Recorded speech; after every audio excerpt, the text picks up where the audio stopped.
Good morning, Talk 97.3 FM, 104.1 FM, and 990 AM WEEB. Welcome back to the most listened to program in all of the Sandhills.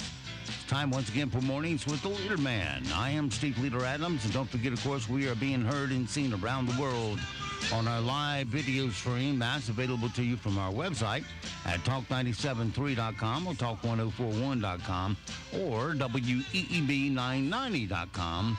Top middle of the page is where the video link is located. Another link in the upper right-hand corner of every page is for our audio signal that goes to the transmitter. And you can tap into that also by just clicking that icon that says, on the air, listen now, and wham, you're listening that quick. Weather for us today here in the Sandhills area. Partly cloudy, small chance of rain showers, high of 75. Then tonight, mostly clear, a low of 53. Thursday, mostly sunny skies and 71. Friday, the end of the work week, partly cloudy, 66. I like that one. Over the weekend, what the hell happened to the song? You have got to be, you know what? I didn't want that. Go over here and play it. Now, let's try it again. Over the weekend, partly cloudy both days. 67 your high both days. And next Monday, 30% chance of scattered showers, otherwise partly cloudy, and 70. Right now around the Sandhills, winds are north at 1, pressure's 30-18, dew point 56, humidity 99%, and it is foggy and 56 degrees currently here at Talk 97.3 FM, 104.1 FM, and 990 AM WEEB.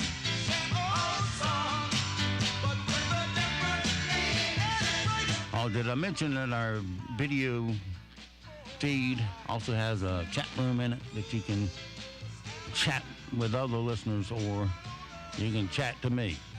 I'll see it eventually before the day's out. All right, 7:35, 35 past the hour on this nice Wednesday morning. John Zumwalt is in the studio with us also this morning. Good morning, John. Good morning, Steve. Morning, everybody. Really looking forward to today.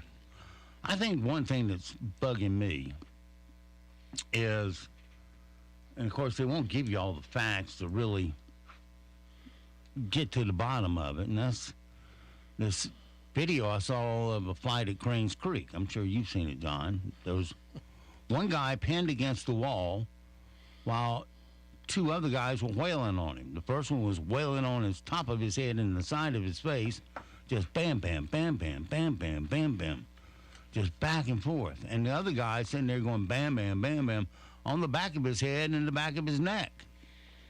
Oh, yeah. Oh, yeah. I've seen it. I've talked to the parents. I've talked to the parents of other kids who've had similar things happen. And that, as troublesome as that is, well, what led up to this? Well, you know what? There's nothing that could have led up to it that would have been okay. So it was an unprovoked attack. That's my feeling. Now, here's the real problem. You know what? I just watched an old movie called Mississippi Burning. Do you remember that movie with Gene Hackman? Yeah. About the civil rights workers that were killed in the 60s, and the police didn't care. They didn't do anything about it. Well, that's not the case now, certainly. But I couldn't help but think, as I'm talking to these parents, and then I get the reaction of the front office, that that's the way they feel. These things just keep happening and keep happening and keep happening. The evidence is overwhelming. And just like in the 60s, the only response they get, not from the police, I'm not blaming the SROs, but from the superintendent and from the front office, is this: we are looking into it. We are looking into it. This has been going on for years, and this has been their reaction. We are looking into it, and the parents are sick and tired of it. This is the line in the sand. This is when it must change. We've got to quit looking into it and do something about it. Look, I promised myself after the Dr. Bob fiasco I would never get caught up in another mob movement, and I will not. The parental reaction over all of this has been just absolutely unbelievable. The documents the documentation, the videos, the letters, the fact that over 12 teachers quit Cranes Creek last year and went and spoke to the front office and told them why they were leaving, told them they were sick of this. All of that, when you combine all of that, something's got to happen. Now, if the superintendent investigates this and comes back and says to us, these mothers are lying, this video was faked, these pictures on this kid's neck, of this child's neck, where these bruises are fake, this is all Photoshop. All of these complaints over the last 2 years are made up. None of this happened. None of it, as it says in one of the, none of this happened. But these things are overwhelming. So, Superintendent, it's time to take some action. Either tell us that this is all fake or do something. And I don't mean do something tomorrow or next week. I mean do something today. It's got to happen. I got to tell you something, Steve, right quick. When I pulled in here, I was sitting in my truck getting ready to get out, and a pickup truck pulled in. And a guy had on a white cowboy hat, which means he's a good guy. Nothing you can do about it. You're not allowed to wear a white cowboy hat unless you're a good guy. And he had a child with him. And he got out of his truck, and he said, my son and I listen to you all the time. Now, this kid was like I don't want to make him upset, but he was a young man, very young. And he was smiling from ear to ear, and he said, I want to bring my son in here on the way to school and just show him where the station was, because we listen. And I want to say hello to him. His name's John. I can't remember his son's name, but good for him. Good for him, Steve, letting his son listen to the truth. And I was just really, John, if you're listening, I think you probably are, thank you so much for coming up here. If we'd had a little more time, maybe we could have brought him in and let him say hello if Steve would have let him. You want to run him for life? Well, we don't want him to listen to just every day. You know how I got fascinated with radio? How? I lived in Raleigh, and they had next to a place called Quick Chick. There's a place that cooked hamburgers and chicken, and I liked it. Anyway, you could go there, and then they had this right next to it, a building of one of these old RCA microphones. Yeah. But it was glass. And a guy was in there, and he was spinning records. He was actually spinning records for the local popular radio station. So he'd take your request in the parking lot, play it on the air. And they had 75% of the market back then, and AM radio was king. Well, you do know there are people. And that's how I got into this thing. Who do not know what it means, the term spinning records means. They don't know what that means. Before they had all the electronics downloads, and before they had, then they had, what they have, DVD, CDs, and then before that they had cassette, and before that they had 8-track. Before that they had reel-to-reel, and before that they had records in there somewhere. But yeah, golly, every time they come up with something new, like when they came out with a record, I'm sure people were thinking, there's nothing that will ever beat a record. I don't know what they'll have next. Hey, I got to say a word, if I can. Well, I want to back up to the. Let's back up to it. To the fight. Oh yeah. You know, we knew we didn't have this kind of mess at our schools anywhere in the county. I came from Wake County. And one of the reasons was they just had a policy. You break out to a real heavy fight like this, you're out of school, period. Not just one school, all of them. Go find your education somewhere else. Steve, I truly do believe that you have just nailed it. Now, we all know they had fights like this when you were in school, when I was in school. But you're right, they were gone. And they didn't have fights every day or every other day or 2 or 3 times a day. And they didn't have unhappy teachers and just the enormous amount of complaints, because if they would have had those, you and I both know, there would have been consequences. And we're asking for consequences. And we're asking to know, what are those consequences? All we get is matters being looked into. How long does it take to look? Dial it up on the internet. You can see it. Well, you know what? At the meeting the other day, that by the way, the mothers who were so upset about this had a spontaneous, get-together. And they announced that it was going to be at the park. Everyone knows that. And I took a sound system there because there was no way to hear them. And the only part I had in it was to show up. And one of the mothers said, hey, will you just kind of open things up and then turn it over to us? And I said a prayer, Steve. I said a prayer. And I announced this is not going to be political. And yes, there were some candidates there and there were some school board members there, but none of them spoke. The superintendent was there. He heard everything I heard. And I could never recreate the passion, the tears from these mothers' hearts as they talked.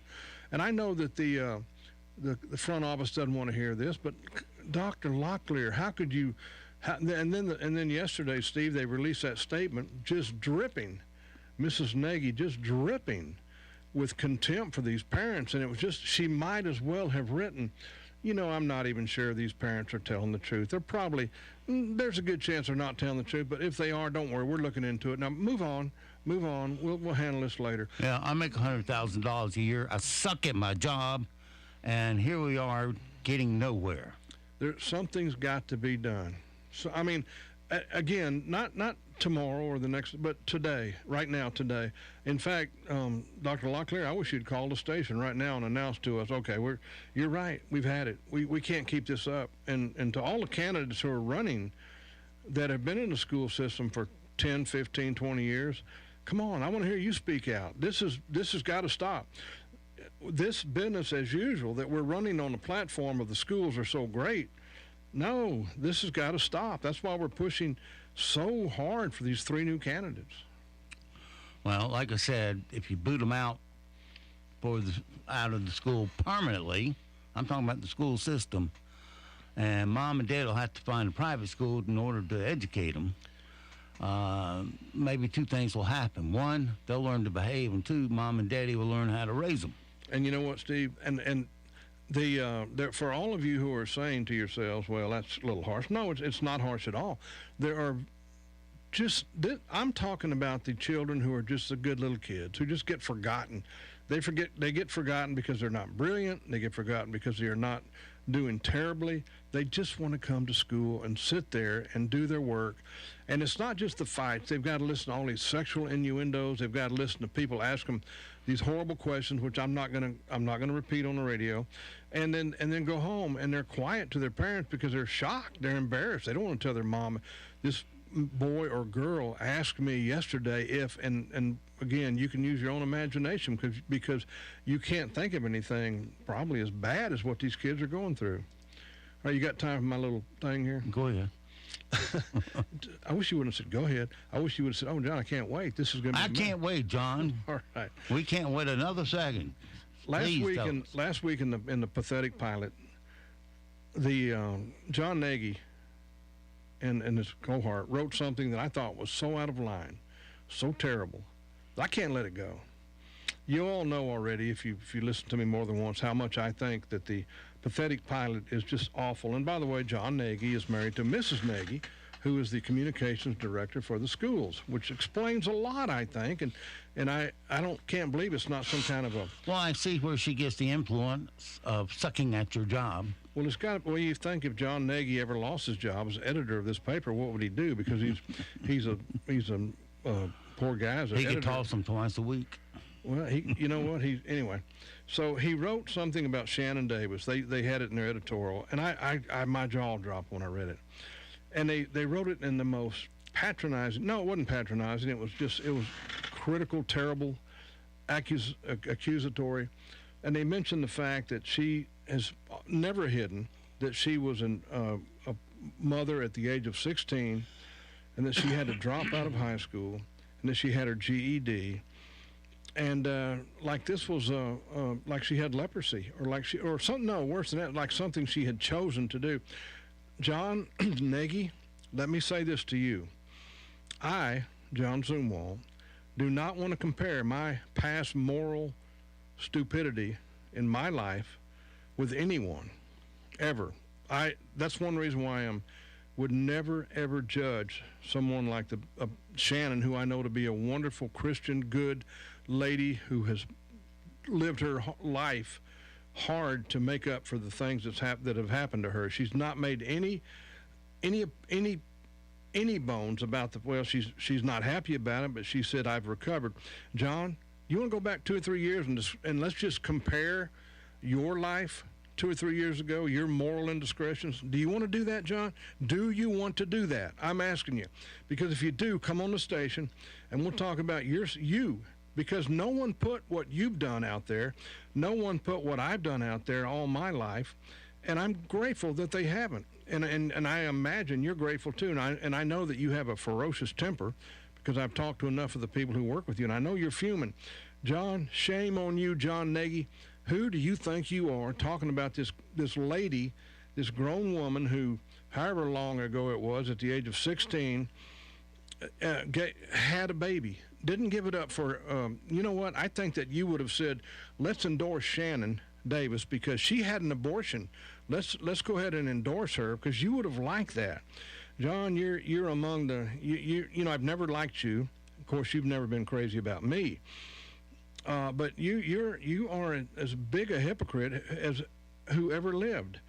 And Shannon has, all the things she's overcome and all the things she's done make her one more reason why she would be great on what I believe would be a very eclectic school board if we had her on there. So you need to keep your mouth shut about these kinds of things, John, and I'll do the same. I'm proud of her, and I just cannot believe that you would sit up there in your little failing. You're an editor of a crummy newspaper in a small town, and if you ever lost it, John, what are you going to do? You're going to be out there too, trying to get a job among the common people like myself. Maybe you'll be out here digging ditches or something. Well, you're not qualified for anything else. They're finding out that their advertising does their clients no good because they're not seeing it. Everybody just reads it online, don't have to put up the ads. And secondly, the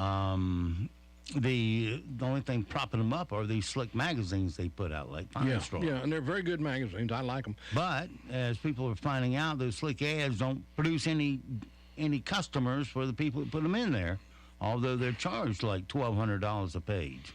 Well, you know, Steve, when I was a military guy, I was in Special Forces, and we faithfully read everything we could get that the enemy wrote. And I do the same with the pilot. I come in here and read it, and because we've got to know what the untruths are being put out, or just John's willing to get out of the car and pick it up. Yeah, I'm the guy who gets out and picks it up, and I'm always so embarrassed that someone's going to see me in there picking it up, but or out there picking it up. But there's so much in it today I want to talk about. We may not be able to talk about it till on Maureen and the John and Maureen show on Sunday, but we're going to be talking about it. Nagy, I've invited you on here so many times because you've had so many fake headlines that I could, and fake news stories, and flat failed to print the truth after this radio station. And in the old days, it was Steve by himself over and over and over talking about things. So, you know what? If you don't like Shannon Davis, that's okay. But for crying out loud, John, don't try to talk about a child that she had when she was 16 and use that as a reason why you shouldn't vote for it, which is what you did. And the fact that she got her GED and she's homeschooled her kids, she's worked hard, and I couldn't believe that I would read something so terrible, and well, I shouldn't have been surprised. All right.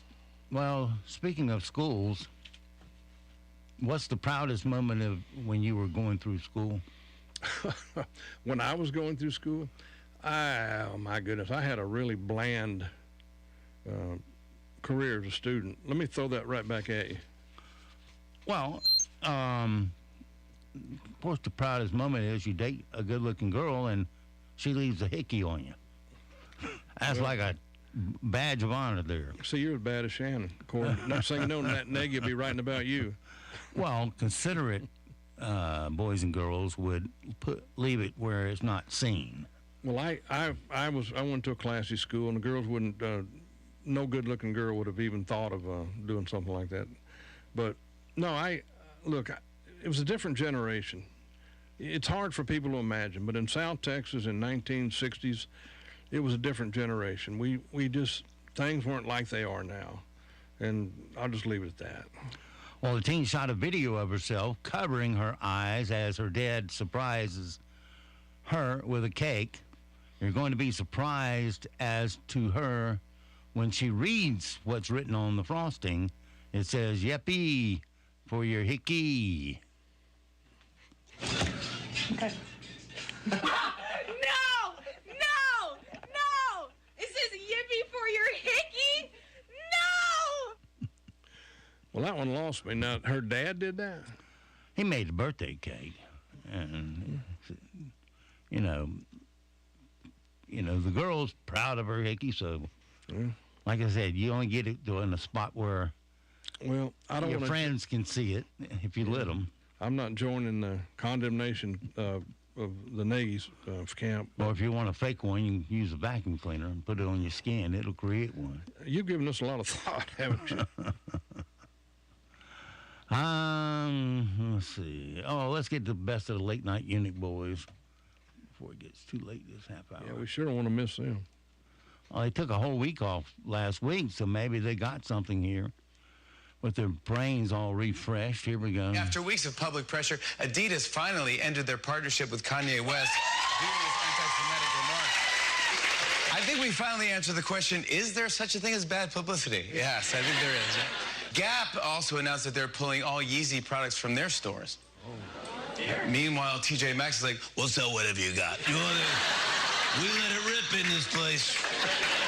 Kanye's now been dropped by Adidas, Vogue, Balenciaga, The Gap, and Kim Kardashian, but he already has his next big venture lined up. He's planning to buy the conservative social media platform Parler, which is, it's called Parler because the number of users they have can fit into one. And well, get this, I read that Apple is now selling a door lock for your house that you can unlock with an iPhone. And so in case you lose your iPhone, make sure to keep a spare one under the mat.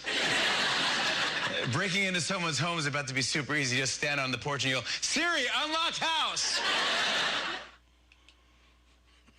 Well, they all sucked. Well, are you still awake?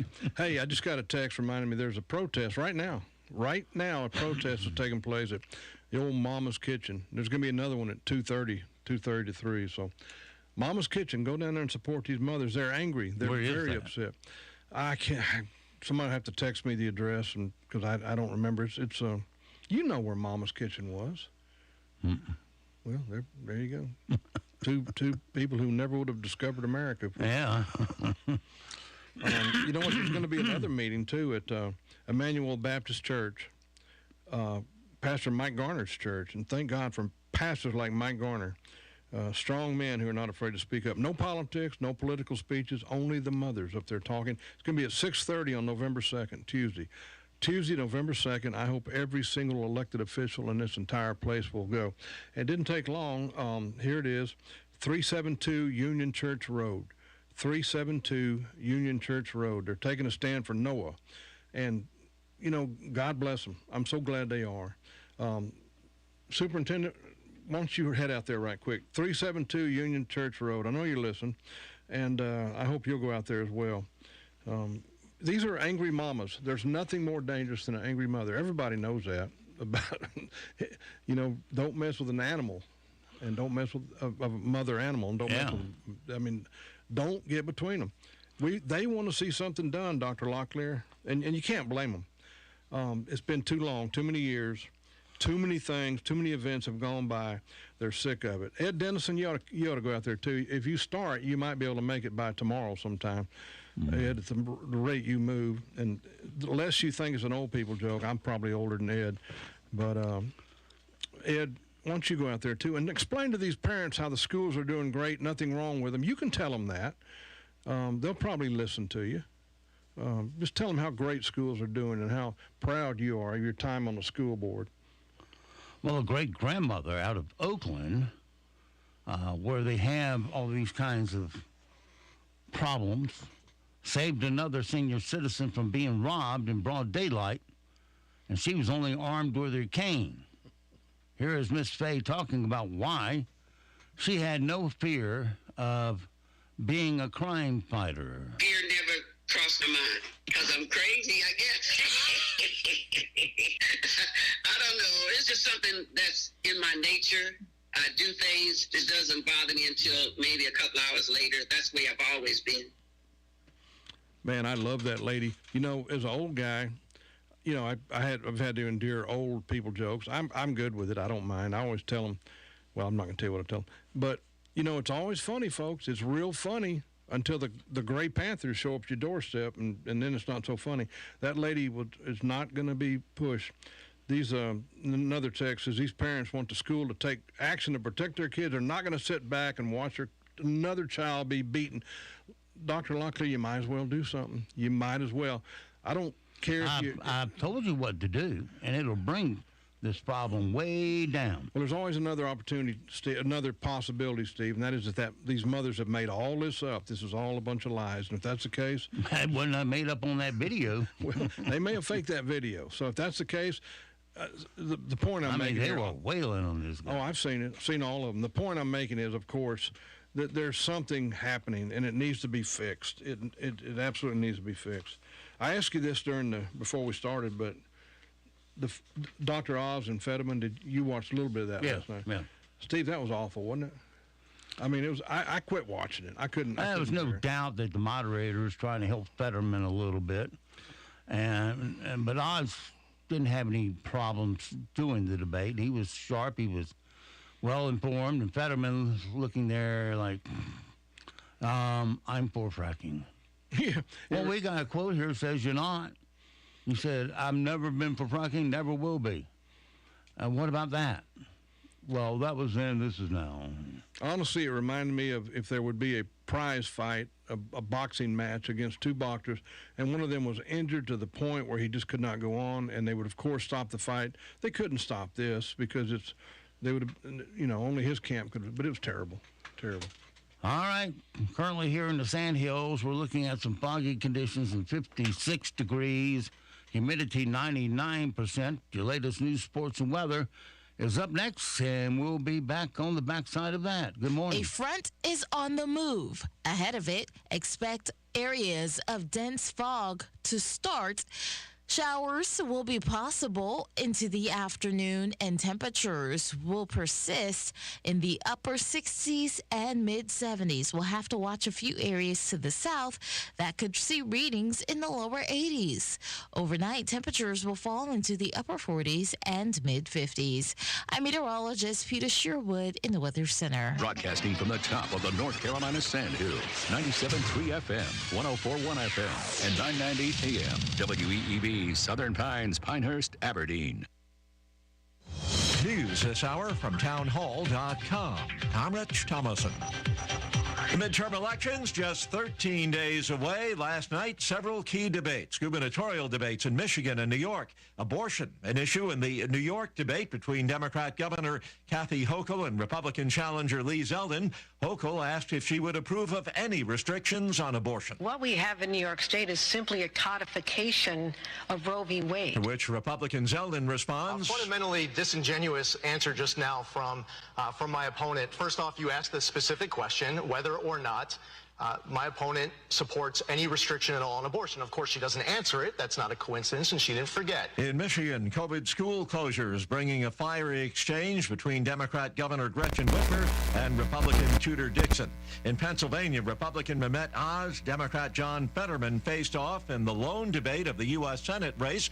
There is concern about Fetterman's health, still apparently suffering the effects of a stroke, having trouble expressing himself at times and keeping to the clock. It's about supporting and helping, young earners,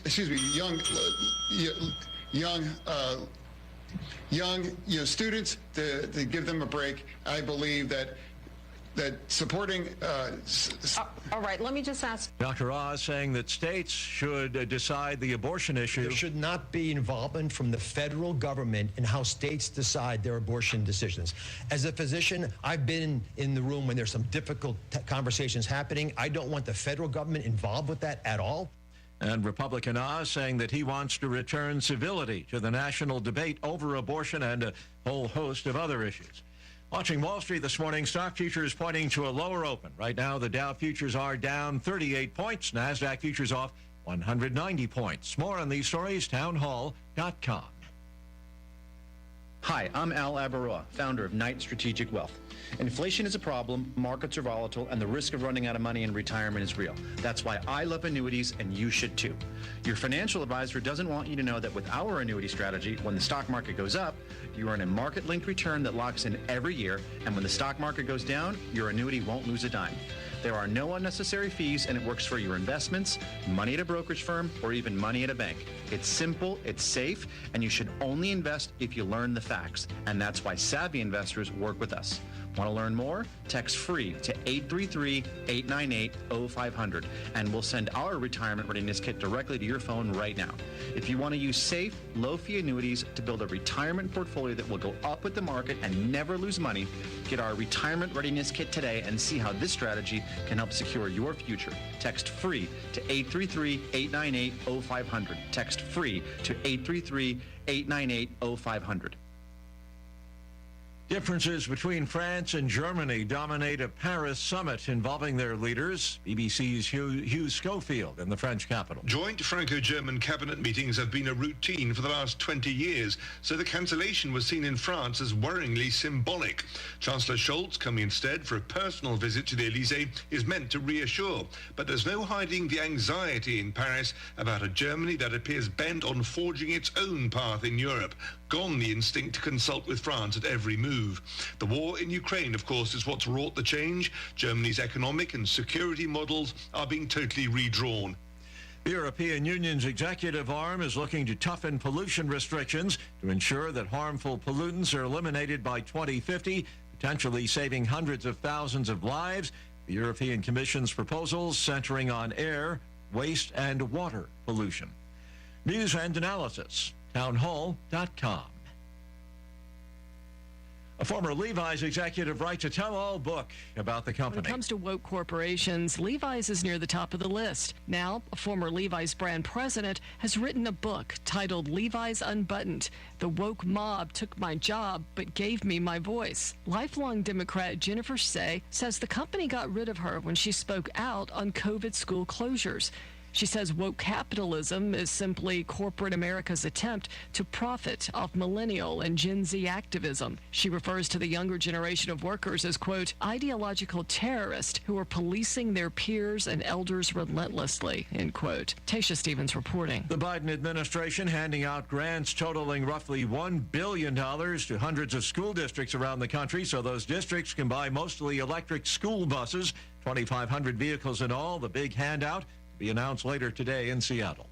More on these stories, townhall.com. Thanks for help bringing the economy back.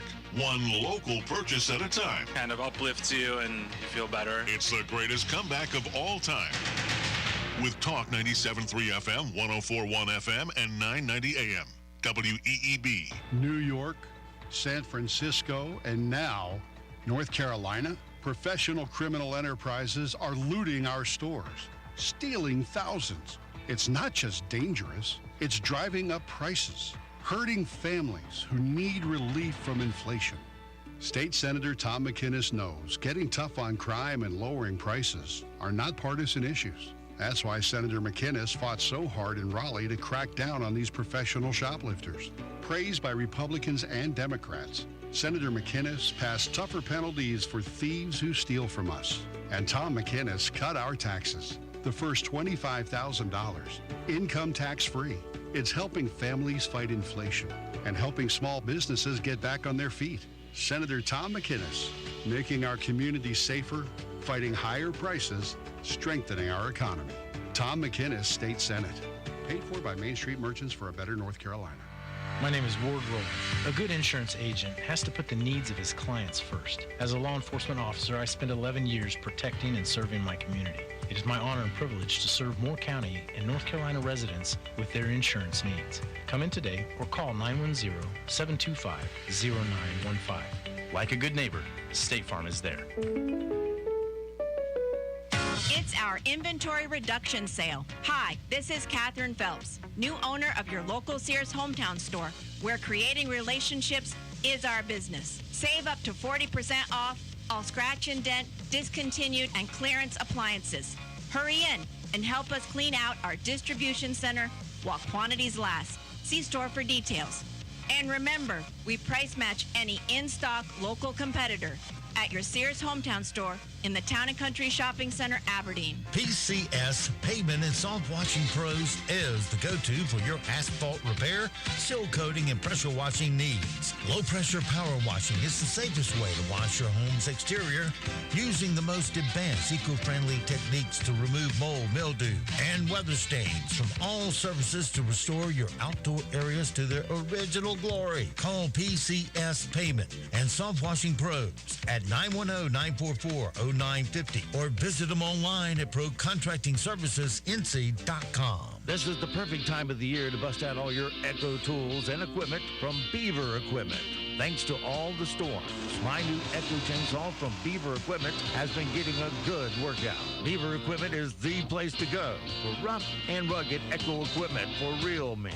They offer 5-year warranties and are locally owned and operated. So men, get out there and enjoy your Echo Power equipment from Beaver Equipment, Highway 211 in Aberdeen, 910-944-0402. Do you need a new vehicle but don't want to pay over retail? Well, pick up a new 2022 Chevrolet Malibu starting at $24,500 only at Wilkinson Chevrolet Buick GMC in Sanford. With 12 Malibus available, similar discounts are applied to all in-stock units. Don't miss this special offer from Wilkinson Chevrolet Buick GMC today. Call them at 919-775-3421 or online at wilkinsoncars.com. Find new roads. Offer valid on stock number 22537 plus tax tag and $4.99 admin fee. John Cole's Plumbing Professionals has been voted Best Plumbing Company in the 2021 Best of the Pines competition, making them the area's best plumber for the 3rd year in a row. And they'd like to sincerely thank each and every person who voted. They'd also like to renew the promise of exceptional customer service, quality workmanship at a fair, on-the-level price. That's the winning formula at John Cole's Plumbing Professionals. John Cole's Plumbing Professionals. NCN News. I'm Mike Rayleigh. Pediatric hospitals across the country are dealing with a surge in RSV cases. Stanley County mother Kaylee Hundley wants parents to know it can happen to them because it happened to her baby girl. Hundley tells WBTV. We had a good couple first weeks at home, and then big sister, she's 3, she came home from school and just had 1 or 2 days of just kind of a runny nose, and then I started noticing just some nasal congestion with Elsie. The Biden administration says Russia gave notice it intends to stage a drill of its nuclear capabilities. Pentagon Press Secretary Brigadier General Pat Ryder says, as we've highlighted before, this is a routine annual exercise by Russia. And so in this regard, Russia is complying with its arms control obligations and its transparency commitments. The National Weather Service confirms that a tornado touched down in Gerald, Texas on Monday. One Gerald resident lives a few blocks away where a house collapsed. Suddenly, we heard a freight train. It sounds exactly like they say it does. And within 2 minutes, it was all done and over with. A nurse has been charged in connection with the death of 2 patients who received lethal doses of insulin at Wake Forest Baptist Medical Center in Winston-Salem. 47-year-old Jonathan Hayes is charged. Denise Potter with the hospital says, we have conducted an in-depth analysis to ensure we have done everything possible so an event like this can never happen again. On Monday, NCN News reported a sexual assault at Carmichael Residence Hall at UNC Chapel Hill. Police say the incident happened about 5 p.m. on Saturday. WRAL spoke with the victim's mother, who said action needs to be taken. I don't want this to happen to anyone else, male, female. A man was shot and killed in Roxborough after an argument on Tuesday. Roxborough police say 40-year-old Tyrone Reed was found dead with a gunshot wound. You're listening to NCN News. Hey there, Sherry Beasley. This is Miss Lindsay. Heard you've thrown your bonnet in the ring for U.S. Senate. I've been checking you out, and Miss Lindsay is concerned about where you're coming from. Fentanyl is pouring into North Carolina and killing our youth because of Biden's open borders. Why do you refuse to call this a crisis, Sherry Beasley? You support a federal law that will make every abortion legal until the moment of birth. What about our North Carolina parental consent law? Don't parents have the right to protect their own daughters, Sherry Beasley? Parents are concerned about what's going on in the schools. Why are you taking all of that money from the Liberal Teachers Union? You've got a lot of fessing up to do, Sherry Beasley. After checking you out, Miss Lindsay put on her thinking cap and decided to support Ted Budd. Ted Budd, Christian, pro-life, will fight to protect the border and our children too. Miss Lindsay says, let's elect Ted Budd, U.S. Senate. Paid for by Patriotic Veterans, Inc., a 501c4 committee, not coordinated with any candidate or campaign committee. The state treasurer's office released a report on Tuesday claiming that most North Carolina hospitals are overcharging patients and lying about the impact Medicare is having on its bottom line. Treasurer Dale Falwell says with the money most hospitals are bringing in, they can afford to grant price relief to the state health plan. Hundreds of school districts will split about $1 billion to buy clean energy school buses. I'm Peter King. School buses in nearly 400 districts may start sounding a bit quieter than this one. The $965 million grant will help pay for about 2,500 electric, natural gas, and propane buses. The money comes from a federal clean school bus program. As of last year, there were nearly 480,000 school buses in operation. Only about 1% of those were electric. Peter King, CBS News. That's happening in Seattle. Keeping citizens informed, getting out the vote, and making local issues heard were the goals of Martin County's Candidate Forum this week. Karen Damian is an event organizer and told WNCT. Local elections are just as important, if not more important, than your national or state election. And we want to help our citizens to realize that the local ones have some major impact. The world's tallest penguins under threat. Just as they did with the egg, the parents now quickly pass off the newborn from one to the other. Those devoted parents, the emperor penguins, seen in the movie March of the Penguins. But this colony's population has declined by nearly 50% since the 1970s. And now the U.S. Fish and Wildlife Service has placed the entire species on its endangered list. The loss of sea ice as the planet warms is threatening the penguins' habitat, while ocean acidification is killing off the fish they need to survive. Vicki Barker, CBS News. Mike Rayleigh, NCN News. We're tracking above normal temperatures to persist today ahead of our cold front that will bring rain into the afternoon and early evening. We will see drier conditions behind it, and we do anticipate slightly cooler temperatures tomorrow. Highs will top in the upper 60s and mid 70s today. We'll have to watch a few areas to the south with readings in the lower 80s. By tonight, we're down into the upper 40s and mid 50s. I'm meteorologist Peter Sherwood in the Weather Center. Right now, here in the Sand Hills area, we have fog and 56 degrees, humidity 99%, dew point 56, winds calm, pressure 3018. It's 8:14. Let's take a look at your Sand Hills news. For this Wednesday morning, deputies with the Moore County Sheriff's Department recovered drugs after an attempted traffic stop. Deputies attempted to pull over a vehicle in the 200 block of Bass Carthage Road in Bass on Monday. After deputies activated their emergency equipment, the vehicle fled and deputies pursued. Norman Bray, 49, of Sneed Ferry, and Morgan Powell, 29, of Lillington, were arrested after deputies got the vehicle stopped in the 800 block of McIntosh Road in Carthage. Deputies located heroin, methamphetamine, and drug paraphernalia. Each suspect was charged with possession of heroin, possession with intent to sell, and other related drug charges. Bray is also facing charges of flee to elude arrest with a motor vehicle, expired registration plate, and no inspection.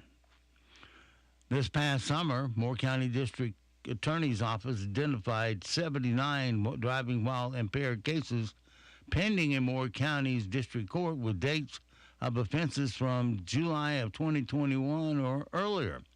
Moore County District Attorney Mike Harden requested the court schedule a special week of Moore County District Court and to handle these matters beginning October 17th and ending October 21st.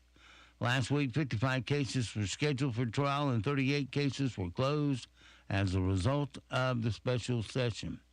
After being calendared for trial, 32 cases resulted in guilty verdicts, 6 cases resulted in not guilty verdicts, 13 cases were continued on defendant's motion to continue, and 3 defendants did not appear for court, resulting in an order for their arrest being issued. Overall, the week ended with a 84.2% conviction rate, according to Hardin.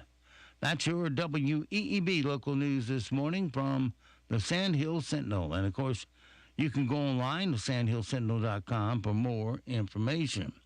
It is 8:17. Sports is next, right here on Talk 97.3 FM, 104.1 FM, and 990 AM. WEEB. Your morning sports report is brought to you by Hughes Supply of Pinehurst. With over 50 years' experience, Hughes Supply can handle all your plumbing project needs from start to finish. Call 910-295-5541 or visit them online at HughesSupplyPinehurst.com.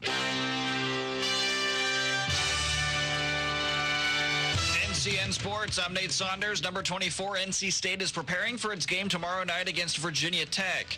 The game in Raleigh will feature a crippled Wolfpack team that is holding on to its national ranking after losing its star quarterback Devin Leary and losing to Syracuse 24-9 in their last game. The Hokies come into the week 2-5 this season.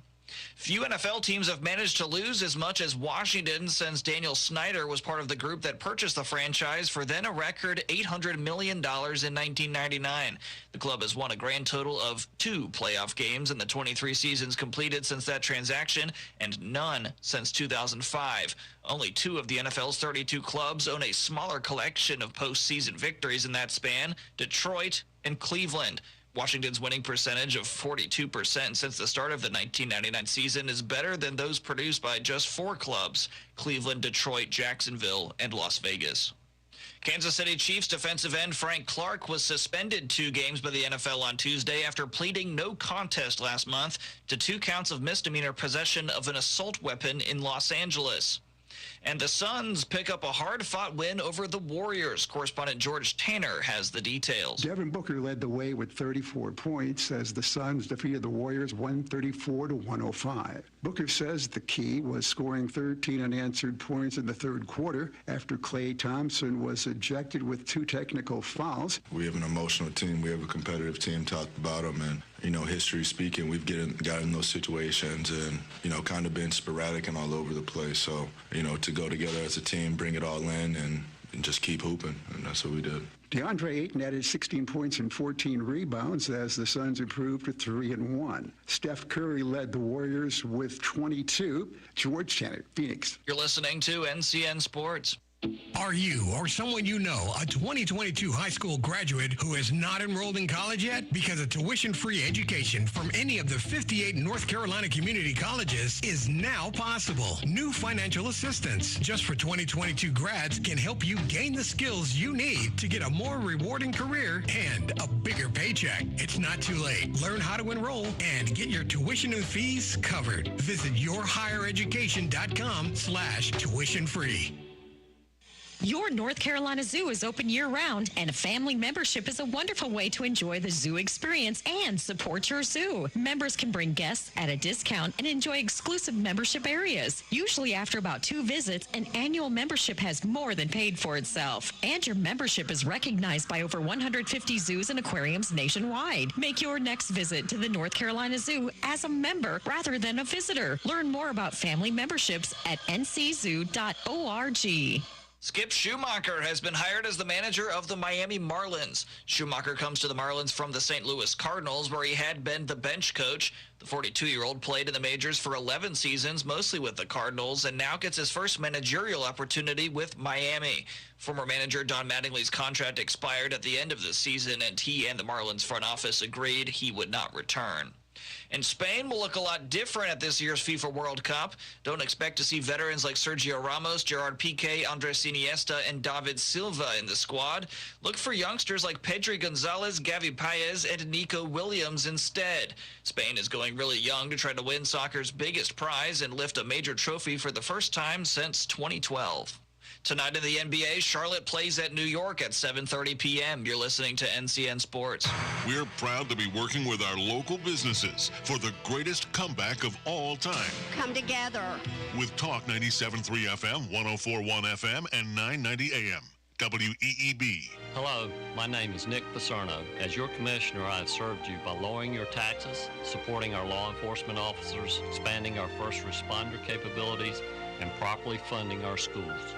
I have 9 years' experience on the commission and always strive to represent your vision for our county. With your vote, I will continue to work to make Moore County a place we all love to call home. Please pick Nick Paserno, County Commissioner, District 2. Paid for by the Picnic Campaign Committee. Hi friends, Eric Cooper here from Cooper Ford to answer the question, why shop at Cooper Ford? First, we're locally and family owned, and that means every dollar you spend stays right here in the community. In fact, our ongoing commitment to our community is because Cooper Ford is part of the community. We live here, we shop here, share our faith here, and support many community causes. Plus, at Cooper Ford, we don't have and never had market-adjusted prices over MSRP like so many other dealers. We give fair and honest prices. It's just doing the right thing. And finally, at Cooper Ford, you're not just a number, you're part of the Cooper Ford family. Cooper Ford, always working hard to be your hometown dealer.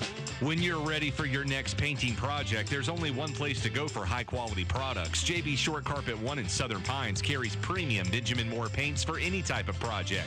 Benjamin Moore offers unmatched color and durability, so color will last for years to come. And when you shop JB Short Carpet 1 in Southern Pines, you're not just improving your home, you're supporting a local business too. Benjamin Moore, for everything that matters. JB Short Carpet 1, Highway 1 North between Southern Pines and Bass, or on the web at shortcarpet1.com. Hey, there are hundreds of restaurants in Moore County. Some are unique, but only one has Zaxby's. Zaxby's on 15501 in Southern Pines. Zaxby's has the most chicken options in town, whether you want it hot or not. Zaxby's can do it all. Their vast menu has something for everyone, no matter if you're dining in or driving up to take it home. Zaxby's has the cure for your chicken craving. Located on 15501 in Southern Pines near Holiday Inn Express. Pines Funerals, Fry and Prickett, Kennedy, and Powell Funeral Homes, serving Carthage, Robbins, Southern Pines, and surrounding communities. Have you thought about pre-planning your final arrangements? At Pines Funerals, we're here to guide and assist our community's families through the pre-planning process. Visit pinesfunerals.com today to schedule a no-pressure, no-obligation appointment to ensure all of your questions are answered. That's pinesfunerals.com to see why more families prefer Pines. So you had a whole house generator installed, so that when the power goes out, the power comes right back on. Or it's supposed to. The generator guys at Carolina Power and Generators can make sure it is ready to go when needed with a biannual 35-point inspection, 24-hour service, and much, much more. Maintenance by Carolina Power and Generators equals peace of mind. For more details, visit generacnc.com and power up. Or call 910-241-4677. That's 910-241-4677. Christmas is right around the corner, and the Rockingham Speedway Christmas is looking for vendors and business sponsors who would like to showcase their products or business to over 25,000 customers this December. For more information, call 910-725-4250 or support@speedwaylights.com. My name is Tony Keith of Keith Hardware in Carthage, North Carolina. I'm the third generation of a family-owned business. We've been in business for 83 years. We sell live bait, crickets, minnows, and worms, fishing tackle, nuts and bolts and screws by the piece. You can still come in and get nails weighed out by the pound or ones or twos, however you'd like. The guys, they know what they're doing. You don't have to ask for service. You tell them what you need. If they ain't got it, usually they can conjure it up. Keith Hardware has been a tradition in this town for as long as I've been in business, 42 years, and they run a good business and they're good people. I came in with 2 pieces of plumbing. I handed it to this guy, and he took off the back and picked it up and brought it back. Their knowledge is invaluable to me. With Keith Hardware for 28 years. I rent the building from them next door. And Tony and Ginger are doing an excellent job. I'm proud of them. Come visit Keith Hardware today at 207 Monroe Street in Carthage. We're just an old-fashioned hardware store.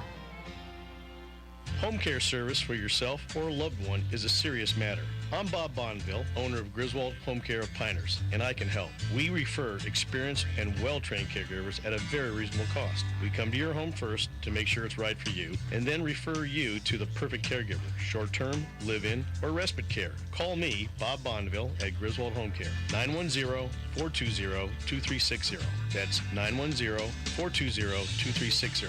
Or go online to griswoldhomecare.com/Pinehurst. We've been keeping the heart at home since 1982. The U.S. Department of Energy has announced beginning January 1st, SEER 14 HVAC systems can no longer be sold. Though there is nothing wrong with the SEER 14 systems, the Energy Department wants HVAC systems to be more efficient. So all of Carolina Air's brand new SEER 14 units must go. Carolina Air is slashing prices to get them out the door, and that's great for you. Since the U.S. Department of Energy says all SEER 14 systems must be sold before January 1st, give Carolina Air a call today or visit carolinaair.com for a free estimate. I'm Ella. And I'm Eva.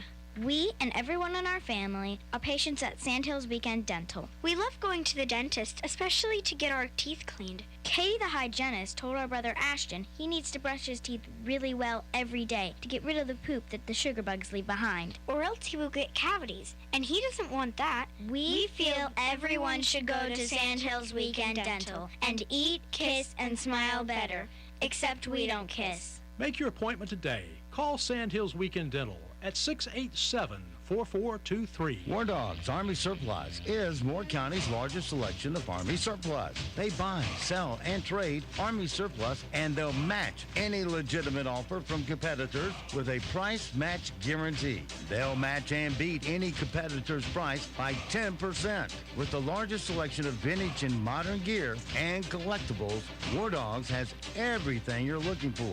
Open Monday through Friday, 10:30 a.m. to 5:30 p.m. and 11 a.m. to 4 p.m. on Saturdays. 675 Southwest Broad Street in Southern Pine. Or call 910-920-7749. That's 910-920-7749. War Dogs. We offer more and sell for less. As our economy gradually reopens, remember to support local. Know you're doing the right thing and stay proud. Be a part of the greatest comeback of all time with Talk 97.3 FM, 104.1 FM, and 990 AM. WEEB. The Zumwalt Zone is proudly sponsored by Moore County Citizens for Freedom. Always looking out for you. Hello, I'm John Zumwalt, and you're in the Zumwalt Zone. A couple in Prince George County, Maryland has a heck of a problem. They're set to close on a house in a few days, and the house is filled with pests. They can't find anyone to do anything about it. It's not a job for a pest removal service, and cops have told them they can't do anything about it. What kind of pest could be that bad, you ask? Well, some people have moved in, squatters, and they're not moving out.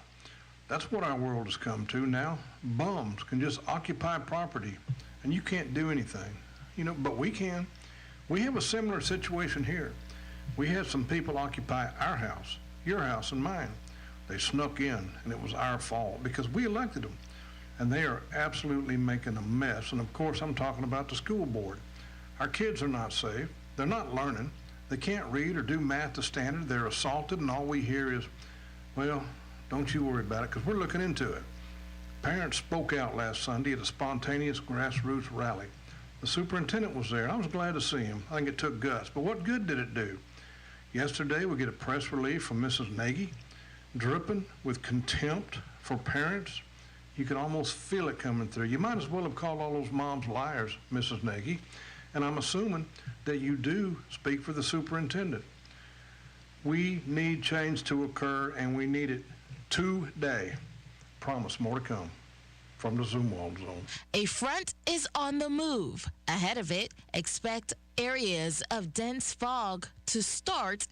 Showers will be possible into the afternoon, and temperatures will persist in the upper 60s and mid-70s. We'll have to watch a few areas to the south that could see readings in the lower 80s.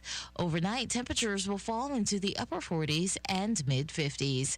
I'm meteorologist Peter Sherwood in the Weather Center. And now, the Sandhills #1 morning show. Mornings with the LeaderMan. Here on Talk 97.3 FM, 104.1 FM, and 990 AM WEEB. And heard and seen around the world at talk973.com. The best part of waking up is waking up with us. Hello, Pumpkin. Hello, Pumpkin. It's a big day for us today. What do you want to do today? You want to smash some pumpkins? Nah. Why not? It's National Pumpkin Day. Pumpkins everywhere. You love pumpkin pie? Pumpkins pumpkins would be great. It's like a pregame celebration for Halloween. It's National Pumpkin Day. Ready, pumpkin? Showtime.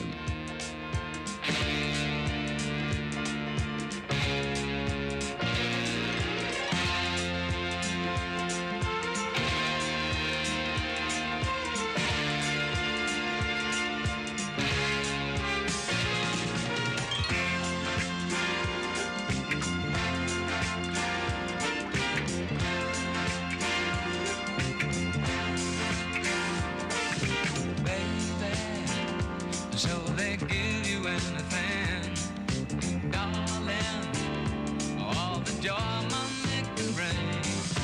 Baby, do they bring you happiness?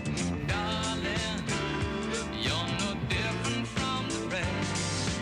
Can't you see that it's love you really need? Take my hand and I'll show you what love could be. Before it's too late, Mama don't want you, Daddy don't want you. Give it up, baby, baby. Mama can't buy you love. Good morning, Talk 97.3 FM, 104.1 FM, and 990 AM WEEB. Welcome back to the most listened to program in all of the Sandhills. It's time once again for Mornings with the LeaderMan. I am Steve Leader Adams. And don't forget, we are being heard and seen around the world with our live video stream. That's available from talk973.com or talk1041.com or WEEB990.com. Top middle of the page is where the link is for the broadcast signal. And then upper right-hand corner has a different link. It's our link to our transmitter, so you can listen to our audio signal going to the transmitter with no problem. You just click on it once and you're listening that quick. Weather for us today here in the Sandhills area. It's going to be partly cloudy today. Can't rule out a rain shower. Look for a high of 75. Tonight, clear and 53. Tomorrow, sunny and 71. Right now, around the Sandhills, winds are calm. Pressure 3019. Dew point 57, humidity 99%. It's foggy and 57 degrees currently here at Talk 97.3 FM, 104.1 FM, and 990 AM WEEB. All righty, in the studio this hour, we got John Zumwalt. Good morning, John. And we also have David Hensley. Good morning, David. Good morning.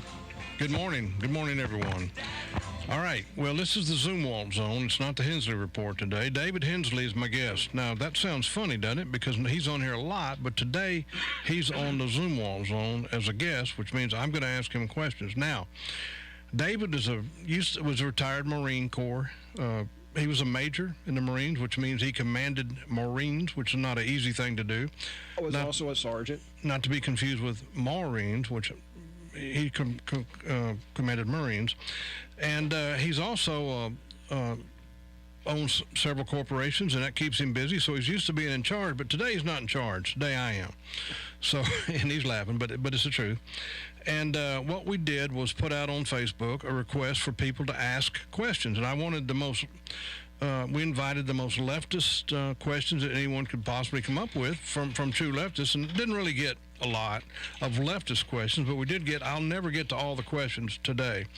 But I put them in order of that they were asked. I believe I have them in the correct order.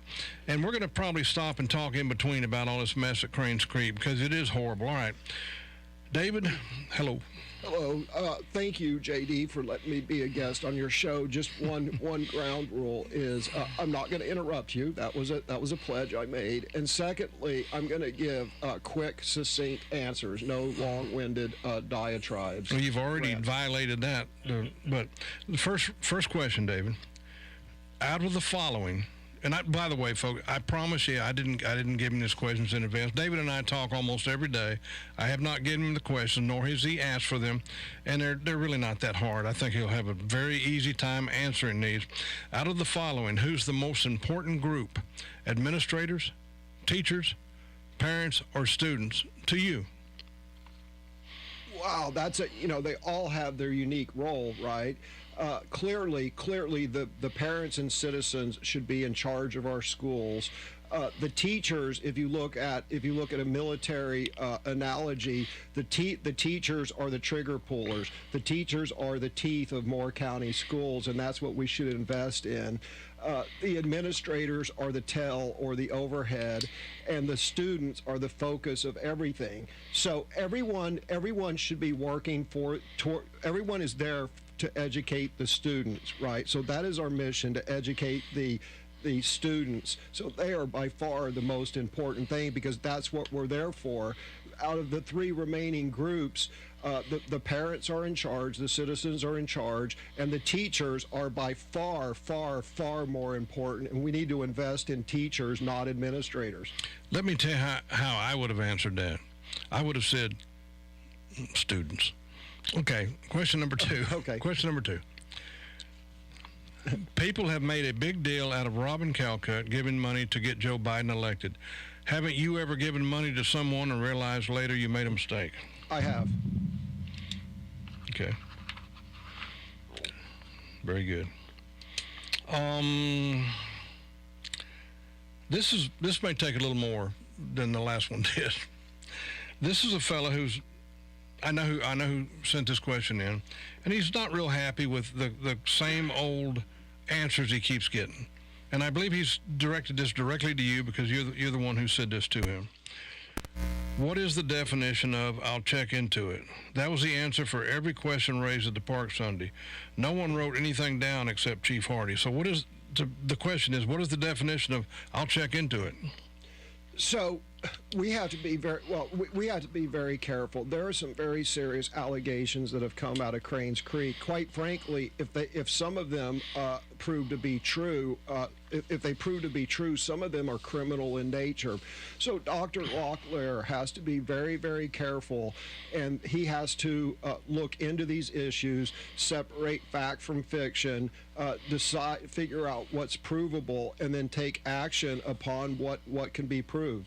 So I'm hopeful that Dr. Locklear's definition of "I'll look into it" is he is launching a true, fair investigation in the background, and I believe that Dr. Locklear will do that. I've talked with Dr. Locklear in private twice in the last 3 weeks about discipline issues, and he is sincere about getting them fixed.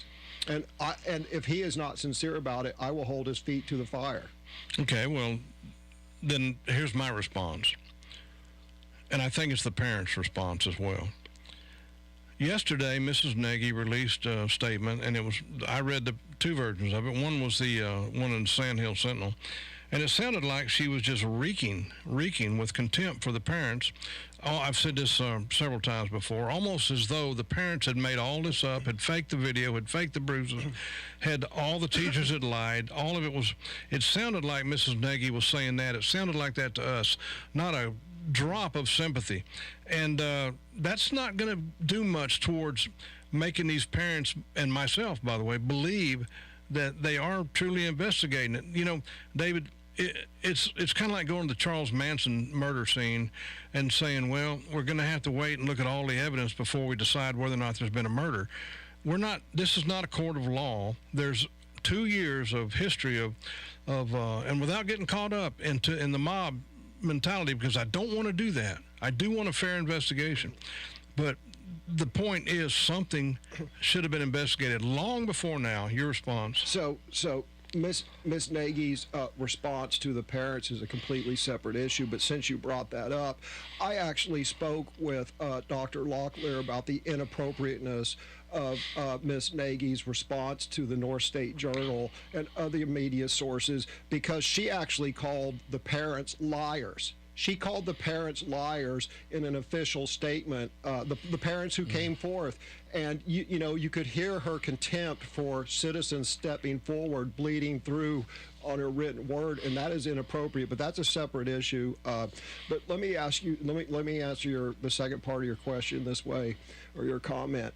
The only correct response, look, Dr. Locklear said, we'll look into it, we'll look into it. In my opinion, the more correct response would be Moore County School to ensure the safety ensure the safety of our faculty, staff, and students, to restore discipline in our students and respect for our teachers, Moore County Schools is going to use every tool available to us, to include referral for criminal charges and expulsion from our schools, in order to ensure the safety of our faculty, staff, and students. And these expulsions and criminal referrals will be equally applied to any student that deserves it. Okay. Well, you know, the statement that they released said something like that, but it didn't say exactly that, because it said we will continue to ensure, and none of us believe that they are continuing. Wait a minute, you promised you wouldn't interrupt me here. None of us believe they are continuing to ensure safety. We don't think there is safety, and we don't want to hear about what he will do. We want to hear about what he did do.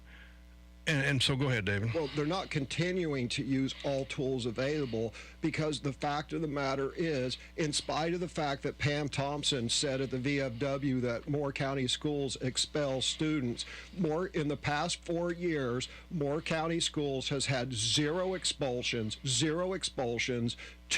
only two long-term suspensions, no arrests, and zero referrals to law enforcement. And we've all seen the horrible videos. My God, in the last 2 weeks, we've seen two videos. Well, we've seen many videos, two of which showed a girl being dragged across the back of bus seats by her dreadlocks, across the back of bus seats by her hair, while students were beating her.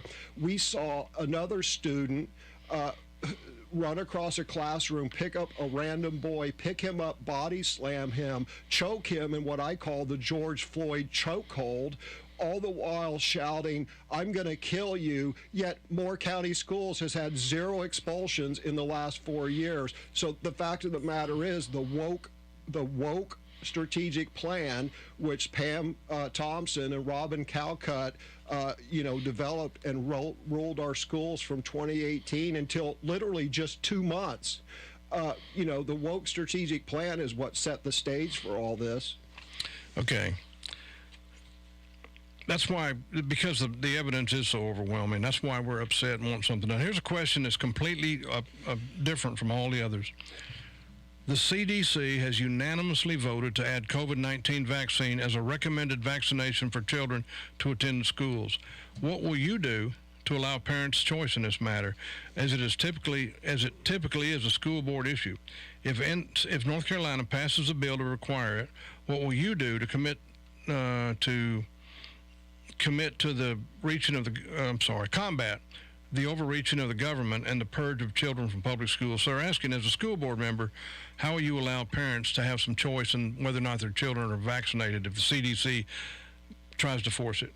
Just like we got rid of illegal and invasive surveys in Moore County schools, just like we stood up to the state school board and said, we're not going to implement your inappropriate and overreaching social studies standards, just like we passed a policy 6-1 banning critical race theory. By the way, Pam Thompson is the only person, even Libby Carter and Ed Dennison voted to get rid of critical race theory in our schools. Pam Thompson cast the only vote to keep critical race theory in our schools.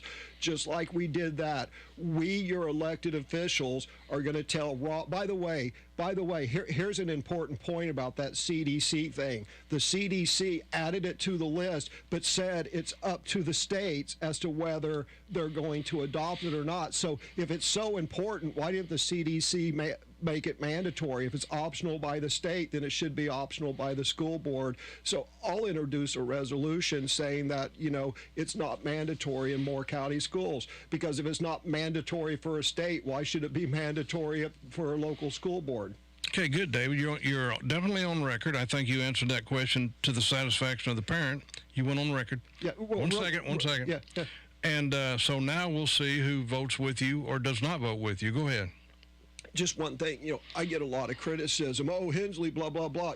I don't see any other school board member other than Bob Levy who is as free and open about their views and what they're going to do as me and Levy are. The other side certainly isn't. Well, I've got to put in a word for Philip Holmes here, because Philip too. Philip is definitely taking a lead. Well, I won't say taking a lead, but he is so involved in these school problems. All right, here's one, David. This is just a comment from a black parent, and I want to read it because she is very upset. She says, I don't want my child going back to Cranes Creek with all the racist stuff going on. They never wanted our kids in their school, and the board only put our kids there because there wasn't enough black children there. Do you care to comment on that? I know you weren't on the board when all that redistricting went on, but this lady's got a point. So I will gladly comment on that because I don't avoid issues, because if you don't have honest conversations about tough issues, then you really don't address them. That lady is 100% correct. You can go back. They brought down Laura Busing for Diversity Evans from Wake County, and the entire plan was to integrate, if you will, Cranes Creek, and to take many of the African American children out of Southern Middle School. And it was really a cynical ploy to do two things. One is it was to Southern Middle School was a D-rated school, and the racist thought of the previous school board was if we get those African-American children out of there and replace them with children from Pinehurst Elementary, then that will raise the grade of Southern Middle School up, and then, Cranes Creek can deal with it.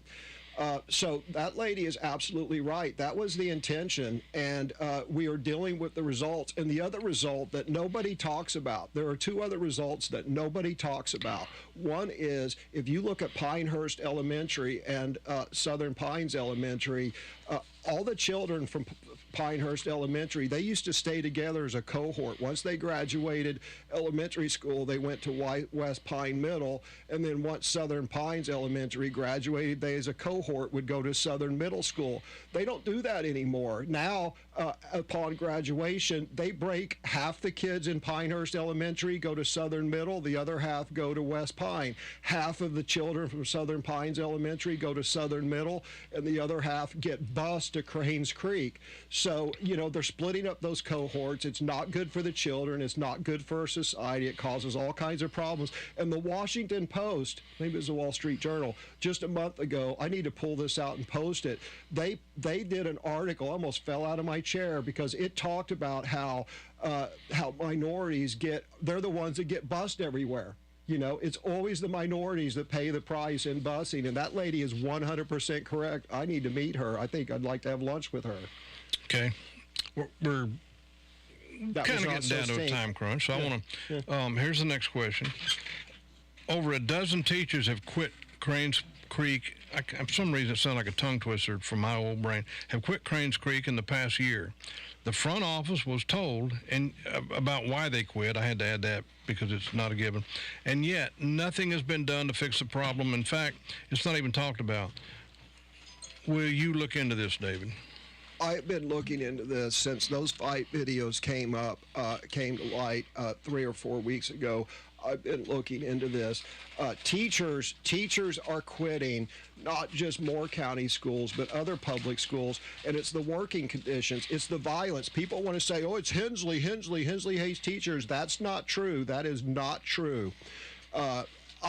What I do is I hold administrators accountable and for their failures, and administrators don't like being held accountable, so the defenders of the public school system say Hensley hates teachers. No, I hold administrators accountable. I rarely, if ever say anything about teachers. The fact of the matter is, in Scotland County, one county south of us, teachers were quitting en masse because there were 7 assaults on teachers so far this year. Teachers were quitting en masse, not because of Hensley, Levy, and Holmes in Scotland County, but because they're getting assaulted, they're getting cussed at. And the Scotland County School Board, which also has a woke plan, they had an emergency meeting, and just 3 weeks ago, 2 or 3 weeks ago, they had an emergency meeting, and teachers were quitting en masse at the meeting because of working conditions, because of student violence, because of lack of respect. And that's what I am trying to prevent. That's what Levy and Holmes are trying to prevent as well. So simply, you have been looking into why those teachers quit, and eventually we'll find out? Absolutely. Okay. Absolutely. 100% transparency on that. Look, this is not a question for you to answer. It's just something that this person brought out. It is a false impression to believe that SROs are the only ones who can refer criminal complaints to juvenile justice. Parents have every right to refer a criminal complaint to juvenile justice. So parents, don't forget that. You have that right.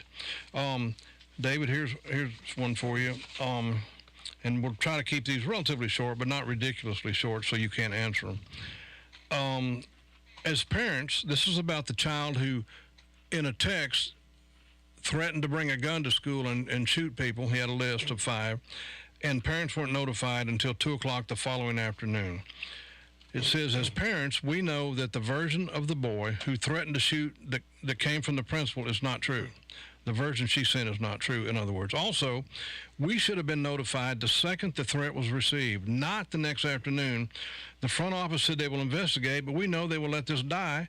And how is it that the principal's job is to evaluate the threat? If someone makes a threat of a gun against a child if someone makes a threat of a child with a gun, as a mom, I want to do the evaluating myself. Lots of moms are upset because of no notification about this gun threat. What say you, David? I say 2 things. I say that, so let's put this in context. We live in a county which, unfortunately, in the last 3 weeks, in southern Moore County, we've had a 15-year-old boy shoot into a crowd of, shoot 12 or 14 rounds into a crowd of people in daylight in downtown Aberdeen. We had a 17-year-old male shoot and kill somebody at a gas station in Southern Pines. And just last week, we had an 18-year-old young man, shoot and kill someone on Route 5 in Aberdeen. So just to put things into perspective, unfortunately, that's the society we live in. So we need to do everything we protect to protect our children. If that person who allegedly made that threat was 18, that person would be charged with communicating a terrorist threat. But the real question is, why do you believe the parent should have been notified immediately? Yeah, that's the second part. Yes, and the second part is that some lady calls and makes a drunken threat to the Moore County Schools PBX phone system, with some vague threat, and Pam Thompson and all has 10 SROs guarding school board meetings for a year and a half. Someone calls and threatens to shoot up a school, and they don't even bother to tell the parents or have extra SROs show up. Yes, we need to have instant parent notification. Well, that brings me right to the next question. Why is it, and by the way, I've heard this from, I bet, every single parent that's gone into the principal's office at Cranes Creek to complain, every one of them have had this same statement. Why is it that we don't have SROs at Cranes Creek when fights break out, but we do have one sitting in the audience when a parent goes to complain? Just like the school board meetings, they're trying to use them to intimidate us. I'll tell you the name of the later, David. I have permission, but I don't want to tell you on there. So I can answer that. I think it's clear that certain administrators are using SROs not to protect our students, but they're using it to intimidate the victims. They're using them to intimidate the parents when they come and talk to principals. The principal doesn't need an SRO there to protect herself from the victim or the victim's parents. And some administrators, just like Pam Thompson and Libby Carter, used SROs to intimidate parents at school board meetings. We have some administrators who think it's okay to do the same for victims and their parents, and that's unacceptable. All right, here's one that says, I'm not a crazy leftist. And I don't think any of these were crazy leftists, frankly. The crazy leftists didn't chime in. I'd like to ask Mr. Hensley, if the school board gets the needed candidates to have the votes needed, is he and the other members, are they willing to start firing principals and SROs that aren't doing their jobs? David, I'm going to say something here first. I have no problem with the SROs. I think the SROs are being, this is me, Zumwalt, are being handicapped by the principals and administration. And I don't believe that you have the authority to fire a principal, but you do have the authority to make all this public and talk to us and give you recommendations. So the question was, will you fire principals and SROs that aren't doing their jobs? I will absolutely ensure that people who are not doing, I will absolutely ensure accountability. And if people are not doing their job as evidenced by being at a D or F rated school and being in charge for 6 or 7 years with no improvement, or whether they're using SROs to intimidate parents, they're going to be held accountable and they will be removed from Moore County schools. Maybe they'll fit in better at Wake County. You know, and they're doing that now, and parents, I'm sure, are screaming at the radio. That's happening now. Do something. But I'm going to get this in right quick. Tuesday, November the 2nd, there's going to be a meeting for parents, just like there was at the grassroots meeting at the park. It's going to be at 6:30 p.m. at the Emmanuel Baptist Church. Politicians will not be invited to speak, but every one of them will be invited to listen. It's at 632 McCrimmon Road in Carthage. Pastor Mike Garner, may the Lord bless him, a man of conviction and courage that's willing to stand up and do something. He's allowing these mothers to speak. No politics, no political speeches, just parents telling us what they believe is happening. David, after the meeting Sunday, this question says, the principal held a meeting to tell the kids that if they video a fight, they're in trouble. Is she more worried about evidence of a fight than a fight? Now, I don't know how you're going to answer that. We've got 1 minute, David. I'll answer that. If it wasn't for these students and their cameras taking videos, the school board would not have known about these fights, and the parents wouldn't have known about these fights, and the public wouldn't have known about these fights. Students' phones belong in their backpack or their locker during instructional period, but if a fight breaks out or something else breaks out, I appreciate students pulling out their phones and recording that, because that's evidence, and without that evidence, we would not have known about that. Okay, we're out of time, David. Thank you. We've got a lot more questions, no time to ask them. There's going to be another demonstration at Mama's Kitchen, the old Mama's Kitchen, at 2:30 this afternoon. I hope everyone will show up and show their support for the outrageous things that are happening in our school system. Thank you, David Hensley. Thank you, everyone. We'll talk to you later. All right, and so it goes for this Wednesday. Have yourself a great, safe day. We'll see you back bright and early tomorrow, 7 to 9, for a for a Thumping Thursday. Until then, be sure to support the mom and pop businesses you hear on this station. They're the backbone of our economy. When you give them first crack at your spending dollars, your money will stay here, roll over, and create jobs. So if you want results, you want a stronger business, you want more customers. Excuse me. If you want more customers, give us a call here at WEEB. And don't forget also that millions of Americans have fought and they have died to give and protect the freedoms that you get to enjoy today.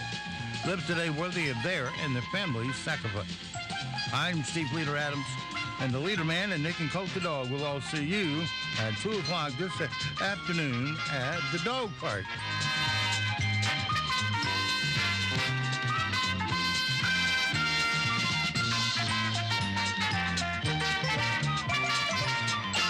When I come back, you'd better be laughing.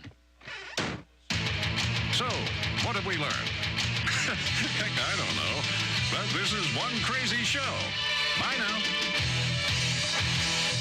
Cut! That's it. Go home, everybody. None of this ever happened. Well, y'all come back now, you hear? I think we're through here. Yeah, man. Thank you very much, man. That's pretty much all I got, man. Okay, class dismissed. Rock on! Well, let me tell you something.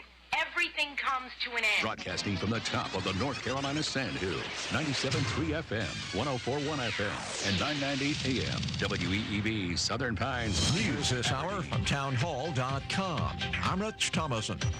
It was a one-off. Last night's debate between the U.S. Senate candidates in Pennsylvania will be their only debate. Democrat John Fetterman not agreeing to Republican Mehmet Oz's request for additional meetings.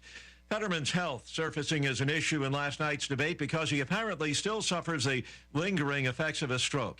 At one point, Fetterman asked to explain what he meant by the term willing wage. If you work full-time, you should be able to live in dignity as well, true. And I believe they haven't have any businesses being we can't have businesses being subsidized by not paying individuals that just simply can't evade to pay their own way. Open borders, an issue. Republican Oz criticizing Fetterman on that count. The completely porous, open nature of our border, which John Fetterman supports, has created a humanitarian crisis with cartels profiting with human trafficking operations. They take the money, they buy narcotics from China, and bring that into our country, and it's making every state a border state. Pennsylvania is already a border state. Also, gubernatorial debates last evening in New York and Michigan. The Biden administration going to hand out roughly $1 billion to 400 school districts around the country so they can buy so-called clean buses. The Biden administration is making the grants available as part of a wider effort to accelerate the transition to zero-emission vehicles. They'll also go towards reducing air pollution near schools and communities. The new, mostly electric school buses are intended to reduce greenhouse gas emissions, save money, and better protect children's health. Correspondent Jeremy House, New York City's vaccine mandate unconstitutional, according to a state judge who is ordering all workers fired for refusing to comply to be rehired and to get back pay. More on these stories, townhall.com. NCN News. I'm Mike Riley. Flu season is officially here, and East Carolina University is working to make sure everyone in that community is protected from both the flu and COVID-19. ECU Health's Dr. Matthew Ledoux tells WITM he expects this year's flu season to be busier than last. Specifically for flu, we're anticipating that this will probably be a busier year than we've had, especially over the last 2 years. It gets colder and everybody stays inside, and so, it allows for the spread of flu and other respiratory viruses. The state treasurer's office released a report on Tuesday claiming that most North Carolina hospitals are overcharging patients and lying about the impact Medicare is having on its bottom line. Treasurer Dale Falwell tells CBS 17. A transfer of wealth, especially from lower and fixed income people to these big multi-billion-dollar corporations who disguise themselves as nonprofits. From the Kremlin this morning, another assertion without evidence that Ukraine may be planning a battlefield use of radioactive so-called dirty bombs. More from CBS's Holly Williams in Kyiv. Ukraine has asked the UN's nuclear watchdog to inspect 2 sites here that Russia claims are involved, though it hasn't given us any evidence of that. The Jackson County School District is just one of 235 districts nationwide to receive a federal community-oriented policing services grant. Jackson County School Chief Technology Officer Jeremiah Jackson tells WLOS in Asheville. The 2 main parts of our project is to provide badge access on every door in every classroom door. That will allow us to secure those facilities a lot better. If there's a lockdown, we can create that happen immediately. The National Weather Service confirms a tornado touchdown in Gerald, Texas. The storm left behind damaged homes, businesses, and trees. One Gerald resident told CBS. Pretty much every tree we have that's over 40 feet tall has been damaged or broken off. You're listening to NCN News. North Carolina Farm Bureau Insurance was just named one of America's best insurance companies by Forbes and the nation's best auto insurer in Crash Network's Insurer Report Card for the 3rd year in a row. Sometimes being the best means being a little different. Our difference is our people. And with agents in every county, you've got local award-winning service right in your backyard. North Carolina Farm Bureau Insurance. Helping you is what we do best. Your North Carolina Zoo is open year-round, and a family membership is a wonderful way to enjoy the zoo experience and support your zoo. Members can bring guests at a discount and enjoy exclusive membership areas. Usually after about 2 visits, an annual membership has more than paid for itself. And your membership is recognized by over 150 zoos and aquariums nationwide. Make your next visit to the North Carolina Zoo as a member rather than a visitor. Learn more about family memberships at nczoo.org. Health insurance open enrollment is here. Patrick McBrayer at the Insurance Center is here to help. Medicare enrollment starts October 15th through December 7th, and those needing individual health care enrollment starts November 1st through January 15th and must enroll by December 15th to be covered by January 1st. No matter your insurance needs, the Insurance Center has you covered with just one call at 910-692-9251 or online at sandhills-ins.com. We're tracking above normal temperatures to persist today ahead of our cold front that will bring rain into the afternoon and early evening. We will see drier conditions behind it, and we do anticipate slightly cooler temperatures tomorrow. Highs will top in the upper 60s and mid-70s today. We'll have to watch a few areas to the south with readings in the lower 80s. By tonight, we're down into the upper 40s and mid-50s. I'm meteorologist Peter Sherwood in the Weather Center. Listen to us anywhere on your smartphone or tablet with the TuneIn app, free at your app store. Simply search for WEEB.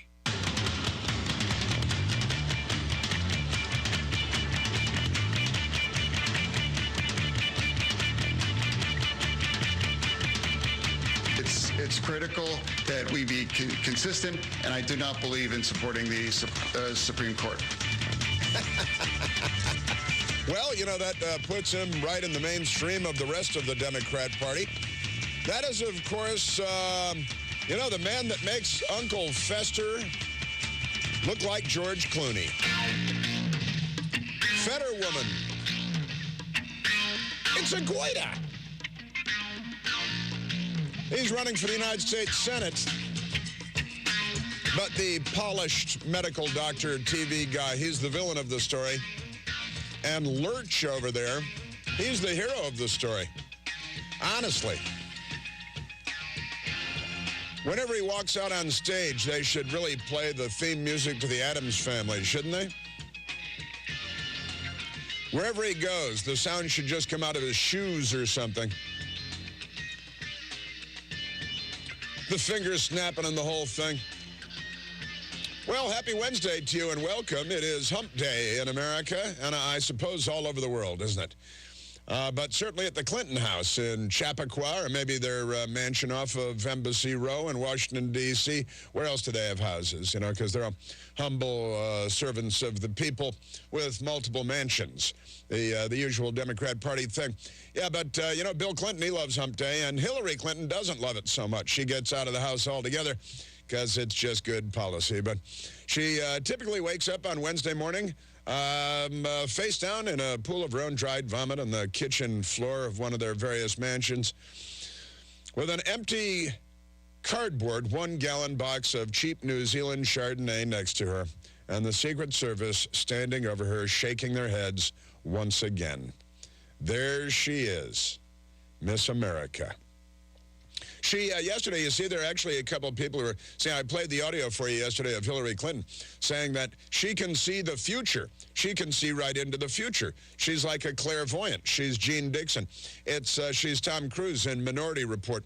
She can see crimes taking place in the future, and she has traveled back to today in order to combat them before they happen. And she said yesterday that, well, we played the audio yesterday. She said it day before yesterday, that she can see that those evil, terrible right-wing Republicans are going to steal the 2024 presidential election. She knows, she can see. She's a seer of things. She has crystals at home, things like that. You know, next to the bedside with a jar of creamy Jif and a spoon, some VHS tapes. And, of course, Humma Wiener's coming over later, which is nice. You see, Humma Wiener was asked the other day if she's planning on running for office. You know why? Because that's what the media asks, you know, Humma Wieners, the Humma Wieners of the world. It's an amazing thing to see. Well, is she qualified to run for office? Well, no, of course not. Don't be ridiculous. Qualified? Is Fetterwoman qualified? You see Fetterwoman last night? I came home, I was out with a couple of friends last night with Christy and Pat, and I'll confess we were at a sports bar, and it was okay. But I came home, and my best girl was there on the couch, and she had her laptop with her. She had decided not to come out with us. And so with the laptop, and she was watching the Fetterwoman and Dr. Oz debate right there on the internet. Thanks to Al Gore, peace be upon him. Imagine how different the world would be were it not for Al Gore. We're truly blessed to live in the same time as Albert Gore and all these other Democrats. It's amazing. But the Fetterman, he did not fare very well. I think it would be generous to say that he did not fare very well. Even the left-wing media, full of headlines that are not friendly at all. Boy, when I say not friendly at all, It's, first of all, he opened the debate by saying, "Good night, everybody." Now, that's not a good start. Good night, everybody. Drive safely. He's, that's the open. That was his introduction. He said, "Hi," as in hello, and good night, everybody. That's the... Hi, good night, everybody. That was his opening salvo. There's a longer version of that. We're going to share that with you because things did not go very well for him. Turns out he had a stroke in May, and it shows, and it's not good. The news media has been covering it up for him because that's what they do when you're a Democrat. You know, you can be like child molester, sexual assaulter. You can be total freakazoid, especially gender, sex, freakazoid Democrat. And the media, they just sweep it under the rug for you. Look at Bill Clinton and Anthony Weiner and John Edwards, and the list is long but not distinguished. Extraordinary stuff. But he did very, very poorly, mighty, mighty poorly. In fact, the WPXI poll, and an online poll, who won the Pennsylvania Senate debate, the Republican Mehmet Oz with 82% of the vote, and the Democrat John Fetterwoman with 18% of the vote. 18. I would have preferred the symmetry of 81 to 18, but it's 82 to 18, so we're just going to have to live with it. You know, I'd have to have 1% undecided or something like that, but 18%, that's, I'm guessing they're all Democrats, and that they don't even believe their own votes. Don't you think? I'm thinking that they said, "Oh, yeah, Fetterman won that." And then they turned slowly and bit their knuckle, you know, like, dun, dun, dun, like Airplane. Because, honestly, when he walks out on stage, even if the actual song isn't playing, I think people in our heads, when we watch him walk out on stage, we're thinking, ba-ba-ba-bump, ba-ba-ba-bump, ba-ba-ba-bump, ba-ba-ba-bump, ba-ba-ba-bump. When Fetterman got started, we knew he was beep. Because I think you can't say that word. Am I right about that? You can't say that word, right? It rhymes, though. It's like, kind of like Addams Family rap, sort of like that. And the left-wing Atlantic, perhaps you've heard of them. It's a magazine, and it's run by left-wingers, like so many of them. Speaking of which, Newsweek magazine is selling the idea of nuclear war to the American people. I don't know if you've been tracking this, but I pulled some Newsweek articles yesterday. A series of articles in Newsweek magazine with lots of tips for nuclear war, helpful tips, because Joe Biden's president and the Democrats, and there's a communist in Moscow. His name is Putin. You know, these commies, they kill everybody. That's what they do. So the Atlantic magazine, the Fetterman-Oz debate was a Rorschach test. It's a Rorschach test. I think a lot of people don't know what a Rorschach test is anymore, but, you know, it's like an ink blot test. But Fetterman may have lost whatever swing voters are left in Pennsylvania, and yet he may have won over some voters who watched a man recovering from a stroke stumble through sentences on live TV and came away admiring his courage for debating at all. It's like the Cowardly Lion. You know, the Cowardly Lion. You know, what do you want from the wizard? A courage. Courage. Because that's in the Atlantic, they want to give him credit for something. So they give him credit for showing up. Sure, he tripped all over the place and bumped into the furniture, and, you know, but Joe Biden does that too, so what's the problem? Tonight's hour-long exchange was in some ways a Rorschach test of comfort with disability. They're selling it. They're saying, you know, vote for him, not in spite of the fact that he had a stroke, but because he had a stroke. And any criticism of him, given the fact that he's had a stroke, is ableism. This is what they're calling it, ableism, that you are not disabled, therefore you are, it's a form of bigotry, that you notice that his brain is not working as designed because he had the stroke and everything. It's a terrible thing, obviously. The Atlantic continues, unfortunately, no disability accommodations, not even 70-inch television monitors for real-time captioning, because he needs a 70-inch television screen for real-time captioning, because he can't hear what's going on because he had a stroke. And that's a problem. That is. I think, when it comes to serving the United States Senate. There are only 100 of them. Now, there are theories out there about what's going to happen here. But they're talking about the 70-inch screen with real-time captioning can change how our society stigmatizes verbal disfluency. Verbal disfluency. See, he's not fluent, he's disfluent. And our society stigmatizes. Well, I mean, that's not really true. He's running for the Senate. And, if you want to be a quarterback with the Green Bay Packers, you have to have both arms. So if because you're going to have to throw the ball and you have to hand off the ball. And that wouldn't be discrimination.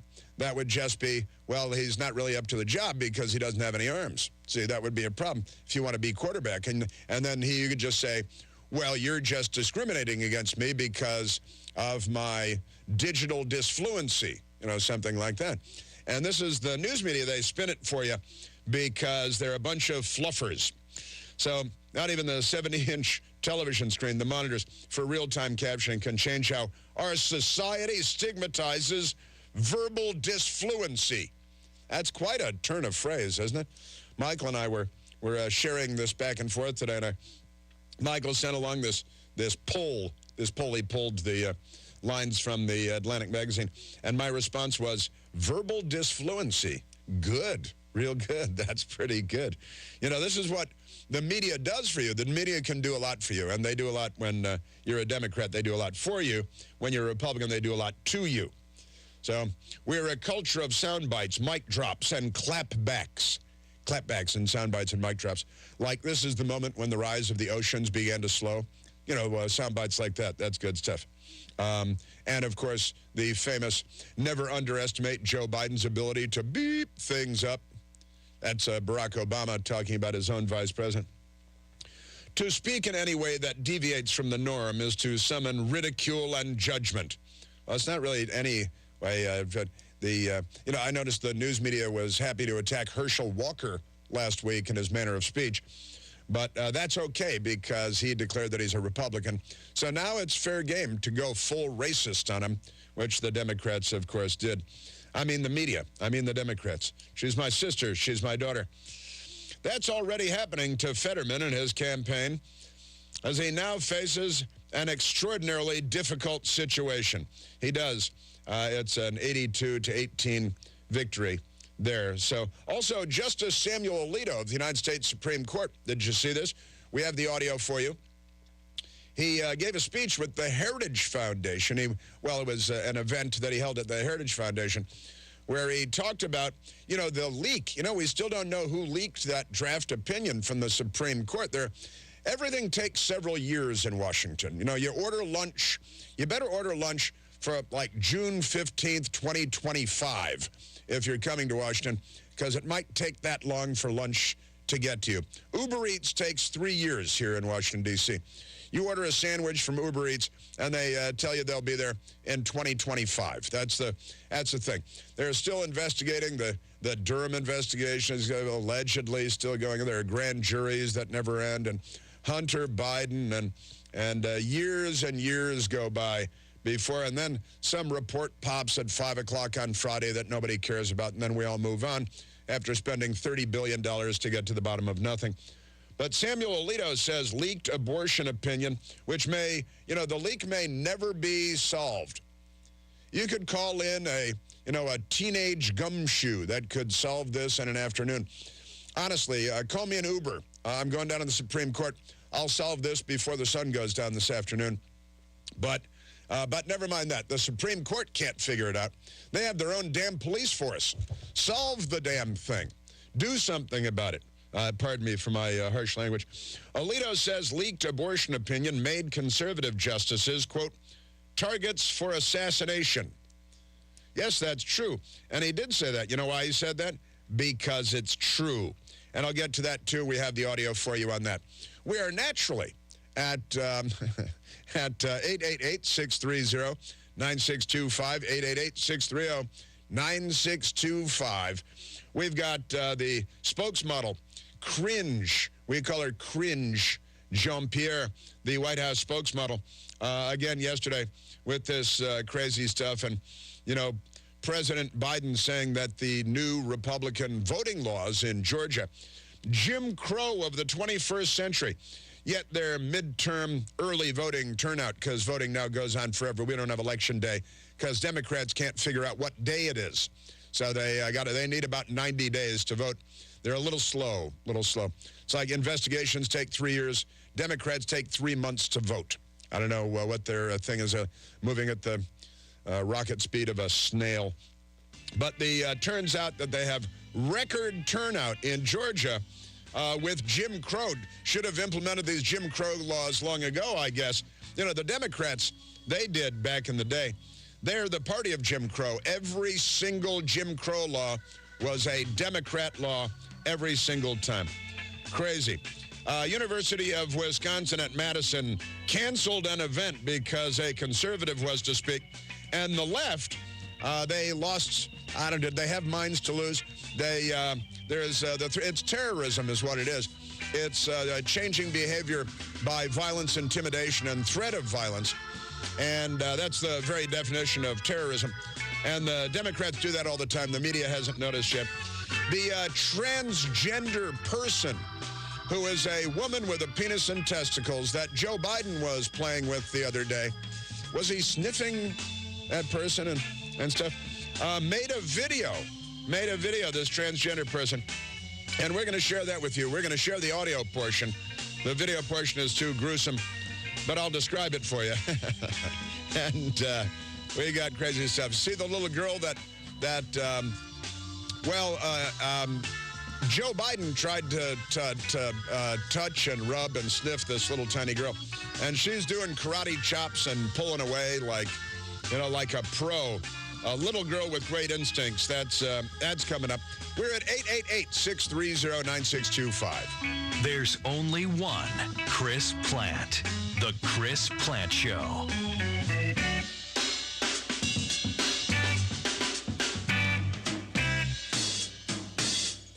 Diabetes, high blood pressure, anxiety meds, everyone's on them. If you're a 50-year-old male, maybe a bit beefy, and you may even have type 2 diabetes, $1 million of term insurance may only cost you about $200 a month. Call Term Provider. Speak with Big Lou at 800-529-2856. Big Lou will find a term life policy for you even if you have type 2 diabetes, are overweight, or have high blood pressure. Term Provider has helped thousands of people like you who think they can't afford term life insurance. To buy $1 million of affordable term life for you, all you need to do is call Big Lou at 800-529-2856. Lou will make sure the scales are tipped in your favor. Call 800-529-2856. Big Lou will answer your call and work to fit you into a term life policy that you can afford. Remember, Big Lou's like you. He's on meds too. For affordable term life, call 800-529-2856.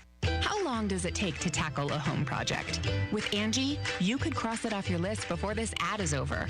Just tell us what you need. Indoor or outdoor, repair or redesign. And we handle the rest, sending a top pro to get it done. You don't have to lift a finger, except to tap the screen or click the mouse. Plus, Angie is free to use. So bring us your next home project, and we'll bring it home. Download the app or go to Angie.com. That's ANGI.com to get started. When the forgotten poor are in need of healing, they wait for a ship unlike any other. Mercy Ships, a floating hospital staffed by volunteers, heroes of mercy who donate their time to save lives. Every human has the right to have a place at the table of the human race. If you could just see the smiles that you get when lives have been changed, then it would make it all worth it. To learn more about Heroes of Mercy, go to mercyships.org. They call it the big lie. Repeat a false claim over and over again, and soon it's accepted. All this week, Eric Bolling is on Newsmax exposing the big media lies and how they're destroying America. Find out the big networks pushing big lies about Republicans, Donald Trump, and more. Eric names names. He even exposes how the big media polls are manipulated and used to hurt conservatives. You must watch Eric Bolling, The Balance, on Newsmax at 8 p.m. Eastern. Millions are tuning into Eric and Newsmax for the news they can really trust. Find Newsmax on all major cable systems and streaming platforms. If they don't carry it, call them and demand Newsmax. And don't forget to download the free Newsmax app on your smartphone. It takes just seconds, and you can watch Newsmax anytime, anywhere. Find out why millions are making the switch to Newsmax. Tune into Eric Bowling tonight. Make the switch to Newsmax. You won't look back. WEEB, we've got you by the ears. Hello, my name is Nick Paserno. As your commissioner, I have served you by lowering your taxes, supporting our law enforcement officers, expanding our first responder capabilities, and properly funding our schools. I have 9 years' experience on the commission and always strive to represent your vision for our county. With your vote, I will continue to work to make Moore County a place we all love to call home. Please pick Nick Paserno, County Commissioner, District 2. Paid for by the Picnic Campaign Committee. Hi friends, Eric Cooper here from Cooper Ford to answer the question, why shop at Cooper Ford? First, we're locally and family owned, and that means every dollar you spend stays right here in the community. In fact, our ongoing commitment to our community is because Cooper Ford is part of the community. We live here, we shop here, share our faith here, and support many community causes. Plus, at Cooper Ford, we don't have and never had market-adjusted prices over MSRP like so many other dealers. We give fair and honest prices. It's just doing the right thing. And finally, at Cooper Ford, you're not just a number. You're part of the Cooper Ford family. Cooper Ford, always working hard to be your hometown dealer. Ever wish you had a local store which beats online prices on guns, cases of ammo, factory accessories, and magazines? Now you do. Proven Arms and Outfitters, the retail arm of Quantico Tactical, offers an awesome selection of modern sporting firearms from leading manufacturers like SIG, FN, Smith & Wesson, and Israeli Weapon Industries. At better prices than online. Proven's knowledgeable, experienced, and friendly staff will help you with all of your firearm needs. Proven Arms and Outfitters is open Tuesday through Friday from 11 a.m. to 4 p.m. and is co-located with Quantico Tactical east of Aberdeen on Highway 211 or online at ProvenOutfitters.com. Christmas is right around the corner, and the Rockingham Speedway Christmas is looking for vendors and business sponsors who would like to showcase their products or business to over 25,000 customers this December. For more information, call 910-725-4250 or support at SpeedwayLights.com. 97.3 FM, 104.1 FM, and 990 AM. WEEB, we've got you by the ears.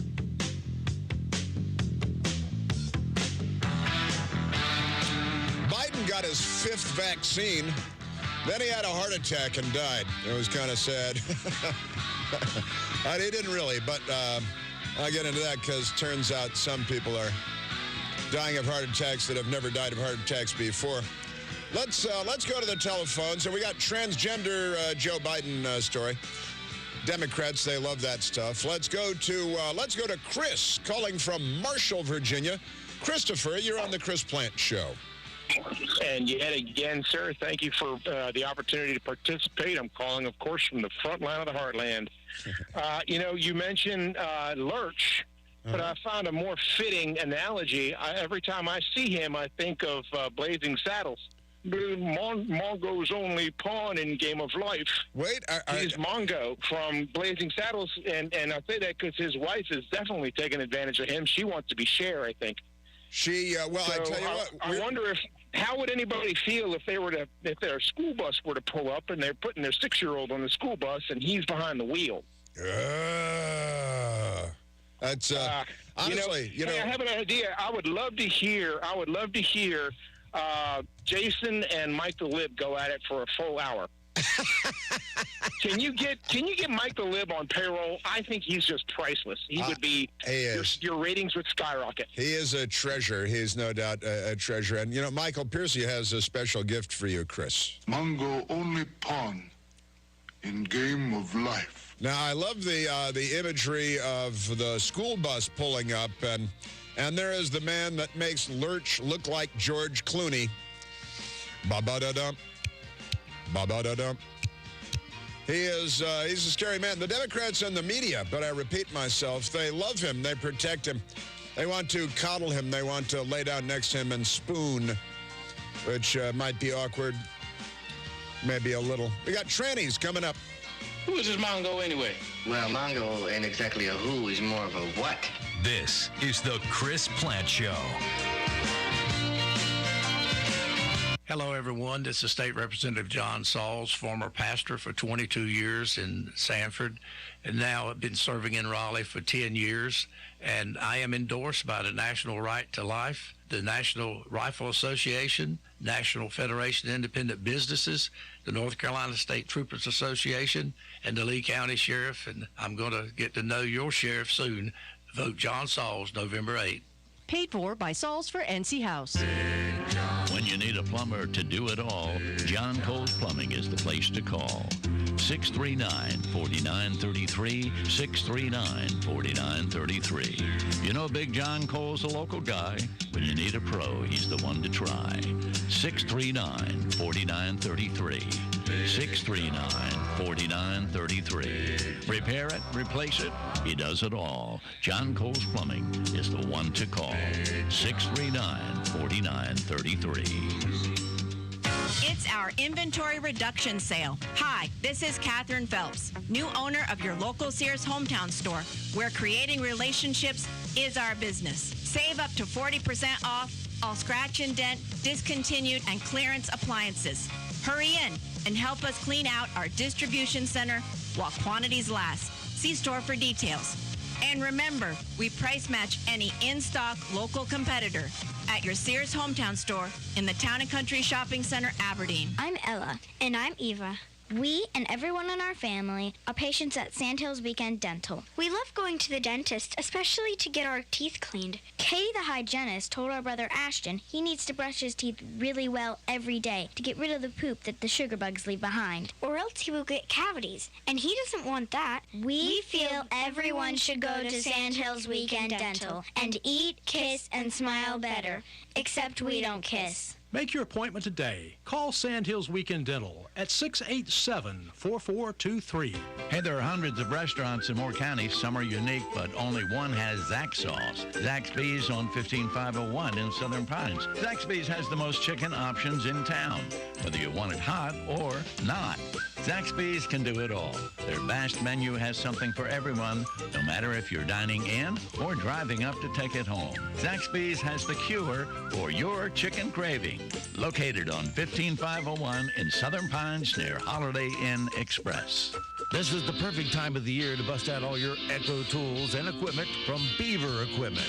Thanks to all the storms, my new Echo chainsaw from Beaver Equipment has been getting a good workout. Beaver Equipment is the place to go for rough and rugged Echo equipment for real men. They offer 5-year warranties and are locally owned and operated. So men, get out there and enjoy your Echo power equipment from Beaver Equipment, Highway 211 in Aberdeen, 910-944-0402. Did you know 80% of Americans think pre-planned funeral arrangements are a good idea? At Pines Funerals, we encourage our community to have a plan in place to take care of those you love so that your final wishes are observed. Call 910-947-2224 or visit us at pinesfunerals.com today to request free planning information and see why more families prefer Pines. Pines Funerals, in association with Fry and Prickett, Kennedy, and Powell Funeral Homes, serving Carthage, Robbins, Southern Pines, and surrounding communities. Fast, fresh, and always great tasting. The Daily Combo Special from Honey Baked Ham for only $8.99. A terrific and tasty lunch sandwich from Honey Baked Ham, accompanied by a side and drink for only $8.99. Make it a Honey Baked Ham Day with their $8.99 combo. So you had a whole house generator installed, so that when the power goes out, the power comes right back on. Or it's supposed to. The generator guys at Carolina Power and Generators can make sure it is ready to go when needed with a biannual 35-point inspection, 24-hour service, and much, much more. Maintenance by Carolina Power and Generators equals peace of mind. For more details, visit generacnc.com and power up. Or call 910-241-4677. That's 910-241-4677. Your local weather forecast is brought to you by Sunbelt Service Pros. For professional service, call 910-944-2044. Anytime, day or night. We're tracking above normal temperatures to persist today ahead of our cold front that will bring rain into the afternoon and early evening. We will see drier conditions behind it, and we do anticipate slightly cooler temperatures tomorrow. Highs will top in the upper 60s and mid 70s today. We'll have to watch a few areas to the south with readings in the lower 80s. By tonight, we're down into the upper 40s and mid-50s. I'm meteorologist Peter Sherwood in the Weather Center. WEEB. We've got you by the ears.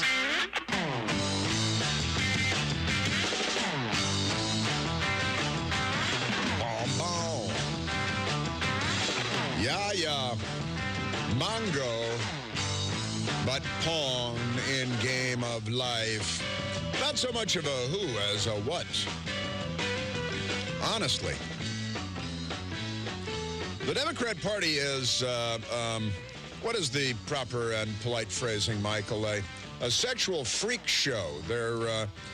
They really are. They're completely insane. I told you the story last week about the United States, us, we, the American people, with our tax dollars, thanks to the Democrats and the Biden administration, we are funding drag shows in the country of Ecuador. That's a South American country. They own the Galapagos Islands. My best girl and I were there several years ago in order to make our way to the Galapagos Islands, where we discovered a huge wall of spray-painted graffiti on one of the precious islands.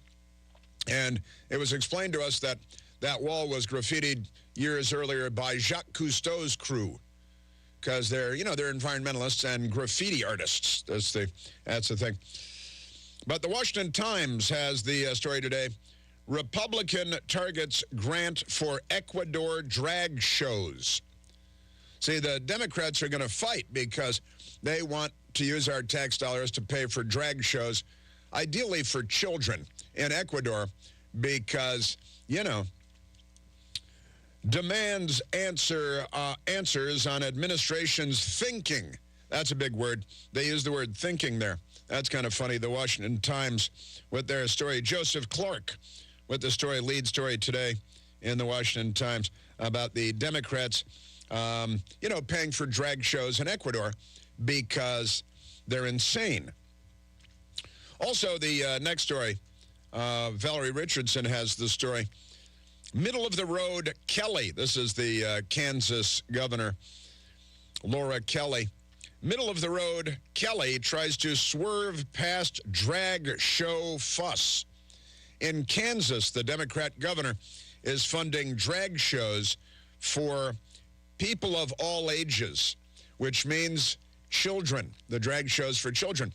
The Democrat Party is, I think they, as a collection of people, what was the phrase they used about the Hunter Biden laptop? They have all the earmarks of a child sex trafficking ring, don't they? They really should. There should be a restraining order imposed. If there are any judges listening, think about imposing a restraining order on Joe Biden and all the way down the chain, the Democrat Party across the country, to keep them away from the children, Hey, teacher, leave those kids alone. Would you please? So I'll get into that because the Republicans say that they want to stop using American tax dollars to fund drag shows in Ecuador. And the Democrats are like, why? Come on. The kids love it. You may remember, because there's a lot of drag going on these days. Very, very few drag queen stories are traceable back to the Republican Party. It's fine if you like to dress up like your mother and run around. That's fine. Just leave the kids out of it, you creeps. Can you do that? I don't think they can. I shared with you this moment at the White House with Joe Biden because they brought in a, I think, self-described transgender person by the name of Dylan Mulvaney. Dylan Mulvaney dresses like a woman, talks like a woman, has male genitalia, intact male genitalia, and says, I'm a lady, right? And I would say, well, that's biologically and medically untrue, that you're actually a man dressed as a woman. But that's me. I'm a little old-fashioned when it comes to biology and science. That is, I'm aware of what biology is and what science is, and I'm not willing to, in this Orwellian fashion, just change my thinking because the party, capital T, capital P, says so. Now, this transgender activist named Dylan Mulvaney was with Joe Biden at the White House. And they're having a little powwow, little circle fest. And Joe Biden said that it is immoral to not allow men with external genitalia to use the ladies' room, and then by extension the ladies' locker room and the ladies' shower, and then down to junior high school, and then your daughter is, hey, who's the human towel rack over here? What's going on there? Of course, they probably don't towel rack because they're whatever the thing is. But here's summit number 2, Joe Biden on with the transgender activist at the White House, Dylan Mulvaney, who says, I'm a girl, but actually has male genitalia. Do you think states should have a right to ban gender-affirming health care? I don't think any state or anybody should have the right to do that. As a moral question and as a legal question. I just think it's wrong. Why do they put music under it? It's kind of weird, isn't it? So were they dancing? It was like little dance. Do a little dance, make a little love. Doesn't think nobody's talking about banning anything of the kind except for children. That's the only thing. The Washington Post had a piece the other day that Republicans in the House of Representatives are looking at passing a law that would prohibit the use of federal funds for gender mutilation, for genital mutilation, which we banned when it was coming from bizarro cultures and hellholes around the world. Islamic or Central African Republicans and the genital mutilation of little girls. We actually legally banned that. Now the Democrats want to make it, mandatory for children because they're a freak show, I think, is the thing. He doesn't think anybody should have a right to ban it. Well, nobody's interested in banning it for adults. It's only for children who are not allowed to buy cigarettes. And if you can't buy cigarettes, you can't get a tattoo. But you can mutilate your genitalia because the Democratic Party is in your corner. They love genital mutilation. So there's Joe Biden. For him, it's a moral issue that you should mutilate the genitals of children. And the Democrats are doing it in school systems while keeping it a secret from the parents, which is, Joseph Stalin was never that much of a freak show, I've got to say. And then Joe Biden talking to his pal and transgender activist Dylan Mulvaney at the White House. So I feel very, very strongly that very strongly that you should have every single solitary right, including use of your gender identity bathrooms in public. Yeah, and see, that's not the question really that's on the table. It's about children and under 18, below the age of majority, and all that stuff.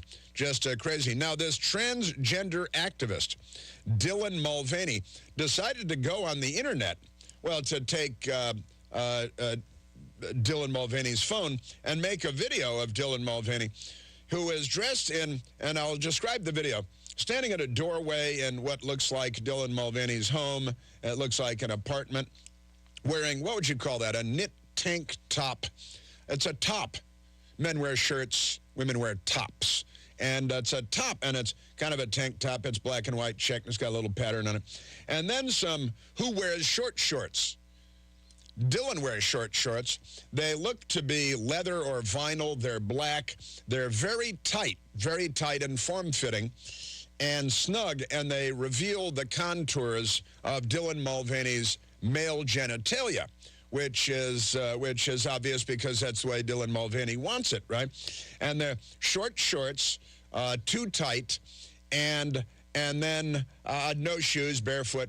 And Dylan Mulvaney is making a video of Dylan Mulvaney and standing at a doorway in an apartment. And this is the person that the White House invited over to ask a half a question, but not talk about the genital mutilation of children, just the moral right to use the the bathroom that I'm going to go use the ladies' room in the next commercial break here just to make a political point. But here is the audio portion of the video made by the White House guest, Dylan Mulvaney, that was there to talk to Joe Biden about using the ladies' room with your penis and testicles. 74, being a girl, round of applause for the makeup. And I wore this outfit shopping today. Shopping. And I thought that these might be my new shopping shorts. Shopping shorts. But I was walking around and everyone was staring. And I was like, oh, okay, what's going on? And they were all staring directly at my crotch. And I went, oh, I forgot that my crotch doesn't look like other women's crotches sometimes. Because mine doesn't look like a little Barbie pocket. Because you're not a woman. And I thought, okay, Dylan, you have some options here. Number one, you can stop wearing clothes that fit like this. Like this. And just find looser fitting items. Maybe. Number two, I can do a tuck, which is going to have to be a whole other video, but it's very painful and involved of a... I hope so. Or number three, I just normalize it. And I wear clothes like this, and we all just normalize women having bulges sometimes, because we're coming up on bikini season, baby, and you might see a bulge or two. So normalize the bulge. We are normalizing the bulge. Women can have bulges, and that's okay. We're not going to stare at their crotches while they're wearing their little shopping shorts at the mall. Oh, thank you. Love you. Bye. That was the guest to the White House, Dylan Mulvaney. We, the world, society, the United States of America, humanity, just going to have to come to terms with the new fact that women have penises and testicles and wear very, very tight, form-fitting shorts. And we're going to have to adapt to that because mental illness is good. See, this is the bottom line in this thing. And this is the person they invited to the White House, where the president lives, to participate in an event with the president, where the president could say that the moral thing is to have this person shower with your daughter because this person says so. And women have bulges. There are all kinds of terms that could come into play here, but they won't come into play here. This is the Democrat Party today. There is a British comedian. Perhaps you've heard of him. His name is Ricky Gervais. And he is often pretty funny, actually. He talked about the Democrat Party and the left and their new definition of women. And it sounded kind of like the White House guests, Dylan Mulvaney, with the singing, "Women Have Bulges." We might have to write a song. Could be another character on the Yellow Brick Road in The Wizard of Oz. The Ricky Gervais on this very subject. The old-fashioned women. Oh, God. You know, the ones with wombs. Oh. Those dinosaurs. No, I love the new women. I know the new women. They're great, aren't they? You know, the new ones we've been seeing lately. The ones with beards and they're as good as... They're as good as gold. I love them. That's honestly, it's the old-fashioned women. I got to tell you, I mentioned yesterday I had nieces and nephews in town for a family funeral, my stepfather's funeral on Monday, and hearing about the kids in high school and all of the gender stuff going on in their high school. The Democrat Party has really sunk their teeth into the children on this whole gender thing. Ricky Gervais. And now the old-fashioned, they go, oh, they want to use our toilets. Why shouldn't they use your toilets? For ladies. They are ladies. Look at their pronouns. What about this person isn't a lady? Well, his penis. Her penis, you bigot.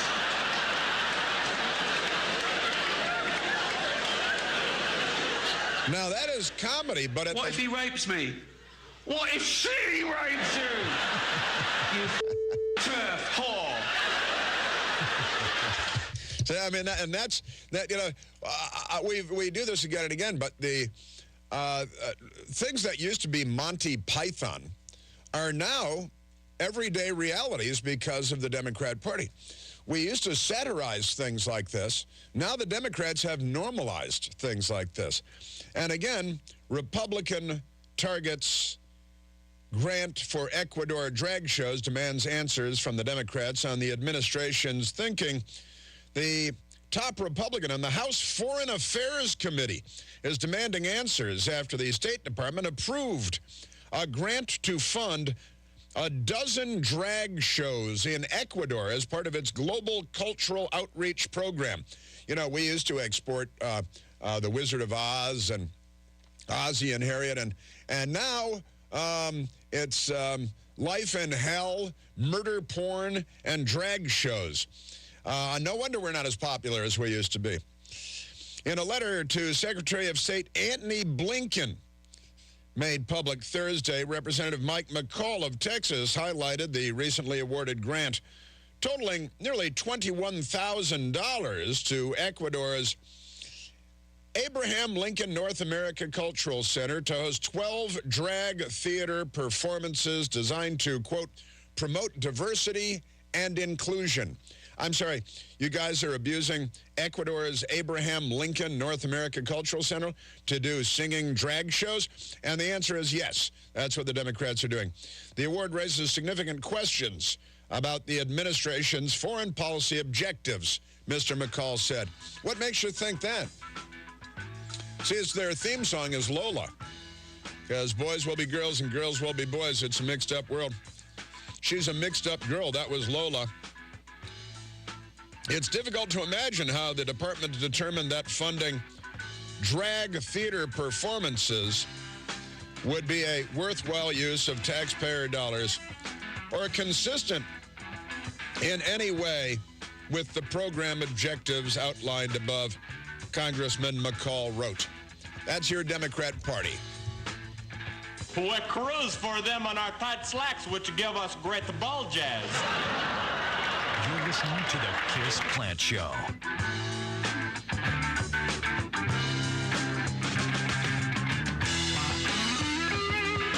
Thinking about life insurance?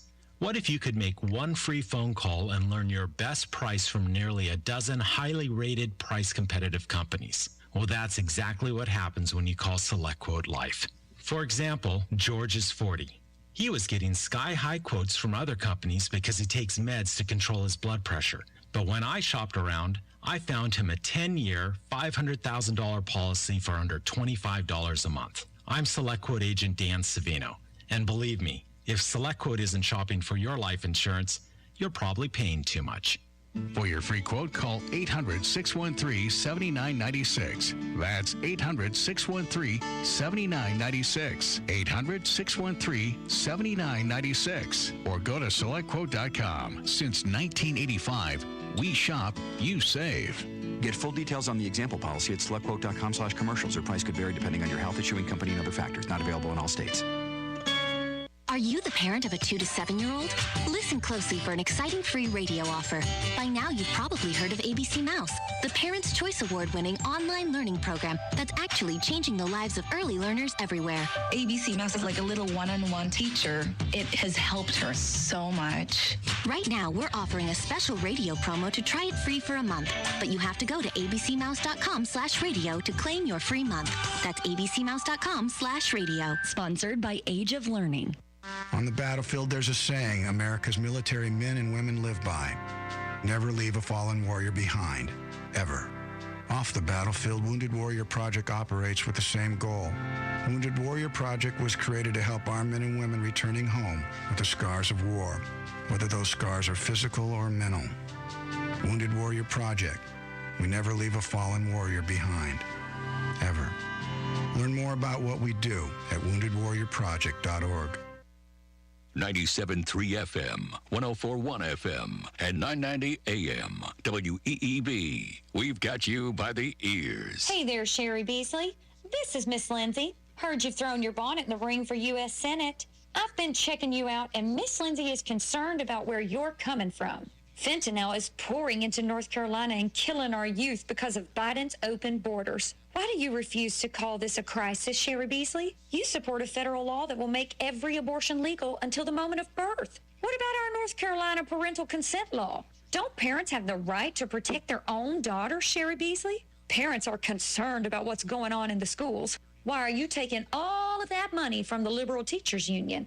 You've got a lot of fessing up to do, Sherry Beasley. After checking you out, Miss Lindsay put on her thinking cap and decided to support Ted Budd. Ted Budd, Christian, pro-life, will fight to protect the border and our children too. Miss Lindsay says, let's elect Ted Budd, U.S. Senate. Paid for by Patriotic Veterans, Inc., a 501c4 committee, not coordinated with any candidate or campaign committee. Fields Plumbing and Heating and Air Conditioning customers include the military, federal, state, and local governments, hospitals, and school systems, as well as many independent businesses. We stand by our services and products, and as a result, we are proud that our business comes from repeat business and customer referrals. Fields Plumbing and Heating and Air Conditioning also serves many residents in Moore and surrounding counties, and we have been in business for 70 years. Call 910-949-3232. 910-949-3232. Central Carolina Power Equipment in Sanford is your one-stop shop for Branson tractors. Built with cast iron axles, transmissions, and rear-end housings, Branson tractors are perfect for the farm or the yard while offering exceptional strength and quality for an outstanding value. Central Carolina Power Equipment prides itself with matching each customer's unique needs with the tractor or equipment that will serve them best. For more than 30 years, Central Carolina Power Equipment has offered sales, service, and parts for all your tractors and equipment needs. Stop by today and check out all the new Branson tractors from Central Carolina Power Equipment at 4127 Jefferson Davis Highway in Sanford and online at ccpenc.com or call 919-292-6464. That's 919-292-6464.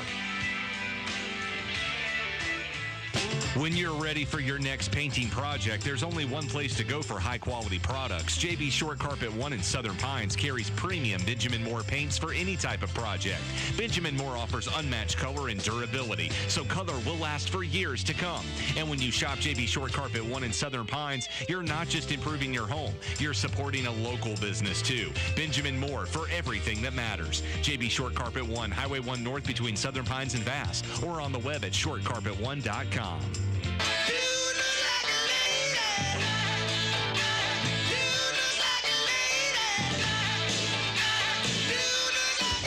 Yes.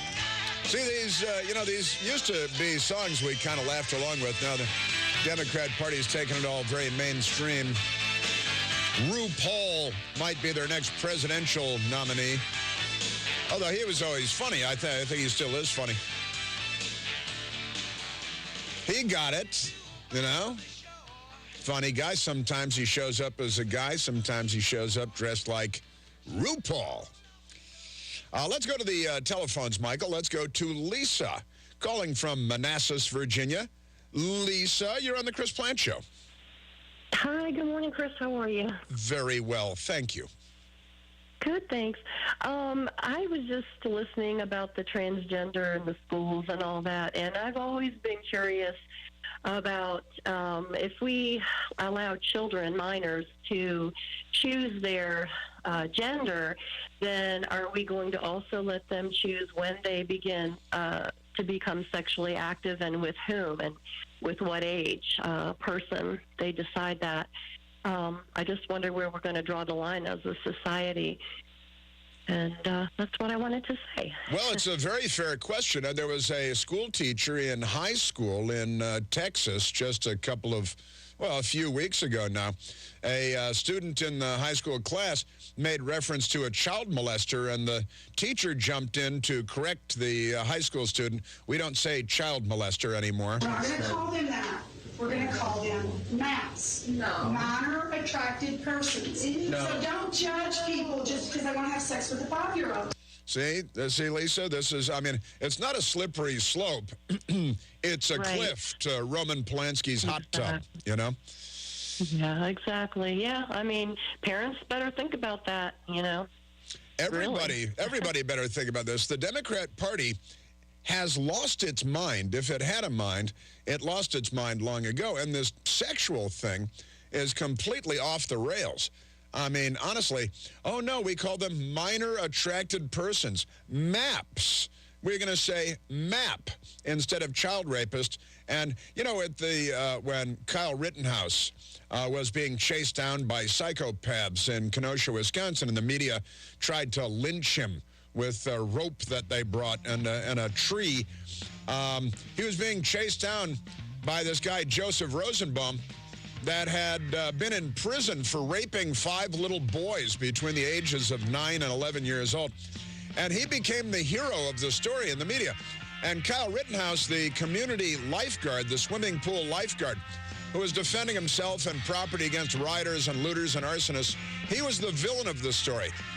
We're in a sick place. Broadcasting from the top of the North Carolina Sandhills, 97.3 FM, 104.1 FM, and 990 AM, WEEB, Southern Pines, Pinehurst, Aberdeen. News this hour from townhall.com. I'm Rich Thomason. With the all-important midterm elections fast approaching, the candidates making their final appeals to the voters. Several key debates last evening, including in New York. Republican gubernatorial candidate Lee Zeldin hammering Democrat Kathy Hochul on crime. We can continue with the status quo where they believe they haven't passed enough pro-criminal laws, or we could take control of our destiny and make sure law-abiding New Yorkers are in charge of our streets again. Hochul defends her record on crime, and that includes cashless bail. Anyone who commits a crime under our laws, especially with the change they made to bail, has consequences. In Pennsylvania, the lone debate between U.S. Senate candidates, Republican Mehmet Oz and Democrat John Fetterman. Amid questions about his health, his refusal to release detailed medical records following a stroke, Fetterman insists that he is up to the challenge of serving in the Senate. If my doctor believes that I'm fit to serve, and that's what I believe is appropriate, and now with 2 weeks before the election, you know, I have run a campaign and I've been very transparent about being very open about the fact we're in used captioning. Dr. Oz asked if he is fit to serve after being accused of offering questionable medical advice on his TV program. One of the great blessings of traveling around Pennsylvania is you run into people who have watched the show. They thank me very much for giving them life-saving advice on chronic issues like high blood pressure or dealing with their anxiety. The show did very well because it provided high-quality information that empowered people. And the election now 13 days away. Russian President Putin has monitored drills of his country's strategic nuclear forces involving multiple practice launches of ballistic and cruise missiles. Show of force coming amid heightened tension with the West over the ongoing war in Ukraine. On Wall Street, the Dow is up 123 points. The NASDAQ, 156 points in the red. More on these stories at townhall.com. NCN News, I'm Mike Riley. 6 people were shot at an apartment complex in Greensboro just before midnight Tuesday.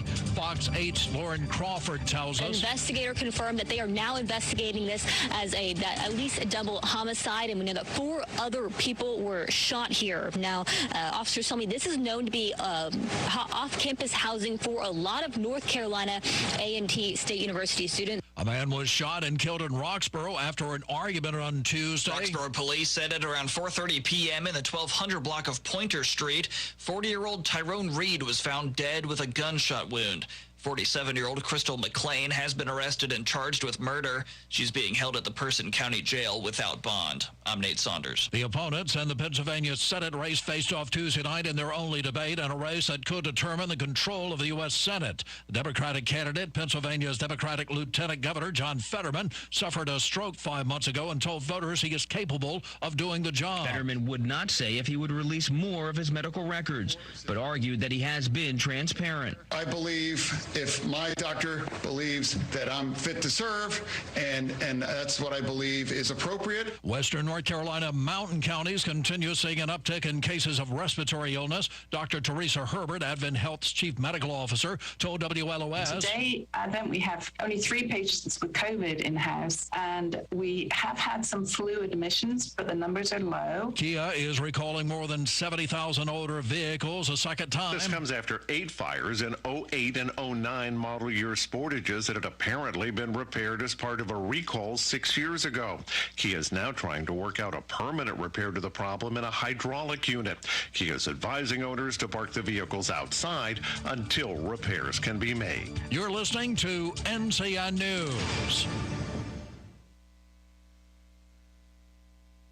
Hey there, Sherry Beasley.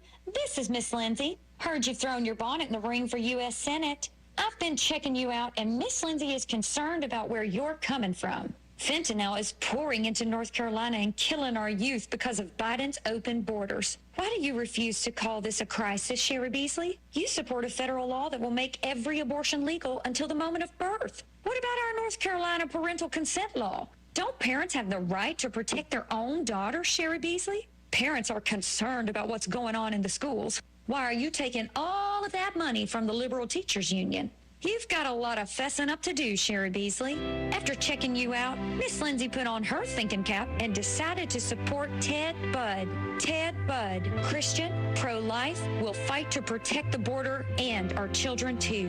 Miss Lindsay says, let's elect Ted Budd, U.S. Senate. Paid for by Patriotic Veterans, Inc., a 501c4 committee, not coordinated with any candidate or When I opened my business, I knew I needed insurance. How much, what kind, where to buy? No idea. A friend told me to call FCIG, First Casualty Insurance Group, Southern Pines. My FCIG rep told me what I needed, and she showed me how to save on my home and car insurance, too. I was really surprised to find out that they represent over 3 dozen companies. Wow. Time to call FCIG, First Casualty Insurance Group, Southern Pines. 910-692-8303. 910-692-8303. We're tracking above normal temperatures to persist today ahead of our cold front that will bring rain into the afternoon and early evening.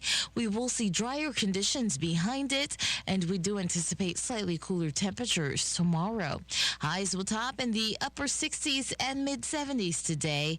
We'll have to watch a few areas to the south with readings in the lower 80s. By tonight, we're down into the upper 40s and mid-50s. I'm meteorologist Peter Sherwood in the Weather Center. The Chris Plant Show is sponsored by Sandy Ridge Memory Care and Assisted Living in Candor, a place for compassionate care. Call 910-974-4162.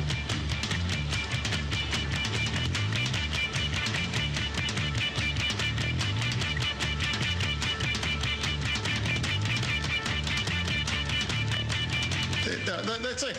He got his Pennsylvania house from his own inlays from $1. Mr. Fetterman, we have to continue on. Yes, he got the inlays and the wood in his house for $1. Well, did he say they're from Italy? Is that... That was Lurch, Uncle Fester. Maybe if he put a light bulb in his mouth, it would light up. Distinct possibility. As a member of the Addams family. Well, happy Wednesday to you and welcome. We got a lot of crazy going out there. Because, the Democrat Party, there's just a great deal of crazy. How much crazy is there? Well, more than I could get to in a mere 3 hours. I can tell you that much. You see, Joe Biden, he's going to do an interview at long last. He's doing an interview with Jay Leno. Jay Leno doesn't have a show. Oh, no, you're wrong. Jay Leno does have a show. Jay Leno's got a show called Jay Leno's Garage. It's called Jay Leno's Garage. It's about cars, and Joe Biden is going to go on there. No 60 Minutes interviews, no hard-hitting ABC interviews with George Stephanopoulos, the Clinton administration official, posing as a journalist all these years. Quite remarkable. But he's going on Jay Leno's Garage. Why Jay Leno's Garage? Because why not? He likes cars. Vroom, vroom. He can put on a crash helmet and run into the wall and things. The guy's really something, but that's what he's doing. He's going on Jay Leno's Garage because it's a lot better than going on a news show or something like that. Now,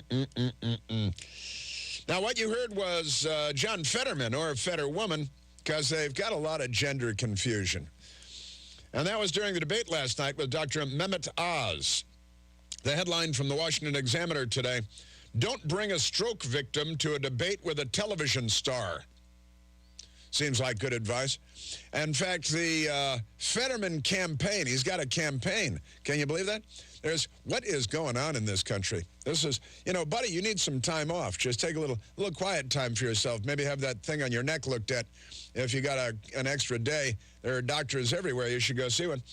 Don't bring a stroke victim to a debate with a television star. Mehmet Oz, of course, for many years had his own television show, and he speaks very well. He's a medical doctor. He's a sharp guy. He's been demonized and vilified by the corrupt news media because that's what they do. But the Washington Examiner today writes, if Oz was a debate diamond, a piece of carbon that managed to handle the pressure extraordinarily well, Fetterman was a lump of coal.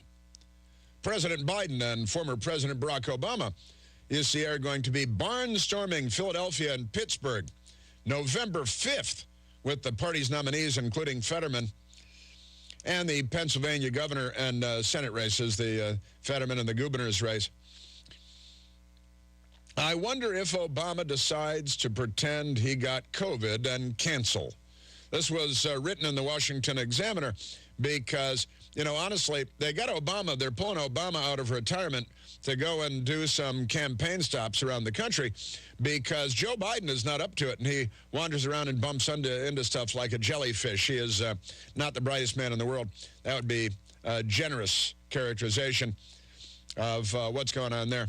But it was terrible. He was massacred. The Insta poll after the debate last night, it was 82-18, 82-18. That Mehmet Oz won the debate hands down. 18% of people apparently experiencing some sort of a psychological trauma, thinking that Fetterman won the debate. I don't know how, you know, where did that 18% come from? They should be disallowed the vote. Speaking of which, you know, Stacey Abrams and the Democrats, the draconian Jim Crow voting laws in Georgia. People won't be able to vote, especially BIPOC. You know, black, indigenous people of color. We got a crazy woman on that today, too. This BIPOC stuff, they've got an army of crazy out there. They sure do. Just crazy people. But it turns out that in Georgia, a record number of people have voted in early voting because the Democrats love a lot of early voting. This whole election day thing is too confusing for them. Not the brightest people. Extraordinary stuff. But they shattered the record in Georgia for early voting in spite of the fact that the Democrats have said that the adjustments to voting laws would make it impossible for really stupid people to vote. Well, it turns out even the really stupid are able to vote. When you have, what do they have, 90 days of early voting or some mail ballots to everybody. Go to their house, take them by the hand, walk them down to the DNC headquarters. Pretty amazing stuff, I've got to say. Man, oh, Manischewitz. And the Democrats and their thing. Let's do a little feminine. I also want to get to Samuel Alito, the Supreme Court Justice. The headline from NBC Fake News. Alito says leaked abortion opinion made conservative justices, quote, targets for assassination, end quote. Alito says NBC News is not aware of this fact where the Democrat showed up with a gun and knife and kidnapping tools outside of Justice Brett Kavanaugh's home. You know, Justice Kavanaugh, who never put Quaaludes in the punch bowl in high school, but they had that lunatic with the scratched up glasses make it up for them during the confirmation hearing because that's what the Democrats do. They know it's all a terrible television show, so they take advantage.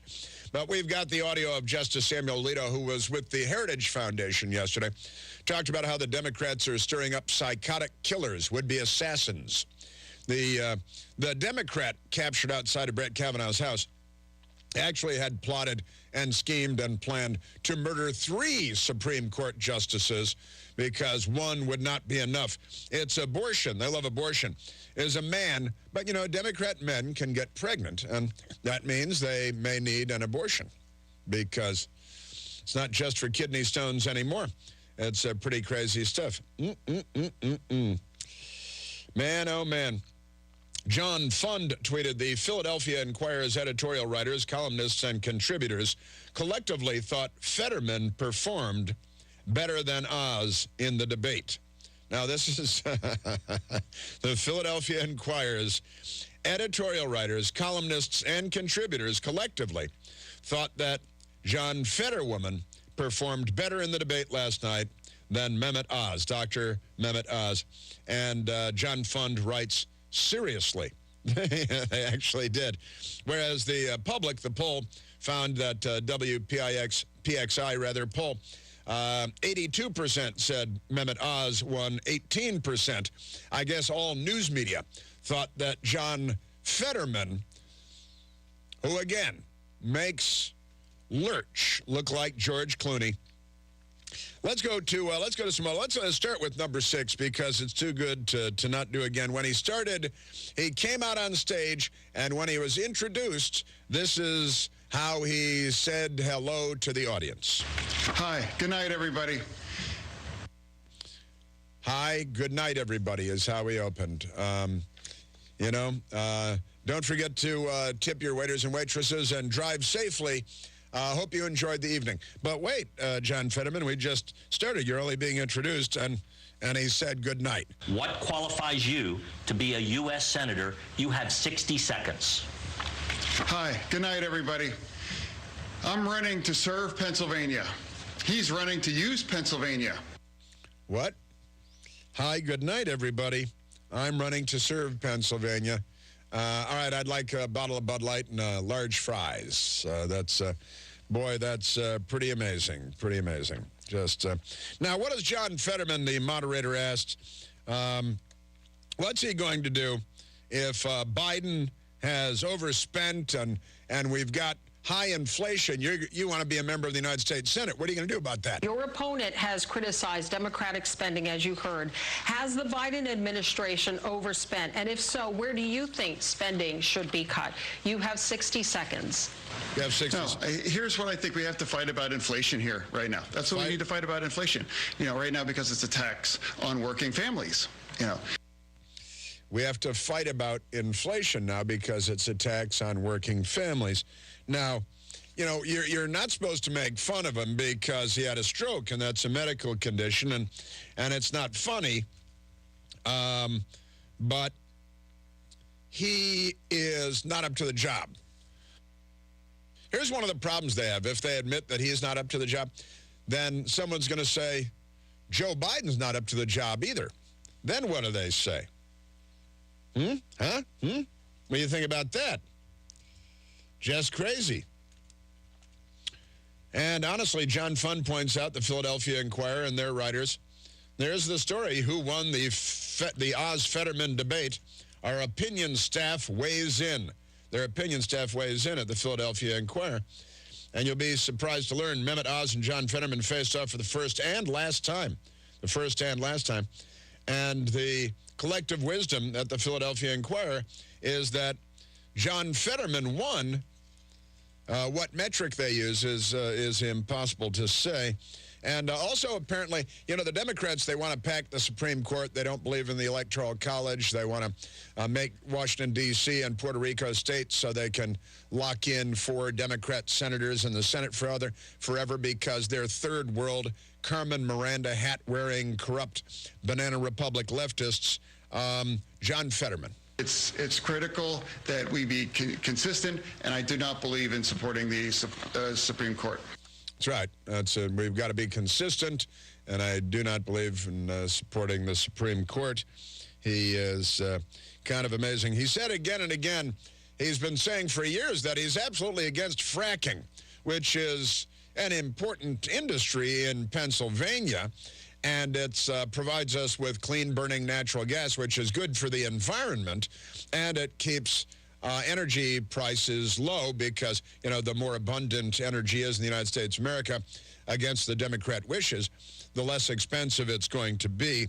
Here is John Fetterman on that topic. I absolutely support fracking. You have made 2 conflicting statements regarding fracking. In a 2018 interview, you said, quote, I don't support fracking at all. I never have. But earlier this month, you told an interviewer, quote, I support fracking. I do support fracking, and I support fracking, and I stand and I do support fracking. And I stand and I do support fracking. And now, again, we're not supposed to notice this, because if we notice this, then we're bad people. We're mean. This is what the left says. And then they loot your business, set the building on fire, overturn the police car. and send transgender men in to shower with your 12-year-old daughter because they're demented. They're completely insane. What is the matter with these people? What happened to this once proud American political party? I just don't know what's going on with them. Michael, let's take a phone call, shall we? Let's go to, we are, of course, at 888-630-9625. Let's go to Jennifer calling from Fredericksburg, Virginia. Jennifer, you're on the Chris Plant Show. Chris, I just love you. I just want to let you know that with all the here's a brain, here's a broke, no good, and all those sayings, I just love it. But I was calling about the bathrooms, and I was just like, if there's a guy bathroom and then there's a female bathroom, there should be a bathroom for men who think they're women and then another one for women who think they're men. I mean, that would make people happy, I would think, but maybe I'm wrong. Now we'd have 4 bathrooms in every restaurant, and 2 of them would be very rarely used, right? Probably. I don't know. I'm just trying to see a middle ground. Yeah. Well, you know what's happening, and this is actually happening organically in Washington, D.C., this is quite common now. There are 2 bathrooms, and they're both gender neutral. Now, for the ladies, that's not good news because men are pigs. Have you noticed that, Jennifer?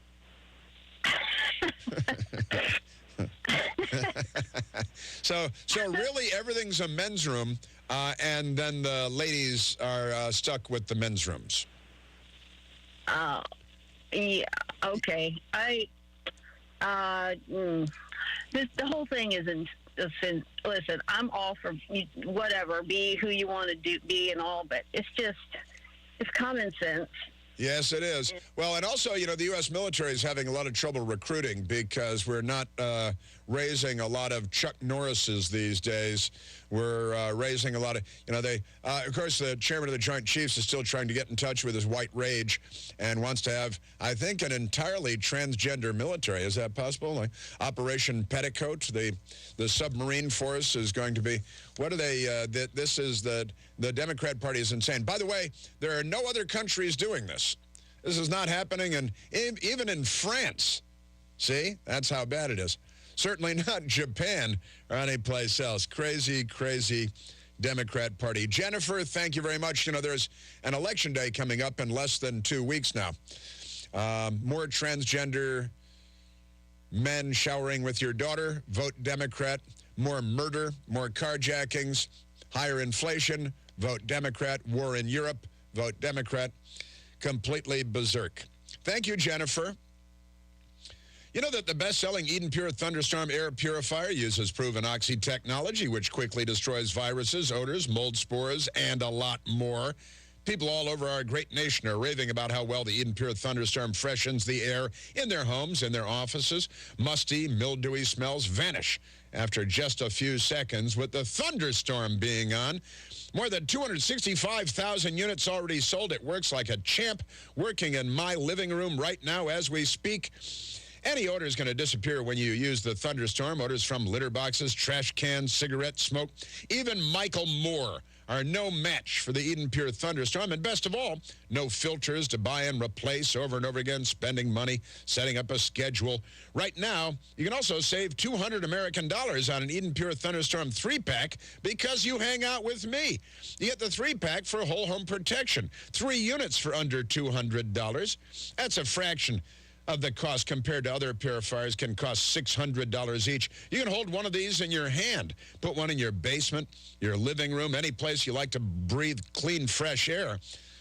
So go to EdenPureDeals.com. Put in the discount code Chris3 to save $200. That's EdenPureDeals.com. The discount code is Chris3, and shipping is free. Free shipping. Come on.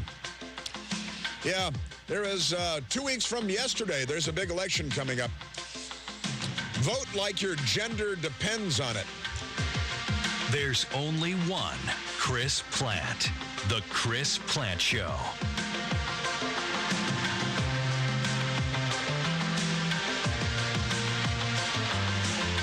Joe Biden and his cronies have lost over $3 trillion of American retirement savings in 2022 alone. With inflation running rampant, the stock market plummeting, do you have a plan to protect your wealth? My friends at American Alternative Assets have the wealth protection answer you need. They help you protect your retirement savings by rolling over your IRA or 401k into a gold IRA. With this little-known tool, you can actually hold physical gold and silver in your retirement account while still maintaining its tax-deferred status. Make the smart choice and protect your family's future. Call today and get your free wealth protection guide. This guide will give you all the answers you need. American Alternative Assets is an A+ and accredited member of the Better Business Bureau. Protect your savings now before it's too late. Call American Alternative Assets at 888-4-GOLD-20 to secure your free gold and silver guide today. Call now, 888-446-5320. Individual results may vary. There is no guarantee that past performance will be indicative of future results. Investing involves risk, including possible loss of principal. Income may be subject to state, local, or federal alternative minimum tax. When interest rates rise, prices fall. When interest rates fall, prices rise. Did you know that municipal bonds are a way for investors to support civil projects while earning federally tax-free income? The Golden Gate Bridge, the tallest bridge in the U.S., was financed with municipal bonds. Are you looking to bridge the gap between the income of your working years and the income needed in retirement? Municipal bonds might provide the solution you're looking for. Henyon & Walsh is a leading specialist in tax-free municipal bonds and has provided investors with quality service and personal attention since 1990. Call now to receive their informative bond guide absolutely free. Dial 1-800-833-9833 to learn how to earn retirement income while keeping your taxes at bay. Just dial 1-800-833-9833 for a copy of their informative bond guide for free. No cost, no obligation. 1-800-833-9833. Henyon & Walsh, Inc., member of FINRA, SIPC. They call it the big lie. Repeat a false claim over and over again, and soon it's accepted. All this week, Eric Bolling is on Newsmax exposing the big media lies and how they're destroying America. Find out the big networks pushing big lies about Republicans, Donald Trump, and more. Eric names names. He even exposes how the big media polls are manipulated and used to hurt conservatives. You must watch Eric Bolling, The Balance, on Newsmax at 8 p.m. Eastern. Millions are tuning into Eric and Newsmax for the news they can really trust. Find Newsmax on all major cable systems and streaming platforms. If they don't carry it, call them and demand Newsmax. And don't forget to download the free Newsmax app on your smartphone. It takes just seconds, and you can watch Newsmax anytime, anywhere. Find out why millions are making the switch to Newsmax. Tune into Eric Bolling tonight. Make the switch to Newsmax. You won't look back. Hello, my name is Jim Von Cannon. I paid for this ad. I want people to know what I stand for. I want them to know that it means something to be a conservative Republican. I'm a retired Special Forces Sergeant Major. I grew up here. My family still lives in this county. I'm tired of seeing people come in to our county from elsewhere and all of a sudden want to hold office. I've lived my whole life here. I know people here are sick and tired of the same old tax and spend. I'm sick of it too. And I'll prove it to you if you elect me, Jim Von Cannon, as your county commissioner. My name is Tony Keith of Keith Hardware in Carthage, North Carolina. I'm the third generation of a family-owned business. We've been in business for 83 years. We sell live bait, crickets, minnows, and worms, fishing tackle, nuts and bolts and screws by the piece. You can still come in and get nails weighed out by the pound or ones or twos, however you'd like. The guys, they know what they're doing. You don't have to ask for service. You tell them what you need. If they ain't got it, usually they can conjure it up. Keith Hardware has been a tradition in this town for as long as I've been in business, 42 years. And they run a good business and they're good people. I came in with 2 pieces of plumbing. I handed it to this guy, and he took off the back and picked it up and brought it back. Their knowledge is invaluable to me. With Keith Hardware for 28 years. I rent the building from them next door. And Tony and Ginger are doing an excellent job. I'm proud of them. Come visit Keith Hardware today at 207 Monroe Street in Carthage. We're just an old-fashioned hardware store. It wasn't long ago when residents in the Sandhills had to call 2 different companies for plumbing or heating and air conditioning service. But Fields Plumbing and Heating and Air Conditioning was the first to offer all 3 services and still do. At Fields Plumbing and Heating and Air Conditioning, it's our goal to offer customers fast, dependable, and creative solutions to your home and business needs. Experience counts. Call Fields Plumbing and Heating and Air Conditioning 910-949-3232. 910-949-3232. WEEB, we've got you by the ears. Now, the state of Virginia has a chapter of the National Association for the Advancement of Colored People, the NAACP. And it turns out it may have to become the NAACP LGBTQIAA, because the head of the NAACP in the state of Virginia, Robert Barnett Jr., he was speaking in public yesterday, and he said some fairly interesting things, I think. I want to share them with you. And then a perfectly normal Democrat woman at the University of Wisconsin in Madison coming up. This is the Chris Plant Show.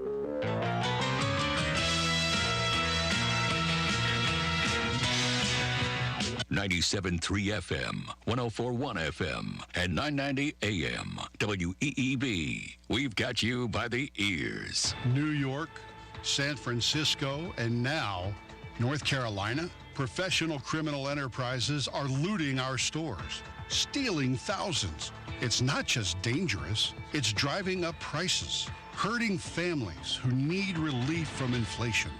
State Senator Tom McInnes knows getting tough on crime and lowering prices are not partisan issues. That's why Senator McInnes fought so hard in Raleigh to crack down on these professional shoplifters.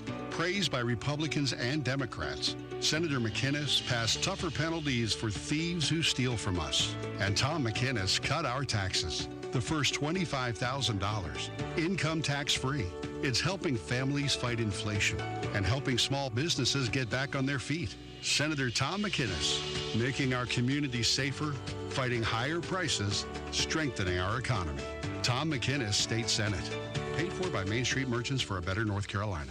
Garage door broken? If it is, your home is not as safe as it could be. Call Superior Overhead Doors today. Whether you need repairs or full replacement, you can count on us. With over 20 years of experience, no job is too big. Active duty military receive $20 off repairs and $50 off installation. So call Superior Overhead Doors today at 910-992-6227 or visit us online at SuperiorOverheadDoorsLLC.com for a free estimate. Is your Medicare covering enough? First Medicare Direct Plans were made for you. For 2023, we're lowering copays and out-of-pocket maximums so you can save even more. Plus, we've added reimbursements for your favorite fitness activities, including golf. Our plans start at $0 a month. Learn more during a free seminar in your area. Visit firstmedicare.com/FMD23. First Carolina Care Insurance Company is a health plan with a Medicare contract. Enrollment in First Carolina Care depends on contract renewal. For accommodations of persons with special needs and meetings, call 888-382-9781 TTY 711. Does your pup lack proper exercise while you work? Or you can't go on vacation because your pup can't come? Check out Watch My Wag, where they specialize in day play, boarding, grooming, and training for your furry companion. Their facility includes a 3,000 square foot fenced-in outdoor play center for when your pup needs exercise. Their VIP suites are great for those overnight stays. So call Watch My Wag today to make an appointment at 910-725-1888 or online at watchmywag.com.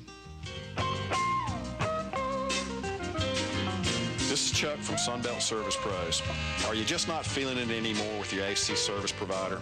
Are you calling those guys because that's what you've always done, or because there's a sticker on the thermostat with an old phone number on it? How about this?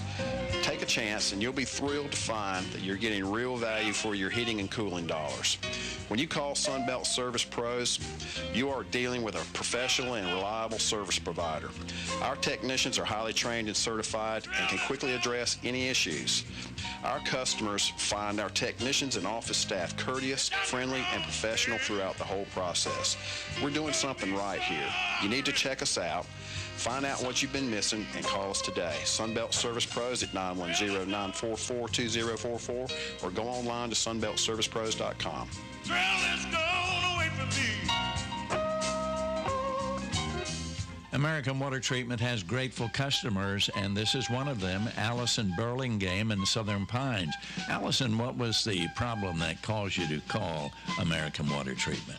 After a water analysis purchasing our farm, they were able to give me an economical and corrective solution to adjusting the water quality at my home. So how did that work out? Great. The water quality in my home is better than the bottled water from the store. My laundry is cleaner, my skin and hair is softer. I've even become a bit of a water snob because I prefer to bottle my own water at home, which saves me time and money. I would not hesitate to recommend American Water Treatment to anyone who has issues with their water. Call American Water Treatment at 910-944-3140 and ask for the Water Guys, or check the yellow pages under water. 910-944-3140. We're tracking above normal temperatures to persist today ahead of our cold front that will bring rain into the afternoon and early evening. We will see drier conditions behind it, and we do anticipate slightly cooler temperatures tomorrow. Highs will top in the upper 60s and mid-70s today. We'll have to watch a few areas to the south with readings in the lower 80s. By tonight, we're down into the upper 40s and mid-50s. I'm meteorologist Peter Sherwood in the Weather Center. WEEB, we've got you by the ears.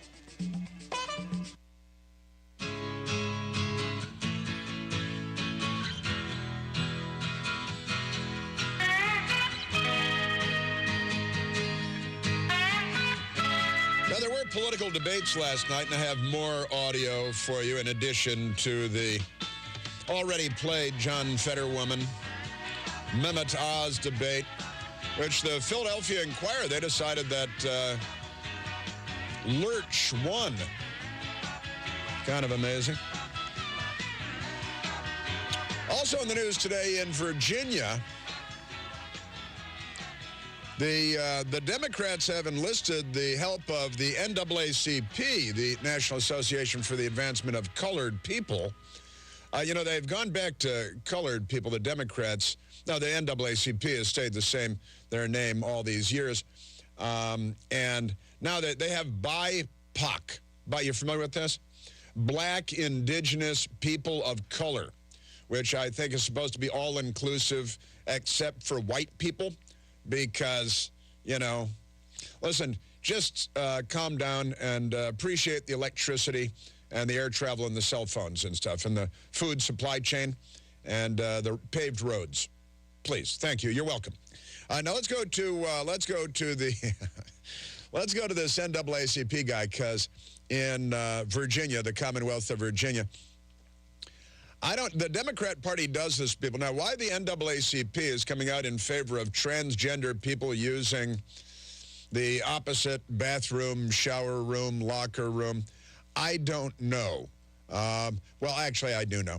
And here's what it is. It's all for one and one for all. It's like the 3,000 insane, demented musketeers. And every left-wing Kosnick must take up the cause of every other left-wing lunatic because that's what they are. They're a coalition of the demented, the Democrat Party today. And as a demonstration of that, here is the NAACP in Virginia spokesman, the chieftain, Robert Barnett. And it's Robert Barnett. It's Robert Barnett Jr. It's Robert Barnett Jr. I'm sure his father doesn't want to be associated with him at this point. So the Robert Barnett Jr. Actualities, please, the sound bites. It's pretty amazing. Why are you run out of stuff to talk about related to NAACP business? I'm not sure. Here's Robert Barnett Jr. with the NAACP in Virginia. Children have a right to determine their own expression of their identities, including what names and pronouns they would like to be called by classmates and teachers. You should, now we're talking about school children again here. This is, they're after the children. Hey, teacher, leave those kids alone. And why is the NAACP talking about names? You should choose names. So children in school should be allowed to decide that their pronouns are not. And also, he's in favor of keeping it a secret from the parents because, honestly, you know, there should be a nationwide restraining order to keep the Democrat Party away from the children. A federal judge needs to intervene here on behalf of the children. Nancy Pelosi, I like to be close to the children. And then John Fetterman weighs in.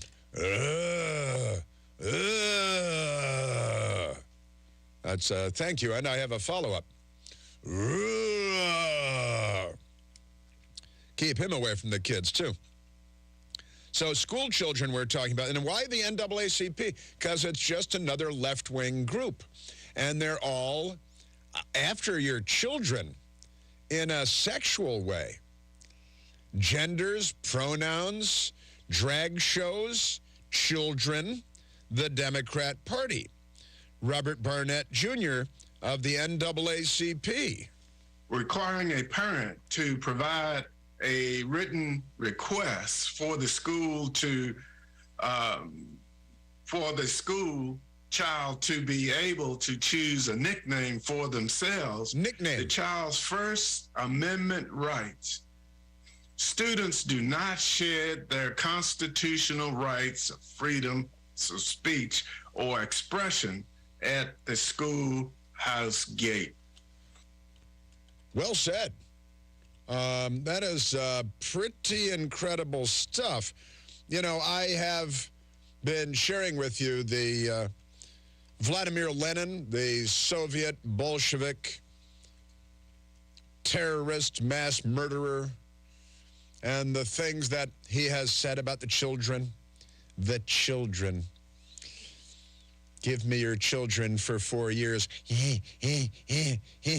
These are very, very creepy times, and the Democrat Party is very, very creepy, requiring a parent. See, he's against if the child wants to change genders at school, he's for that. But he thinks that the parents should not be involved in that. You don't need a note from parents just to change the gender of a school child because honestly, Fritz Lang, Peter Lorre, creepy enough.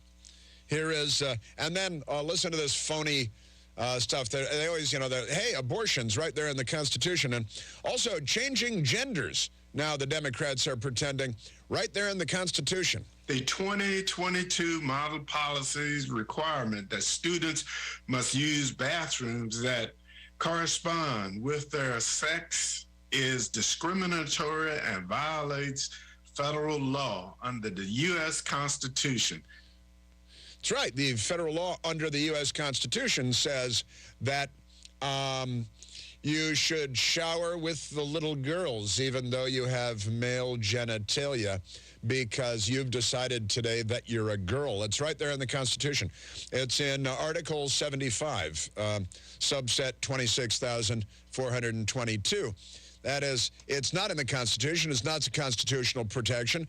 Children are children, and you should leave the children alone, creepy people. You are very, very creepy, and you should stop with the schools leaving the parents out of it. It's not a constitutional right. It is, you know, very concerning that you people on the left, are they people? Do you think, can I call them people? Because that is just, these people are insane. Vladimir Ilyich Ulyanov, a.k.a. Lenin, the Soviet Bolshevik mass murderer who enslaved so many and destroyed so much. Give me 4 years to teach the children, he said, and the seeds I have sown will never be uprooted. That is, the left is sinking their teeth into the children right now. They're very, very creepy. This should be very concerning. Now, let's go to someone that grew up under the Democrat system, because this woman is very unwell. But she's perfectly typical of today's Democrat Party and what they're producing in droves. Here's a young woman at the University of Wisconsin at Madison, right? University of Wisconsin at Madison.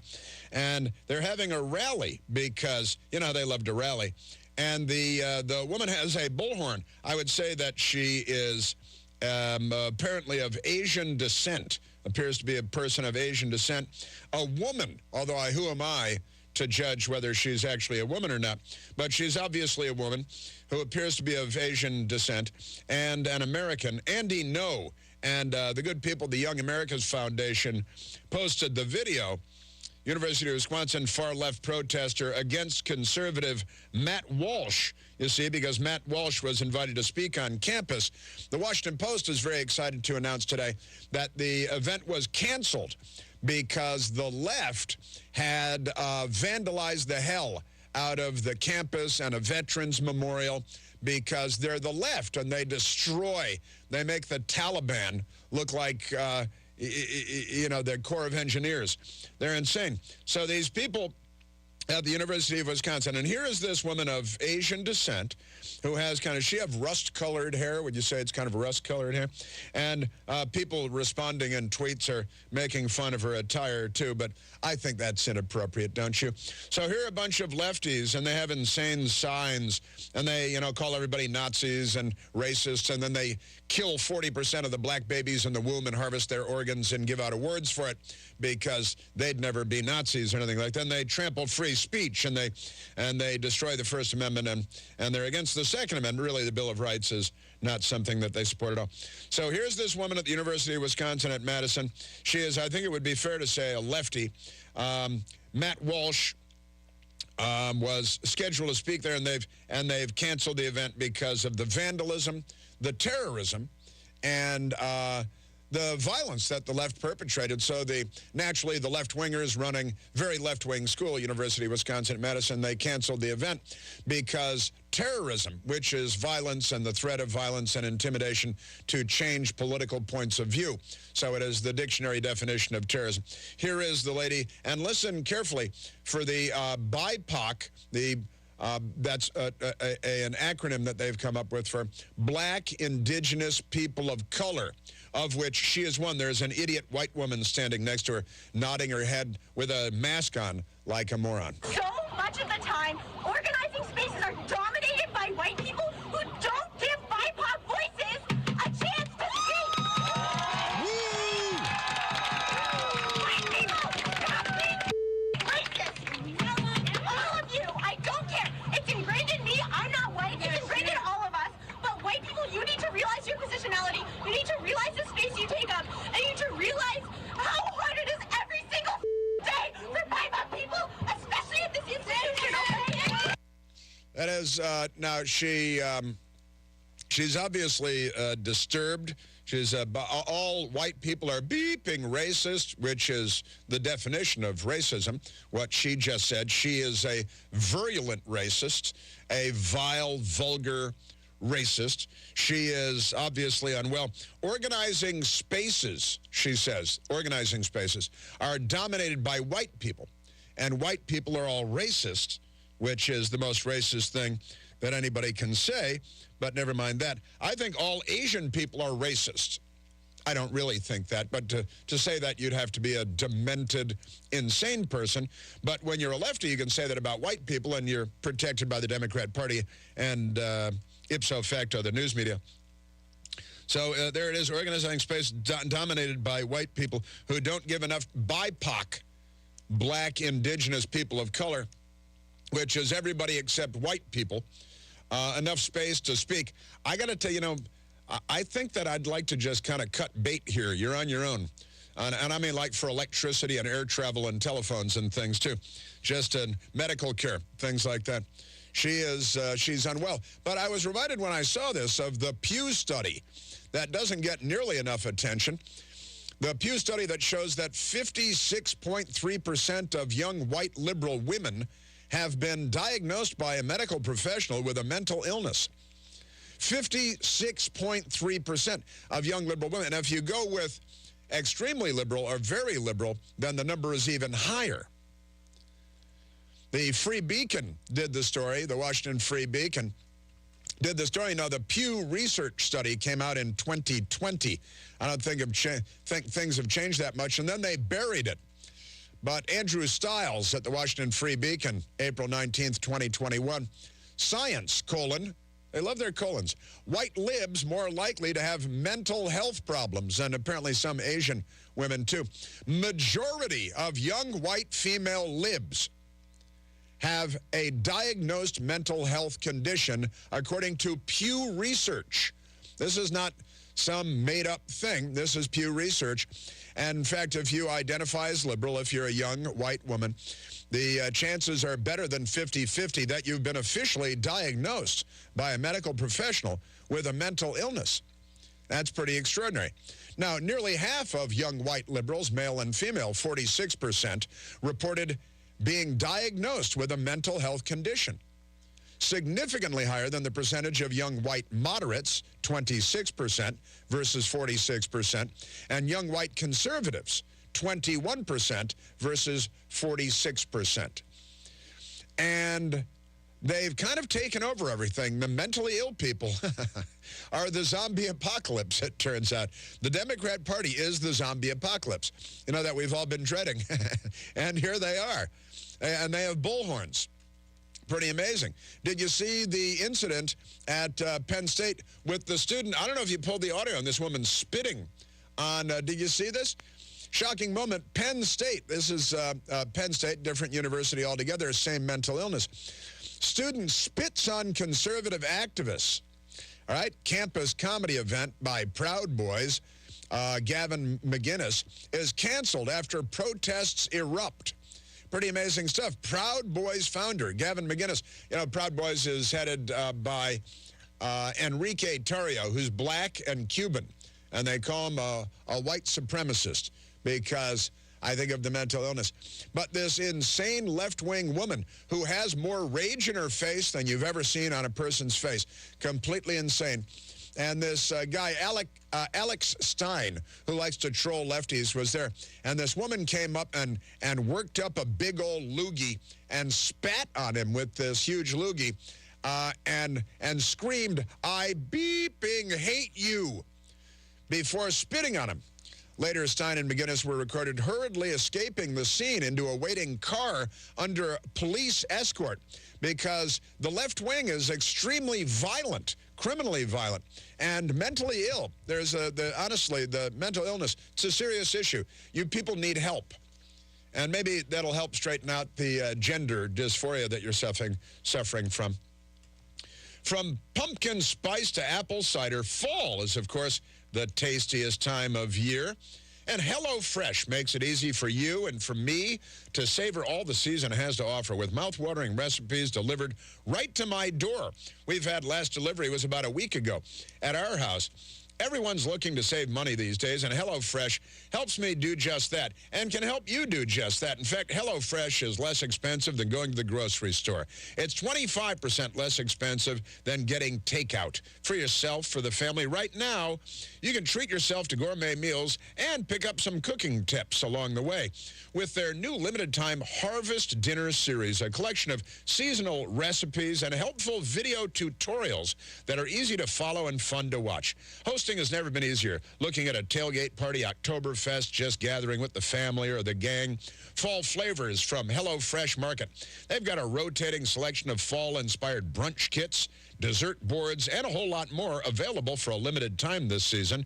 Here's some big news, too. HelloFresh is now offering vegan recipes made without any animal products of any kind. So get started today at HelloFresh.com/plant65. Why Plant65? Use the code Plant65, and you're going to get an additional 65% off plus free shipping.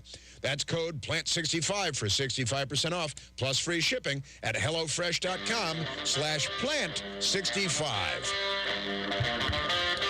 Yeah, the Democrats have made all of this perfectly normal. The insanity, the racism, the transgenderism, the spitting on people. And it was amazing that he didn't just break her jaw right there. The discipline that he showed was quite extraordinary, while this crazy person spat on him. But, you know, perfectly normal because of the Democrat Party. There's an election coming up in less than 2 weeks. You're listening to The Chris Plant Show.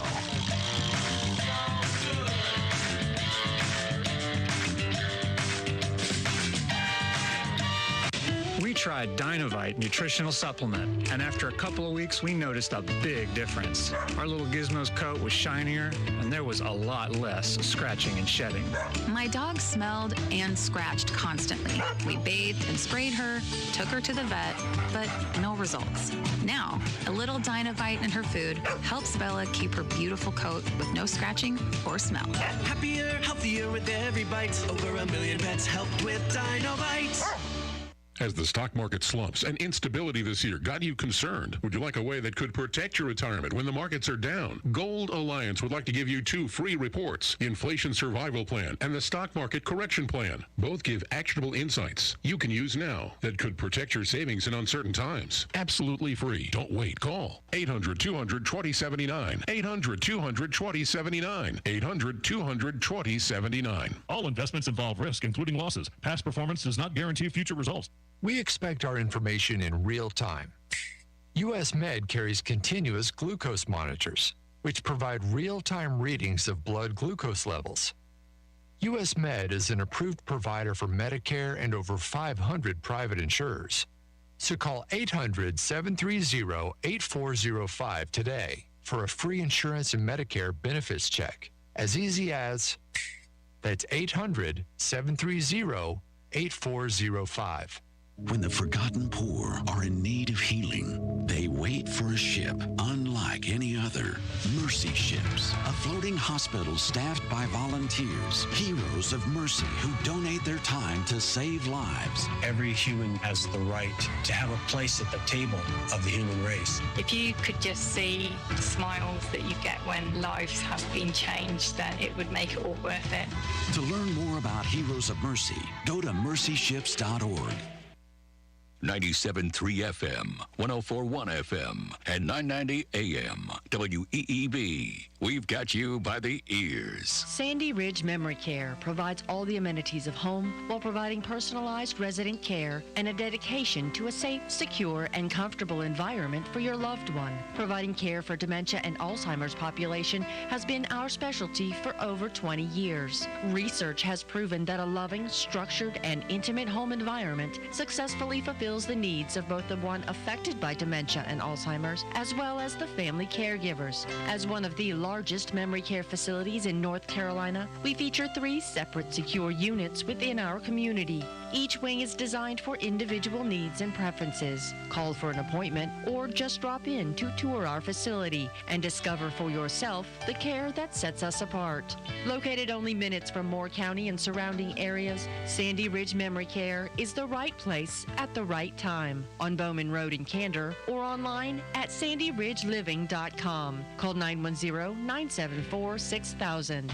New York, San Francisco, and now North Carolina, professional criminal enterprises are looting our stores, stealing thousands. It's not just dangerous, it's driving up prices, hurting families who need relief from inflation. State Senator Tom McInnes knows getting tough on crime and lowering prices are not partisan issues. That's why Senator McInnes fought so hard in Raleigh to crack down on these professional shoplifters.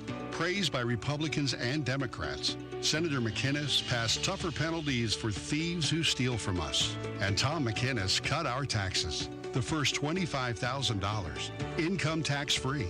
It's helping families fight inflation and helping small businesses get back on their feet. Senator Tom McInnes, making our community safer, fighting higher prices, strengthening our economy. Tom McInnes, State Senate. Paid for by Main Street Merchants for a Better North Carolina. This is Chuck from Sunbelt Service Pros. Are you just not feeling it anymore with your AC service provider? Are you calling those guys because that's what you've always done, or because there's a sticker on the thermostat with an old phone number? How about this? Take a chance and you'll be thrilled to find that you're getting real value for your heating and cooling dollars. When you call Sunbelt Service Pros, you are dealing with a professional and reliable service provider. Our technicians are highly trained and certified and can quickly address any issues. Our customers find our technicians and office staff courteous, friendly, and professional throughout the whole process. We're doing something right here. You need to check us out. Find out what you've been missing and call us today. Sunbelt Service Pros at 910-944-2044 or go online to sunbeltservicepros.com.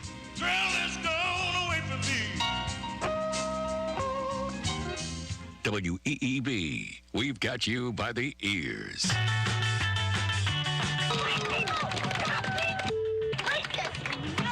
All of you, I don't care. It's ingrained in me. I'm not white. It's ingrained in all of us. But white people, you need to realize your positionality. You need to realize the space you take up. And you need to realize how hard it is every single day for BIPOC people, especially at this institution, okay? Get that girl some fentanyl.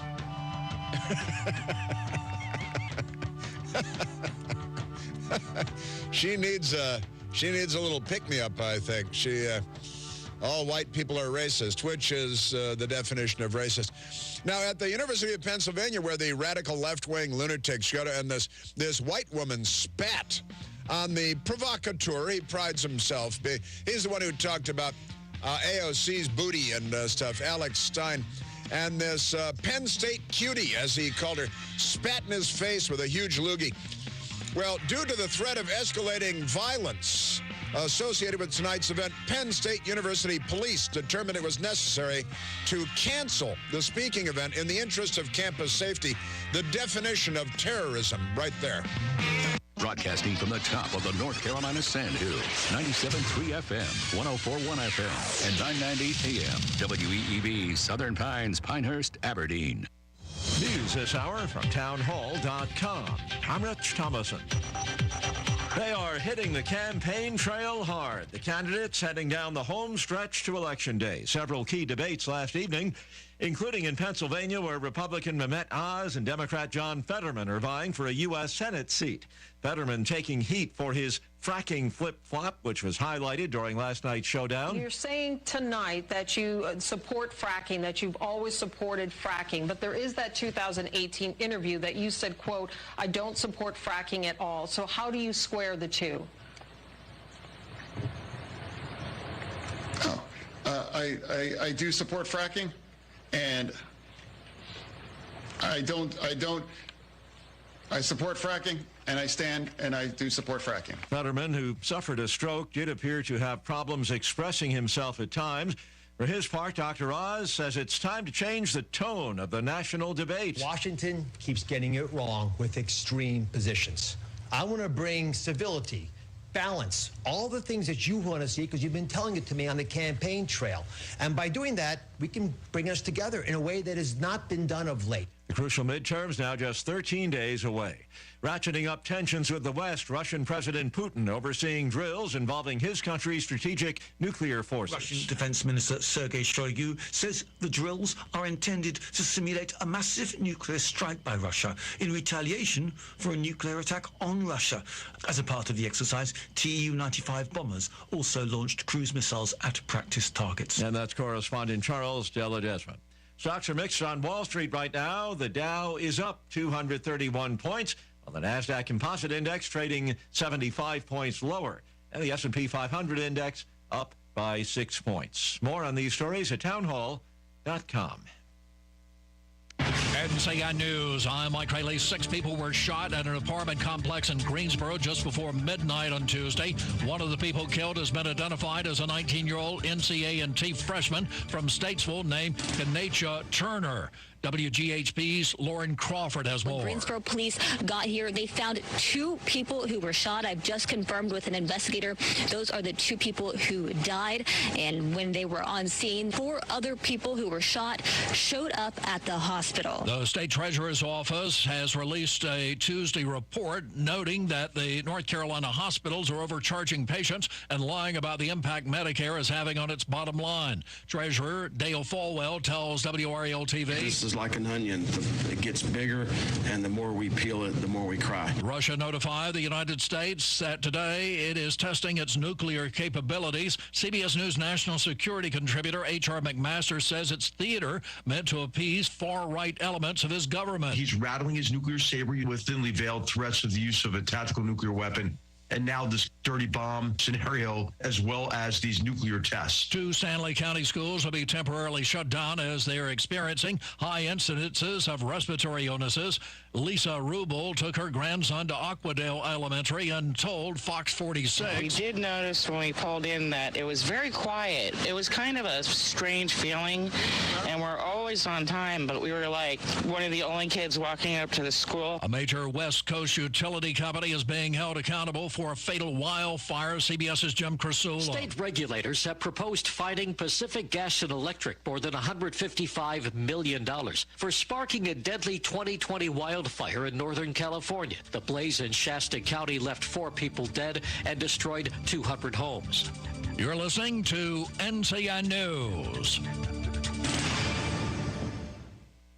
Did you know Atlantic hurricane season runs through November? From gathering necessary supplies to planning an evacuation route, now is the time to make sure you and your family are prepared. And if a storm damages our electric system, local public power providers are ready to respond and restore power quickly and safely. As a public power customer, you benefit from having an electricity provider that restores power faster than other providers do. Visit electricities.com for storm preparation tips and resources. We as parents or grandparents or other people who work with our children should be getting their vaccines and getting their boosters if they haven't done that yet. Those boosters really matter. As many people, especially older people, their immune system forgets a little bit faster, and so these boosters are good reminders to the immune system of who the enemy is, so you're ready for it if you run across that virus. Stay up to date on your COVID-19 vaccine. Find out when you're due for your booster.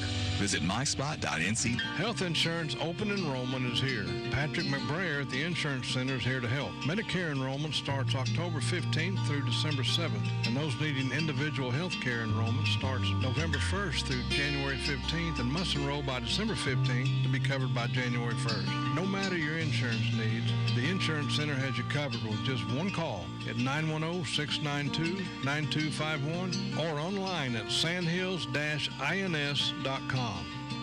We're tracking above normal temperatures to persist today ahead of our cold front that will bring rain into the afternoon and early evening. We will see drier conditions behind it, and we do anticipate slightly cooler temperatures tomorrow. Highs will top in the upper 60s and mid-70s today.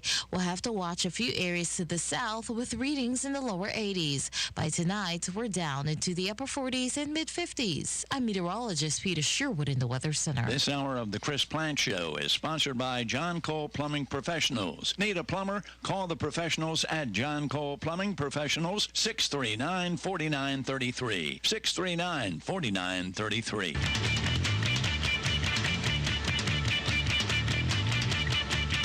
You have not released your detailed medical records surrounding your stroke. Mr. Fetterman, will you pledge tonight to release those records in the interest of transparency? You have 60 seconds. To me, for transparency is about showing up. I'm here today to have a debate. I think that was non-responsive, Your Honor.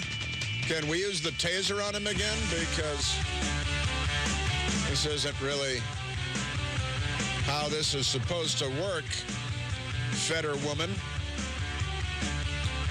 Goiterman. Goiterman. Where? There. Oh, that's a goiter. It's a goiter. Poor fella. Yes, violence and the Democrat Party go together like carrots and peas, like a hand in a mitten. The riots, the looting, the arson, the fire bombings of churches, just in the last year. If you go back 2 years, 2.5 years, the riots, too numerous to count, the businesses and other locations that were looted and burned, and the thousands of police injured, the billions in property damage, all literally true. Quite remarkable stuff. And, and they're raising the zombie apocalypse army. They've got 20-year-old women on college campuses with the rage of 1,000 psychotic North Korean killers attacking men on campus who, of course, could respond in various ways, but do not. Just extraordinary stuff. There was the violence on campus at Penn State. There was the violence on campus at the University of Wisconsin at Madison. And I promise you, if these were right-wing groups instead of left-wing groups, that it'd be front-page news. All of this would be front-page news across America. All the networks would have their anchors there with satellite trucks, and they'd have makeup artists. They'd have all kinds of television production stuff going on there. Matt Walsh was scheduled to speak at the University of Madison at Wisconsin, and turns out he posted pictures of all the vandalism that they perpetrated on the campus, their own campus. Mental dwarves that they are. Can you still say dwarves? Maybe they're mental little people. Could be mental little people, I think. And Matt Walsh posted photos of all the graffiti, spray-painted, vile, vulgar, the usual stuff. They attacked Alumni Park. They attacked a veterans memorial on the campus and vandalized the heck out of that. And Matt Walsh posted photos and said, leftist cry bullies. So they're not crybabies, they're cry bullies. Leftist cry bullies at the University of Wisconsin-Madison vandalized a veterans memorial along with several other buildings because they're upset I'm speaking on campus.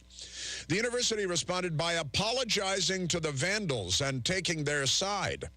The worst cowardice I've ever seen by a university. Well, that might be up for debate because there's a lot of that.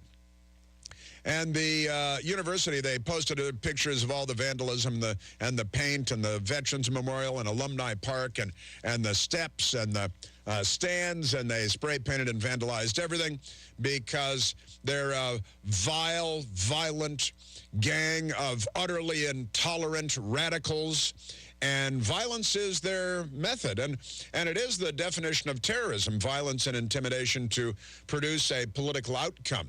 Right? And at the University of Pennsylvania, at Penn State, they put out a statement saying, due to the threat of escalating violence by their own left-wing students associated with tonight's event because they're utterly intolerant and anti-free speech and anti-First Amendment, anti-Bill of Rights, anti-American, un-American, and the Democrats are raising them to be this way. And this is what college campuses are for. Penn State University police determined it was necessary to cancel the speaking event in the interest of campus safety. Right? The threat of violence causes university police to cancel tonight's event. That's just, that is the definition of terrorism. It is. And Matt Walsh points out that the university then sides in the separate event, but same ethic, the same left-wing threat of violence and the destruction of property.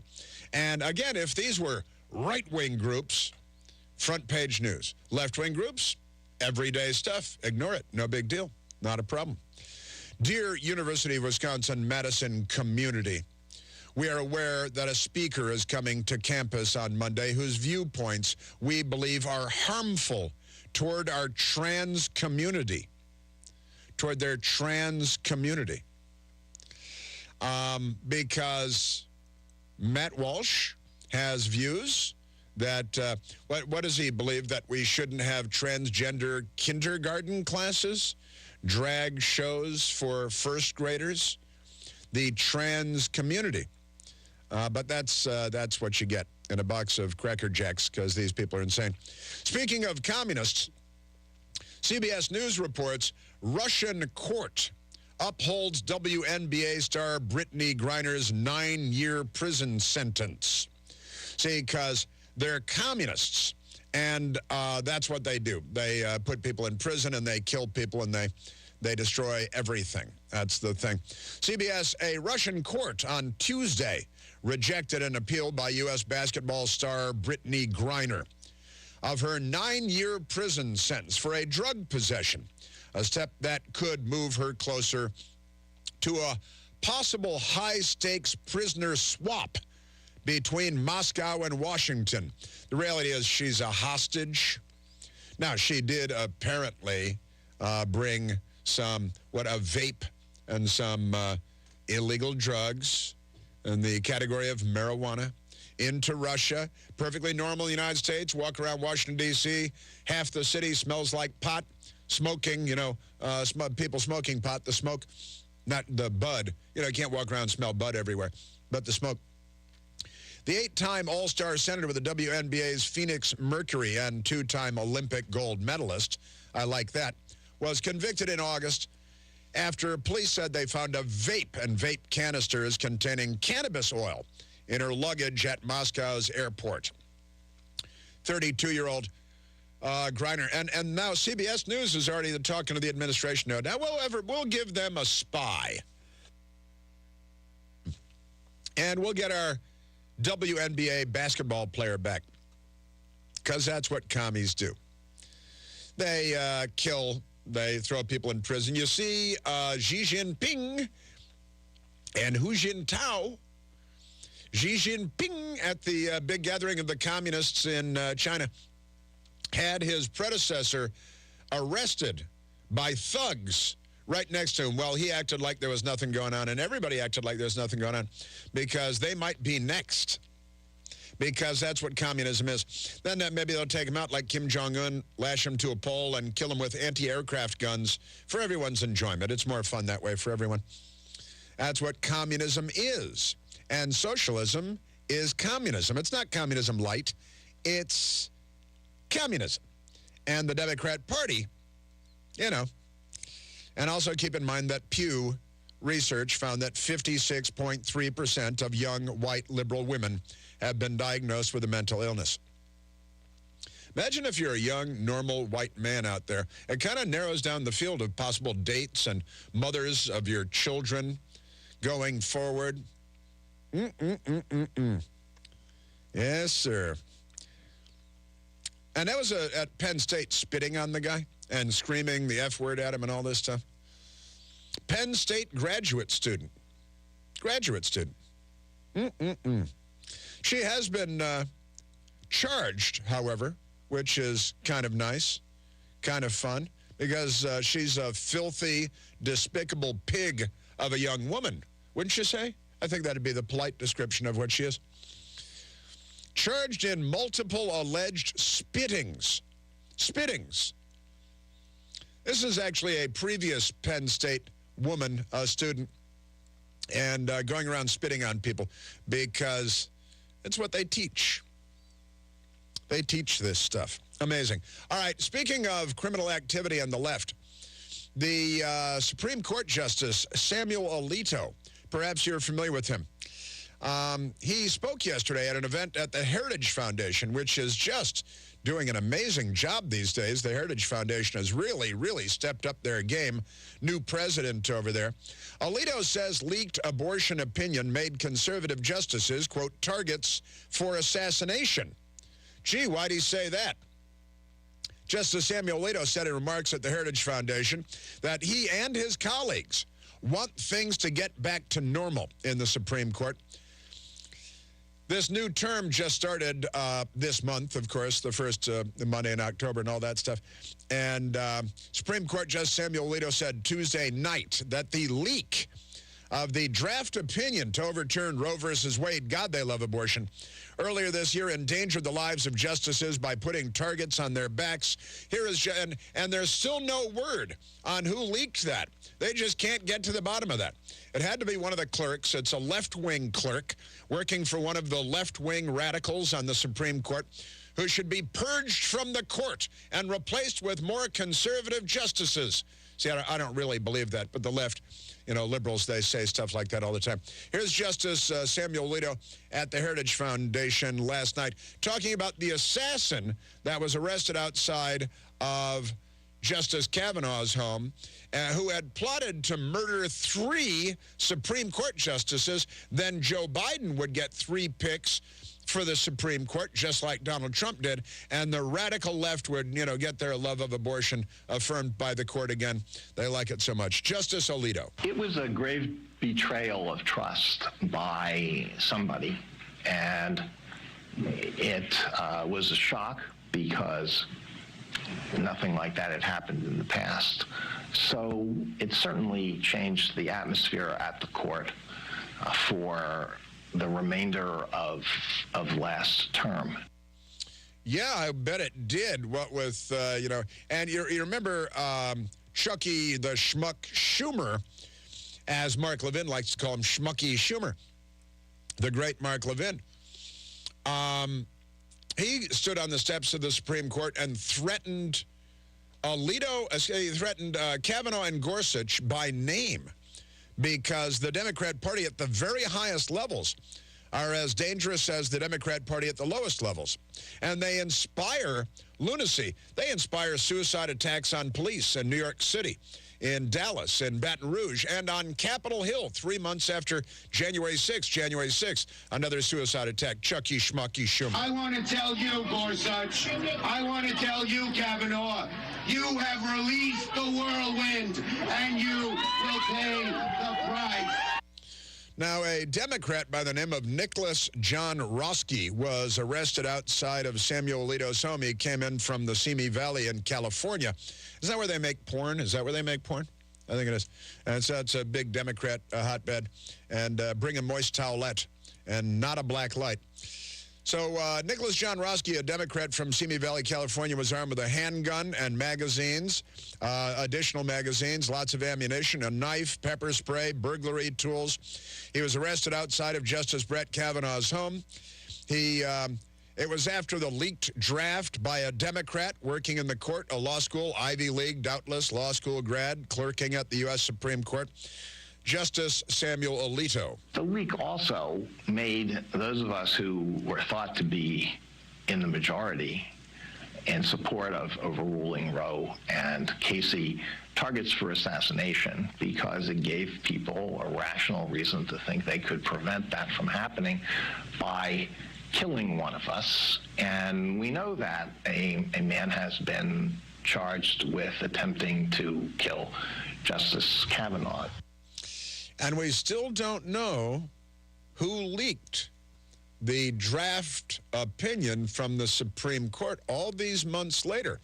And they inspired yet another assassin. Look, Bernie Sanders volunteers shot Congressman Steve Scalise and tried to mow down an entire baseball field full of Republican members of Congress, including the current governor of Florida, just by the way, Ron DeSantis. And another gunman showed up outside of Justice Kavanaugh's home, had a plan to murder 3 Supreme Court justices. Suicide attacks against police, suicide attack against members of Congress, firebombing churches. And it's, running over there. That trial is going on in Waukesha, the lunatic that ran over everybody at the Christmas parade. The dancing grannies murdered 6, injured more than 60. He's on trial. The news media couldn't ignore it more if they wanted to. With the 2022 midterms approaching fast, Biden and his gang, they're looking to keep control of the United States Senate. If they succeed, your hard-earned savings could be at risk, even greater risk. Do you have a plan to protect your wealth, your retirement, before it's taken from you? Well, my friends at American Alternative Assets are here to help you protect your retirement savings by rolling over your IRAs and 401ks into a gold IRA. The fact is, you can hold physical gold and silver in your retirement account while still maintaining its tax-deferred status. Give them a call today at 888-446-5320 to get your free wealth protection guide. This guide will give you all the answers you need. American Alternative Assets has an A+ rating, accredited member of the Better Business Bureau. Protect your savings today before it's too late. Call American Alternative Assets at 888, listen to this, number 4, the word gold, and 20. 4 Gold 20 to secure your free gold and silver guide today. Call now, 888-446-5320. Individual results may vary. No guarantee that past performance will indicate future results. Yeah, the Democrat Party, they've got quite a history. You know, but January 6th, Ashley Babbitt was shot and killed while unarmed after serving 12 years in the Air Force, but pay no attention to that. The cop was the good guy in that case. There's only one Chris Plant. The Chris Plant Show.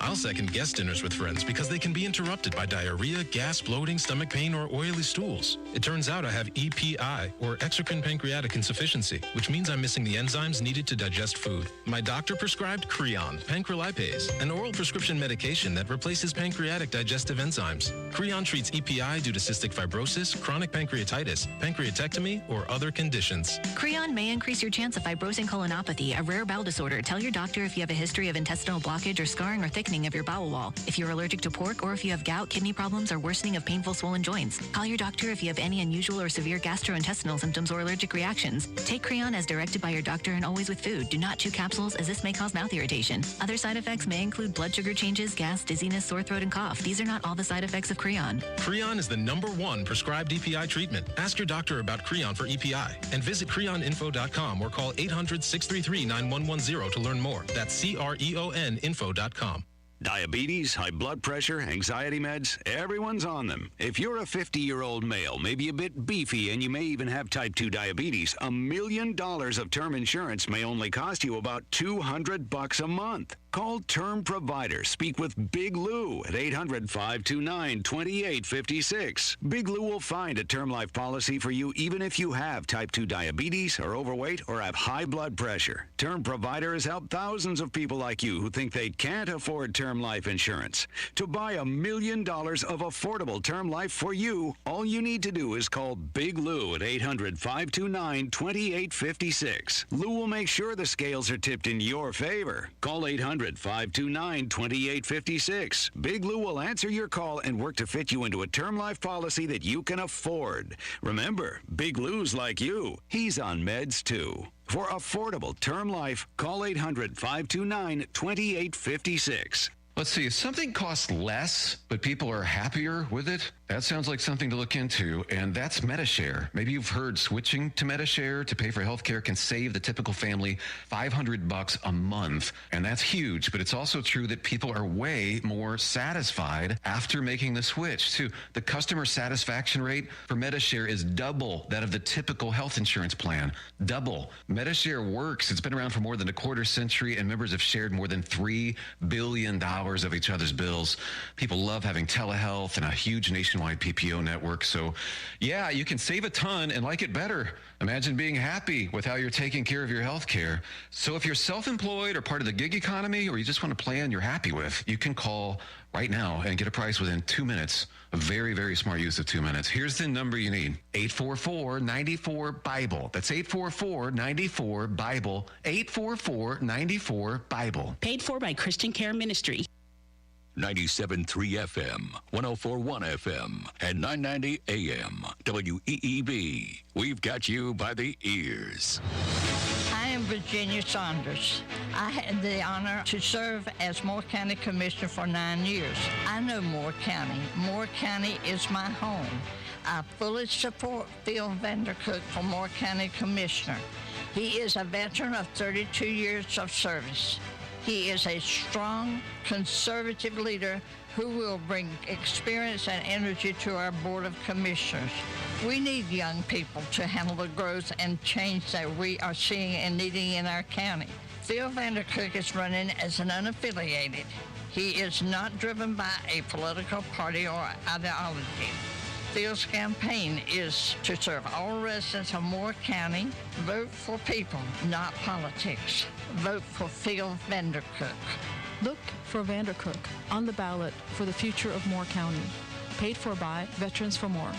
In Moore County, you know how much it means to have neighbors you can count on, like the one who mowed your lawn and trimmed and raked your pine straw the week you were sick. Well, here's another good neighbor you can count on. I'm Ward Rowland, State Farm agent in downtown Southern Pines. My team and I are here to help life go right when you combine your home and auto insurance, which can save you money and time. So combine home and auto and start the savings rolling. Call me today, 910-725-0915. Like a good neighbor, State Farm is there.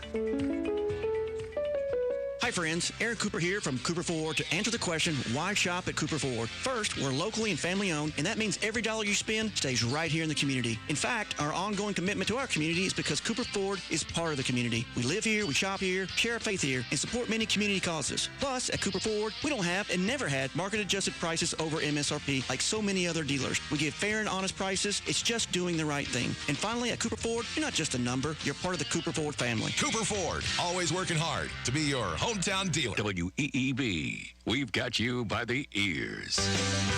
Katie Marie Hobbs is a social worker, and she's the Secretary of State of the state of Arizona. She's the Democrat candidate running for governor and against a far superior candidate. And she was asked by a reporter, hey, do you support forcing kids in Arizona to be vaccinated for COVID in order to attend school? Would you allow the COVID vaccine to go on the vaccine schedule for children to attend school? Sorry, so the CDC is sort of moving toward adding the COVID vaccine to the recommendation for school vaccines. It's up to the states to actually decide what's on that list in their state.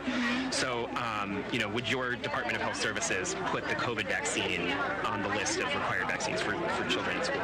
That is not something I have contemplated, so yeah. Yeah, that is not something I have, what did she say, contemplated or consummated?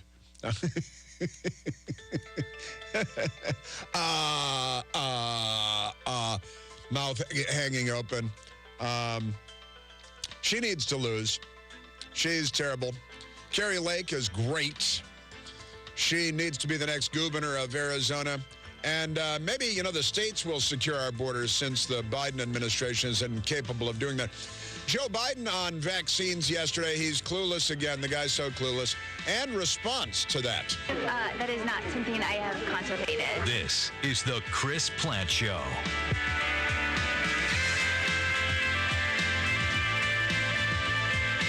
The greatest comeback of all time is underway. Remember to shop local businesses. A reminder from Talk 97.3 FM, 104.1 FM, and 990 AM.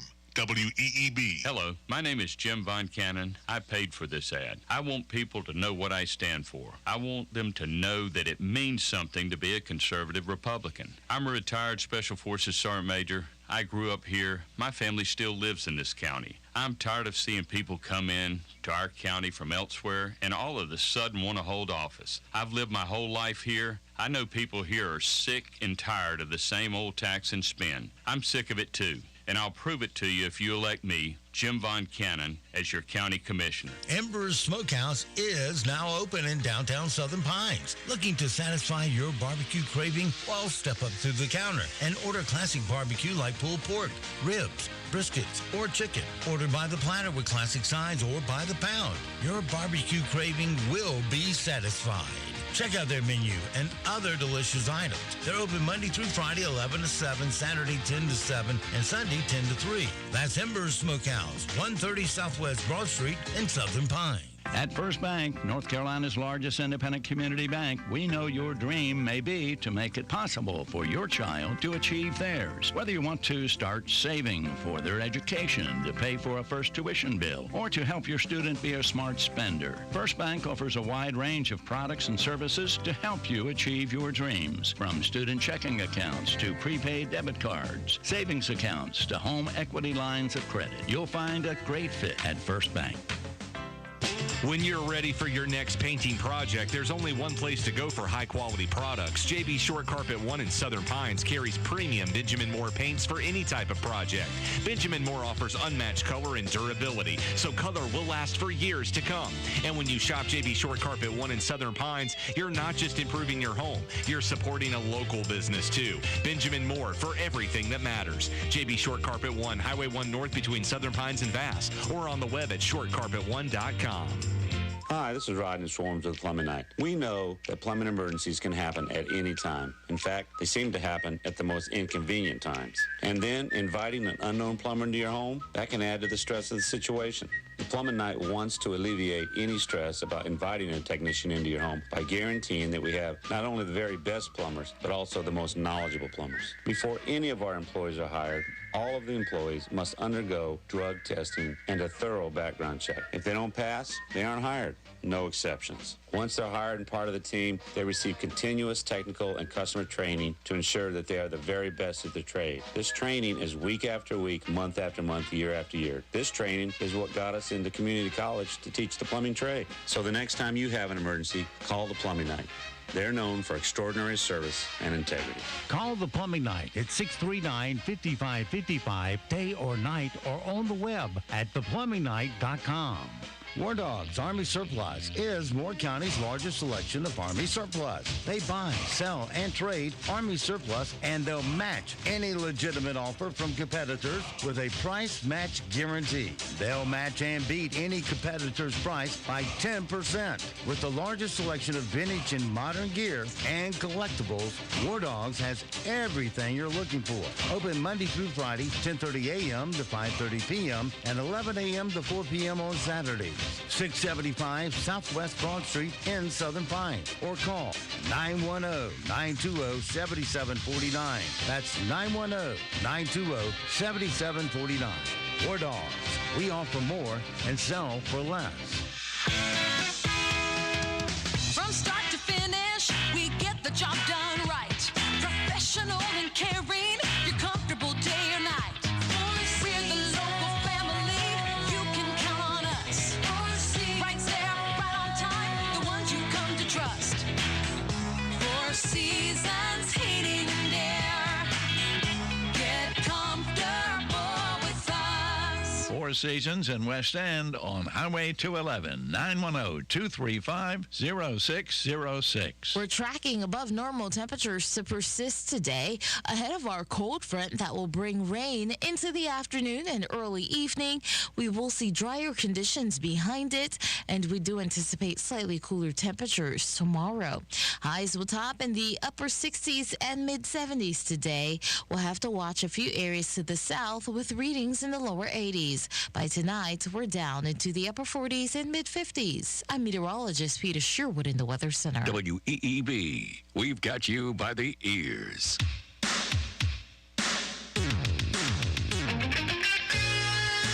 When we finally do, God willing, get a vaccine, who's going to take the shot? Who's going to take the shot? You can be the first one to say, sign me up. They now say it's okay. I'm not being facetious. Whenever he says he's not being facetious, that means he's being facetious. When he says, I'm not kidding, which he says a lot, usually means he's kidding. He's not kidding. He's not being facetious. He's being an idiot. And he was being an idiot yesterday. I will share that with you as well. Democrat Senator Robert Menendez, who has been in trouble before, from New Jersey. He was investigated in 2015 because an eye doctor in Florida, Solomon Melgen, and they'd take his private plane and they'd go on these lavish vacations like the Dominican Republic. There were underage girls who were apparently prostitutes and things. It's all fine when you're a Democrat, though. There was a trial that ended up in a deadlocked case, getting favors. He was sending contracts to his buddy, the doctor, government contracts, But the jury failed to reach a verdict in 2017. Well, it looks like he's under investigation again, Senator Robert Menendez. According to sources and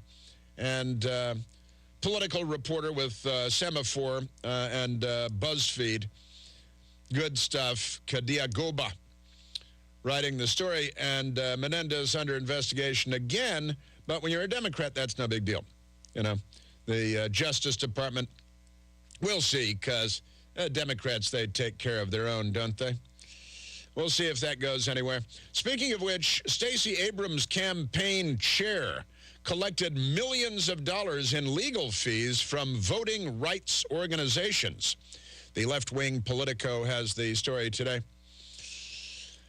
Campaign chair collected millions in legal fees, voting rights organizations. Fair Fight Action, the nonprofit founded by Stacey Abrams, paid her close friend and ally's law firm $9.4 million in 2019 and 2020, with 2 more years of billing yet to be disclosed. You stand up these fundraising organizations. I'm fighting for your voting rights. And I got an item on that today, too. Voting rights organization founded by Stacey Abrams spent more than $25 million over 2 years on legal fees alone, mostly on one single case, with the largest amount of money going to the self-described boutique law firm of the candidate's campaign chairwoman. Wow. Allegra Lawrence Hardy, Abrams' close friend, who chaired her gubernatorial campaign both in 2018 when she won. She's still the governor, and her current bid to unseat Georgia Governor Brian Kemp, one of 2 named partners in Lawrence Bundy, the small law firm with fewer than 24 attorneys. But the firm received $9.4 million from Abrams' group, Fair Fight Action, in 2019 and 2020. More to come. But when you're a Democrat, that's okay. ABC News is not looking at that. That's how that goes. Also back to the Supreme Court, because, you know, the Democrats are just so incredibly corrupt. This lunatic Democrat, Nicholas Roski, that was arrested plotting to assassinate 3 Supreme Court justices because abortion. He might be a man with a womb. The Democrats have a lot of those. Nicholas Roski, this I went back and did some, going back in the machine. Nicholas Roski, the guy that is now in jail. Have they released him yet? Plotting to murder 3 Supreme Court justices. He Googled stabbing techniques and methods before the Brett Kavanaugh attempted murder plot, the assassination plot. He went online, Al Gore's amazing internet. But I saw the FBI said that the biggest threat is white supremacists. I promise you, if a white supremacist is ever arrested for anything, it'll be front page news for a long time. Long time. As of now, I can't point to any. I can point to numerous suicide attackers, murdering police, mass murders of police in Dallas and in Baton Rouge, double homicide in New York, single homicide on Capitol Hill, right at the U.S. Capitol, suicide attack, again, murdering police in every instance. But pay no attention to any of that. So the psychopath that was plotting to murder 3 stabbing techniques. And by the way, the Heritage Foundation in the news once again, that's twice today. Biden's Justice Department is being sued by the Heritage Foundation for not prosecuting Supreme Court abortion protesters. It is illegal, a federal crime, to protest at the homes of Supreme Court justices, but Biden's Justice Department didn't lift a number 2 pencil, didn't lift a finger, didn't lift a Skillcraft pen, which I hold in my hand right now, U.S. government issue. The conservative think tank, the Heritage Foundation, sued the Department of Justice over protests outside the homes of Supreme Court justices that erupted in May after the unprecedented leak, still unsolved, of the draft opinion overturning Roe v. Wade, arguing the activists are breaking federal law. That's because they are breaking federal law. But when Democrats violate federal law, there are no pre-dawn raids with dozens of FBI agents with rifles and shields and helmets. None of that stuff. No ankle shackles at Ronald Reagan Airport. No, they get off scot-free because the Democrats. All right, let's go to, it's a violent political party. Has been at least since the 1960s and really before. Last night, you can find it online. There is a great movie from the 1950s. Not a great movie. It's a great lot of fun to watch called I Was a Communist for the FBI. I Was a Communist for the FBI. And I found it on the internet last night. I was watching it. I went to sleep, I've got to admit, on my iPad last night.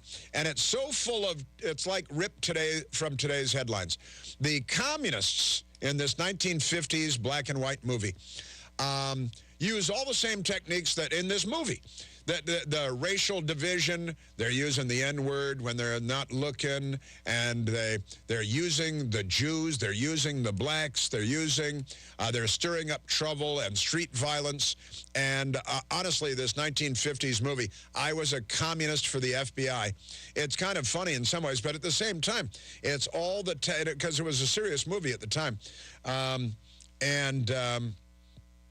Who is it? Somebody was accusing more Republicans of being Russians again, Russian stooges.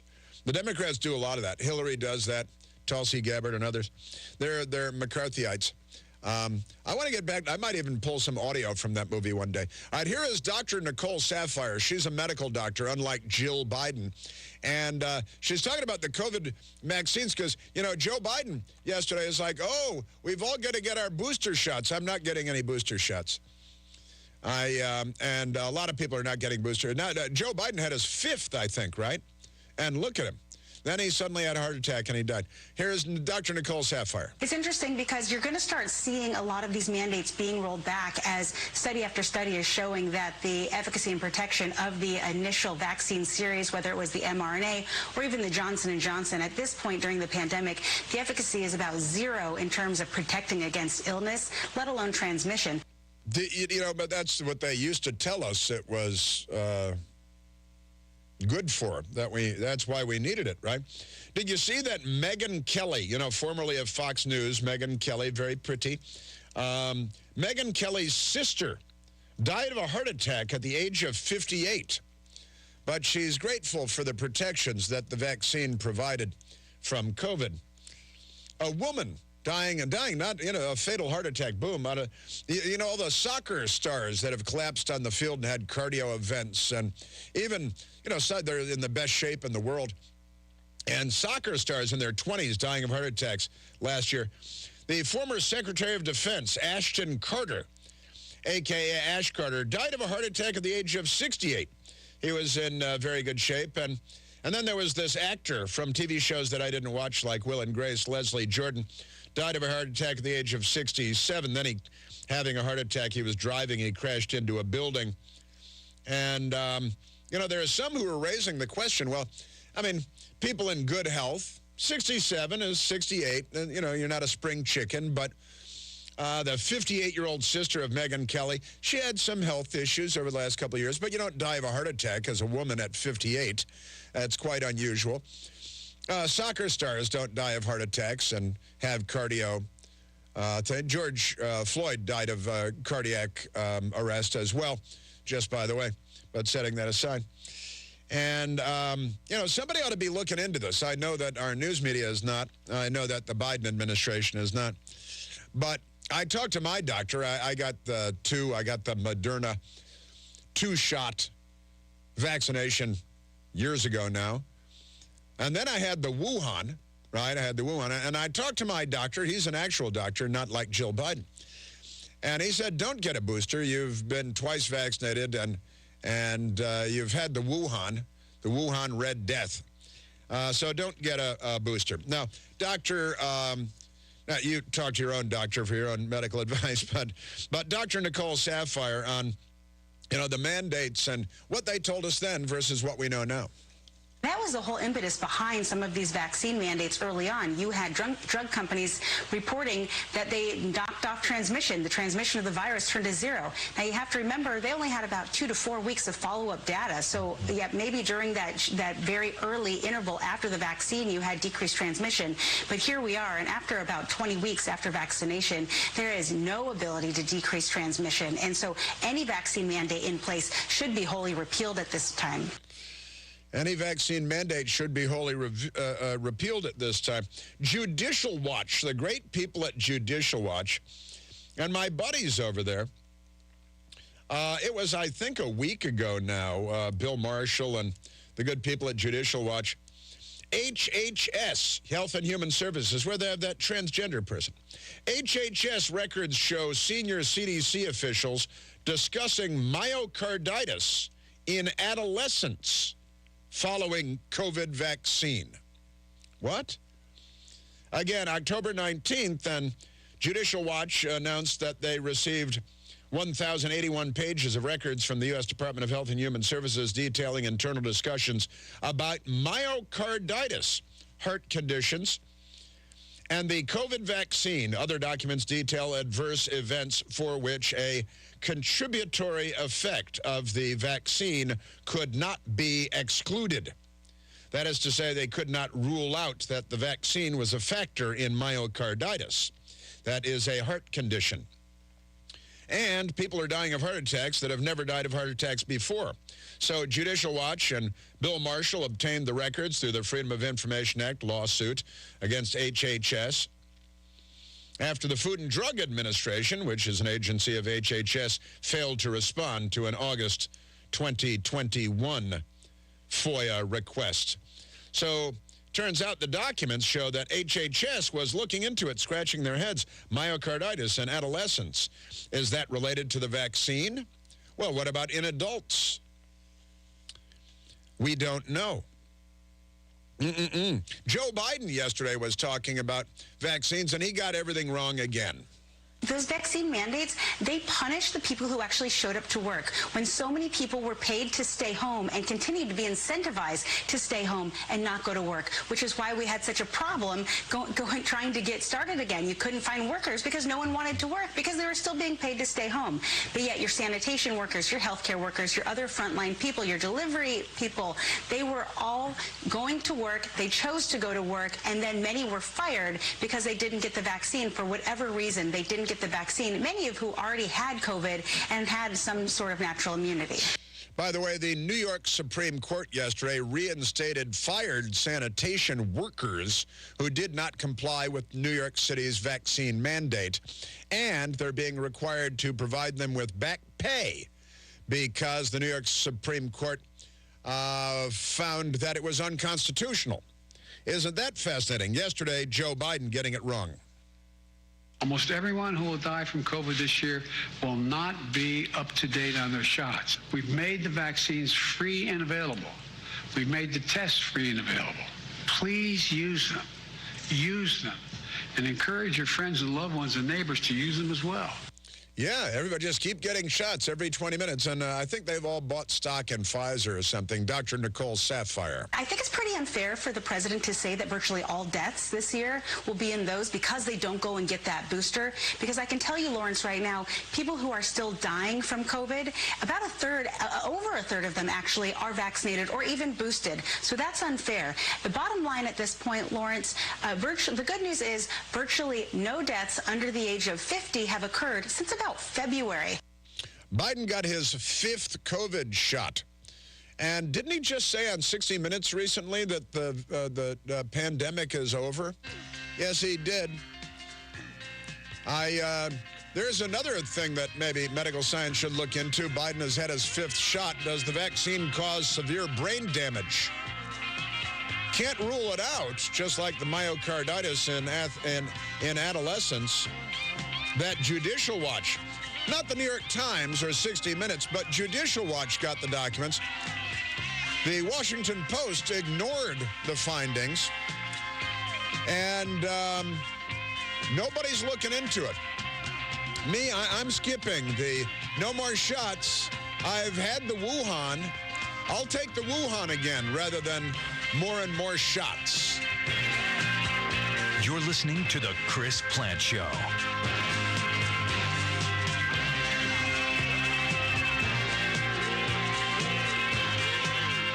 Let's see, if something costs less, but people are happier with it, That sounds like something to look into, and that's MediShare. Maybe you've heard switching to MediShare to pay for healthcare can save the typical family $500 a month, and that's huge, but it's also true that people are way more satisfied after making the switch, too. The customer satisfaction rate for MediShare is double that of the typical health insurance plan. Double. MediShare works. It's been around for more than a quarter century, and members have shared more than $3 billion of each other's bills. People love having telehealth and a huge nationwide PPO network. So, yeah, you can save a ton and like it better. Imagine being happy with how you're taking care of your health care. So if you're self-employed or part of the gig economy, or you just want a plan you're happy with, you can call right now and get a price within 2 minutes. A very, very smart use of 2 minutes. Here's the number you need. 844-94-BIBLE. That's 844-94-BIBLE. 844-94-BIBLE. Paid for by Christian Care Ministry. We expect our information in real time. U.S. Med carries continuous glucose monitors, which provide real-time readings of blood glucose levels. U.S. Med is an approved provider for Medicare and over 500 private insurers. So call 800-730-8405 today for a free insurance and Medicare benefits check. As easy as, that's 800-730-8405. On the battlefield, there's a saying America's military men and women live by. Never leave a fallen warrior behind, ever.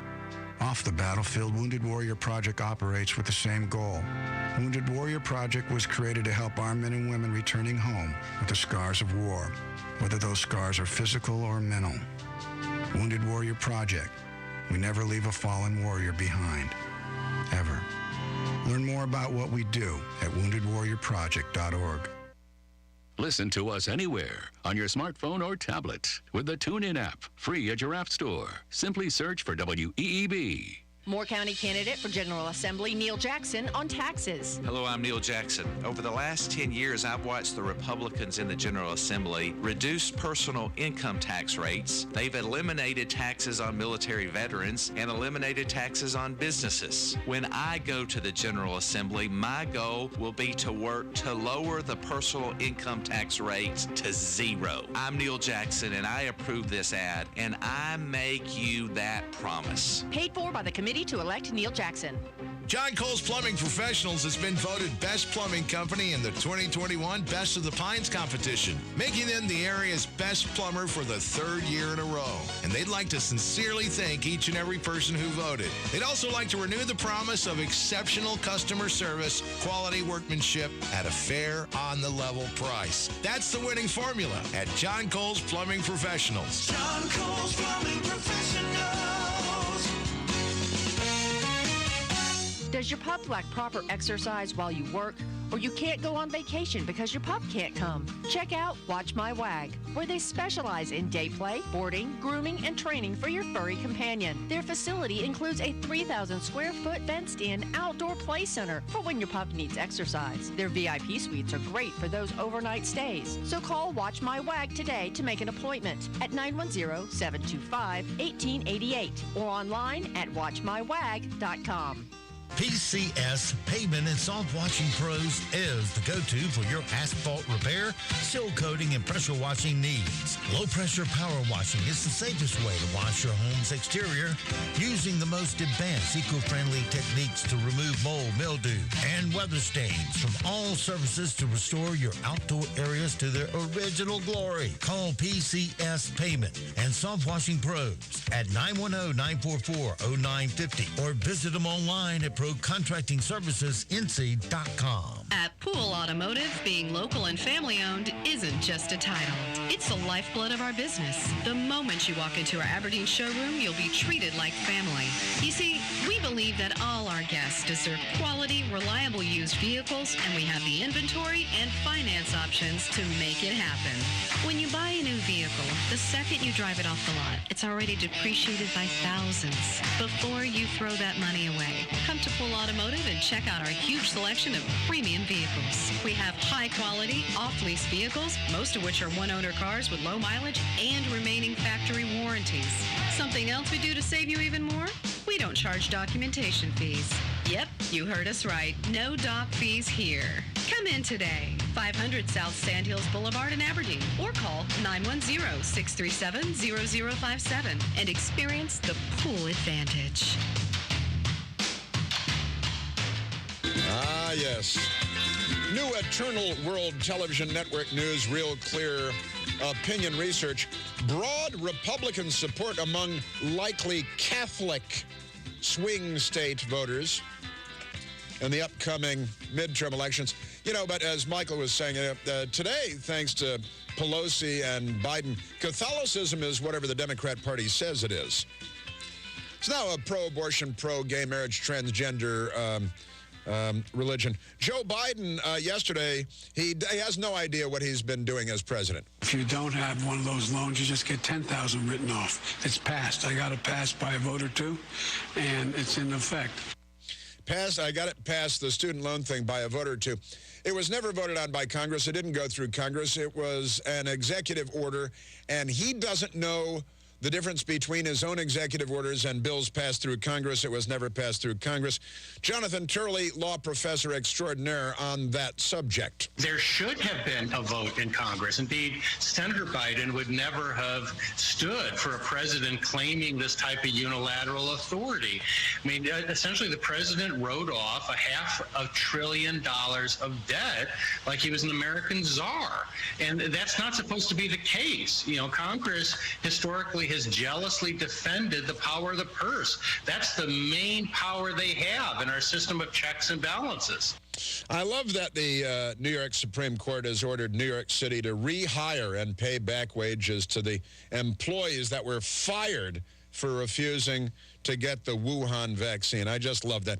Jonathan Turley on Joe Biden's confusion. You know what's really chilling about this is the silence of these Democratic senators who are just watching the authority of their branch being frittered away. James Madison believed that regardless of your party, each branch would jealously defend its own authority.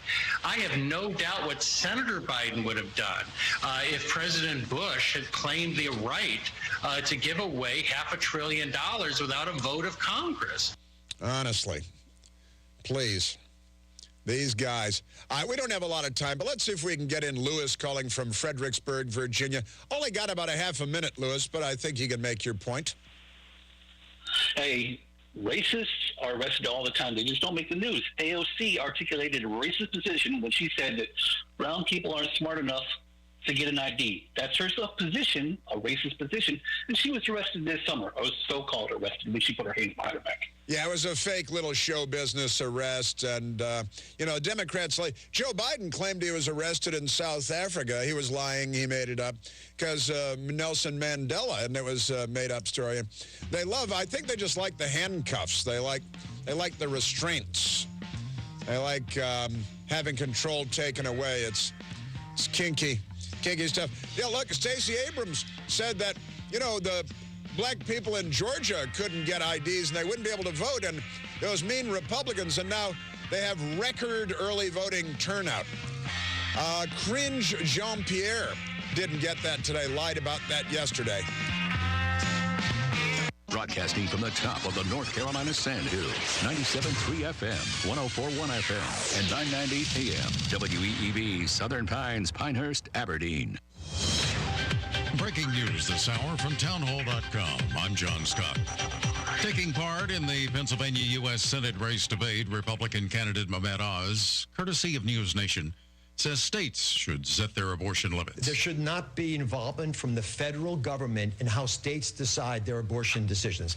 As a physician, I've been in the room when there's some difficult conversations happening. I don't want the federal government involved with that at all. His opponent, Democrat John Fetterman, says he favors abortion choice. I want to look into the face of every woman in Pennsylvania. You know, if you believe that the choice of your reproductive freedom belongs with Dr. Oz, then you have a choice. But if you believe that the choice for abortion belongs between you and your doctor, that's what I fight for. Fetterman struggled at times to explain his positions. He had suffered a stroke 5 months ago. The Pennsylvania Senate race running very close. Also at townhall.com, Britain's new Prime Minister Rishi Sunak has faced fresh calls for a general election by the official opposition. during the new leader's first question since taking office the day before. During the session, Labour leader Keir Starmer said Sunak has no mandate for government, saying he had been trounced by the former Prime Minister, his predecessor Liz Truss. Sunak replied, "Our mandate is based on a manifesto that we were elected on to remind him an election that we won and they lost." On the economic front, the new PM said his government's plans for the economic crisis will be unveiled shortly. Charles de Ledesma, London. Stocks off to a mixed start as big drops in several heavyweight technology stocks weighing on the major indexes. The Dow is down, or ahead rather, 293 points, while the NASDAQ is off 25. More at townhall.com. NCN News, I'm Mike Rayleigh. The state treasurer's office has released a report claiming that most North Carolina hospitals are overcharging patients and lying about the impact Medicare is having on its bottom line. Treasurer Dale Falwell told WREO-TV. We try to inquire what it costs. We're told it's none of our dang business. And then when you don't pay the bill, you ultimately can be turned into the credit rating loss. 6 people were shot at an apartment complex in Greensboro just before midnight. This is audio from a police dispatch transmission. Getting multiple calls up inside. Units that are on their way, we need one at Circle and Castlewood, one at Palmetto towards Park, and another one at Circle and Sullivan. They need to be shut down. Make sure we can get EMS in and out. 2 people were killed. Russia notified the United States that today it's testing its nuclear capabilities. CBS News national security contributor H.R. McMaster. He's rattling his nuclear saber with thinly veiled threats of the use of a tactical nuclear weapon. And now this dirty bomb scenario, as well as these nuclear tests. CBS's Vicki Barker reports on a fast-growing threat, deadly fungal infection. The fungi can kill or blind. They're becoming increasingly resistant to existing treatments, and the WHO says underfunding is holding up the search for new treatments. Flu season is officially here, and universities like ECU are working to make sure everybody in the community is protected from both the flu and COVID-19. ECU Health's Dr. Matthew Ladeau tells WITN. We're expecting a pretty busy season. That's why, of course, we're recommending everybody go out and get their flu shot. It'll definitely protect you from severe illness. Law enforcement in Alamance County wrapped up a major narcotics bust. Burlington Police Chief Brian Long told WXII. It started with community complaints. Some of those came to commissioners, some of those came to Burlington City Council members or other police agency heads. You're listening to NCN News.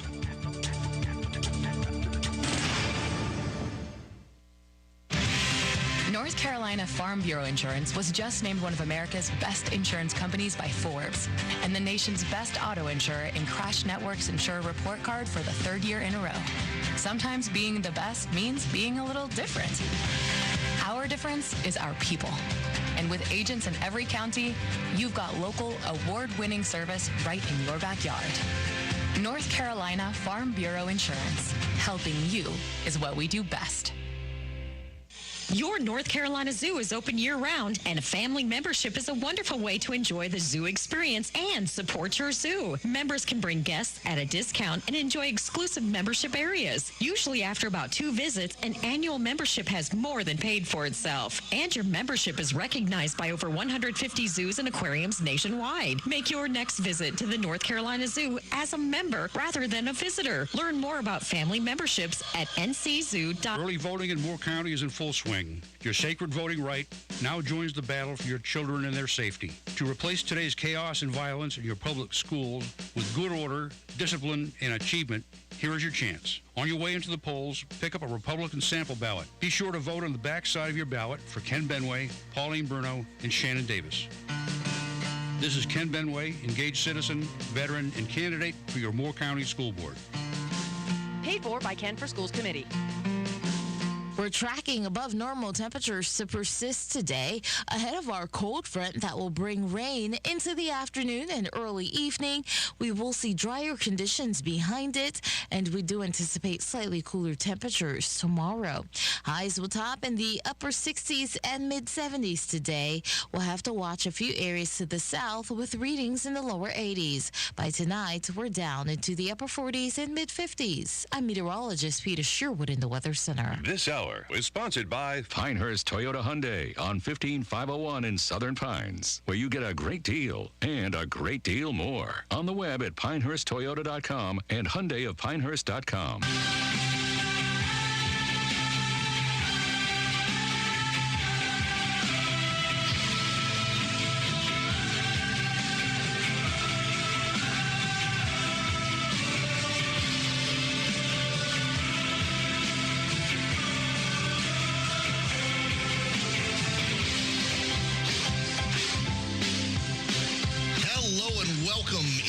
Erickson here, the Eric Erickson Show across the nation. I sure hope you're doing great today.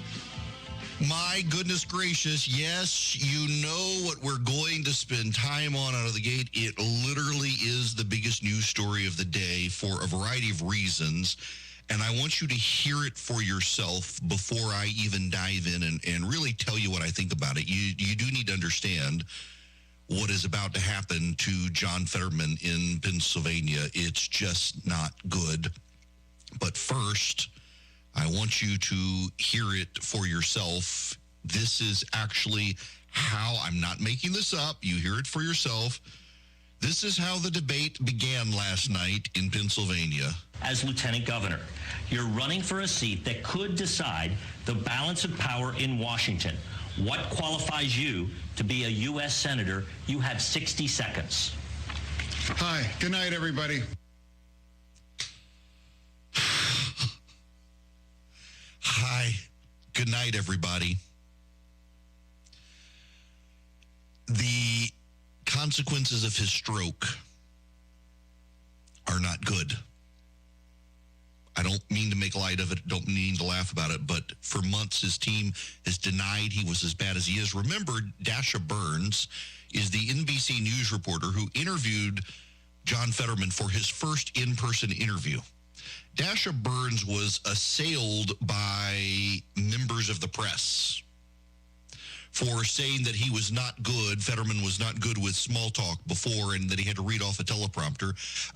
Kara Swisher used to be in Wall Street Journal and then at Vox for a while. She's gone on and did something else. She said maybe the reporter's not very good at small talk. A New Yorker reporter savaged Dasha Burns, saying, I've spent time with him. Now, they were apparently in remote interviews, though, not in person. The Associated Press ran an attack on Dasha Burns of NBC News for suggesting there was something wrong with John Fetterman. She's owed an apology. I want to play you a rather long clip. It's just over 2 minutes, but there's a reason that I need to play this for you, because I don't want to be accused of taking any of this out of context. An NBC News reporter accused Greg Price, who's a conservative activist, of putting together a montage of John Fetterman being taken out of context. And Greg Price put up the clips. They were all pretty bad, but the reporter from NBC News doubled down and said, no, you can't do this. So I'm not going to do that. I'm just going to play you the clip of John Fetterman. This is an exchange between John Fetterman and Dr. Oz. It's kind of lengthy, but I need you to hear the full exchange. This is a extreme position on energy. This is Dr. Oz talking now. Our energy here in Pennsylvania, it would help everybody. Why John Fetterman is so rigidly stuck on fighting against energy companies is stunning to me, because it's the jobs I want. Tens of thousands of high-paying jobs to help Pennsylvanians. Thank you, Mr. Oz. Oz rule. Mr. Fetterman, 15 I absolutely support fracking. In fact, I live across the street from a steel mill, and they were going to frack to create their own energy in order to make them more competitive. And I support that, living closer to anybody else in Pennsylvania for fracking to myself. I believe that we need independence with energy, and I believe I've walked that line my entire career. I believe Democrats... Mr. Fetterman, I do have a specific question, which you can continue on this topic, but you have made two conflicting statements regarding fracking. In a 2018 interview, you said, quote, I don't support fracking at all. I never have. But earlier this month, you told an interviewer, quote, I support fracking. I support the energy independence that we should have here in the United States. So, Mr. Fetterman, please explain your changing position. 60 seconds. I've always supported fracking, And I always believe that independence with our energy is critical, and we can't be held, ransom to somebody like Russia. I've always believed that energy independence is critical, and I've always believed that, and I do support fracking. I've never taken any money from their industry, but I support how critical it is that we produce our own energy and create energy independence. I must correct the record. Just a second, Mr. Oz. I do want to clarify something. You're saying tonight that you support fracking, that you've always supported fracking, but there is that 2018 interview that you said, quote, I don't support fracking at all. So how do you square the two? I do support fracking, and I support fracking, and I stand, and I do support fracking. One more. In an op-ed for the Wilkes-Barre Times Leader, you wrote, quote, it is time we crack down on the big price gouging corporations that are making record profits while jacking up prices for all of us. How do you plan to do this, sir? You mentioned going after price gouging corporations. How do you plan to do this? You have 30 seconds. Yeah, exactly. We have to keep pushing back on that. And he would never make that choice to fight for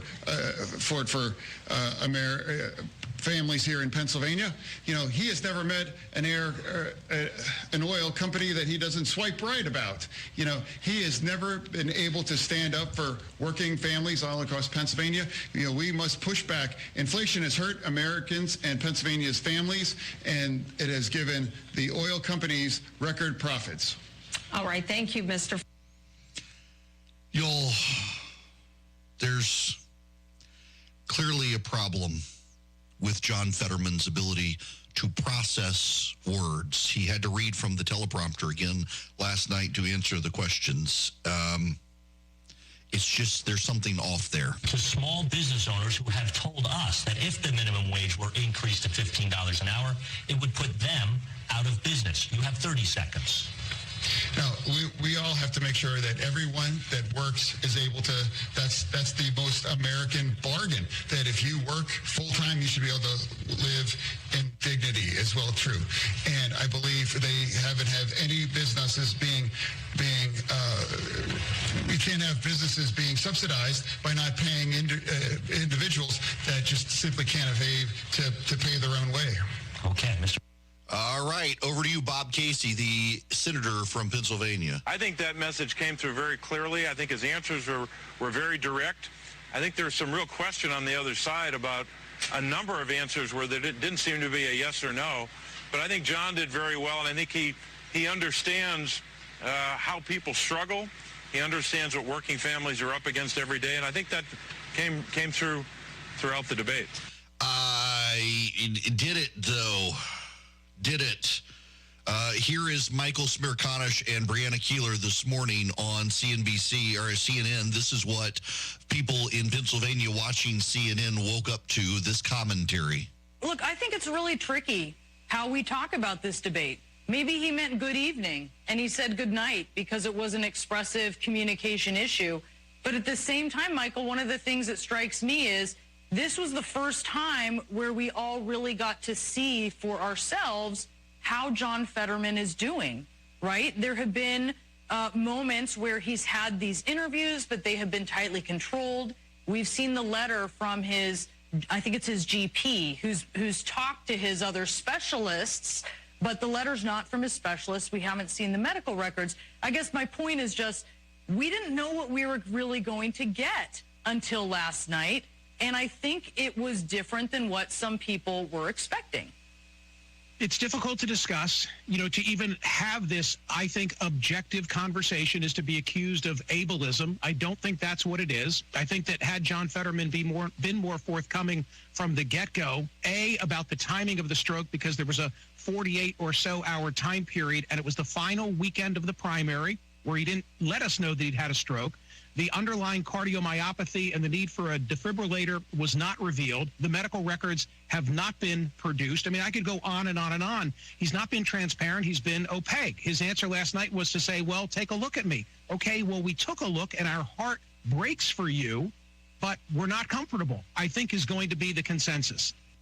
You think here's Joe Scarborough on Morning Joe this morning? You know, it's very interesting. Last night I wrote something that was very obvious. Dr. Oz is very slick. Guy who doesn't happen to fit Pennsylvania. He made some statements that I know caused great concerns to people in Pennsylvania, especially where, in the words of Charlie Pierce, he wanted the Parks and Recreation people to make decisions on the local level for abortions. I don't know how that's going to play in Scranton. Probably not well. And then you had, of course, Fetterman, who's struggling. He's struggling with the effects of a stroke that he suffered in May. And, you know, I said, it's very obvious that he is impaired. His ability to communicate is impaired. And the question is, you now, Pennsylvania voters have a couple of choices. They have a couple of choices to make. Early voting's been going on for 4 weeks in Pennsylvania already. Pennsylvania is one of the earliest voting periods in the nation. And now a lot of voters, I suspect, are going to feel like they've been duped. Here's the problem for John Fetterman. This is a real problem for John Fetterman and his campaign. Since May, when he had his stroke, the national political press have largely carried water for John Fetterman. They have bought his statements and his campaign and wife statements that he was recovered, that it wasn't that bad, that it wasn't a big deal, that there was no disability.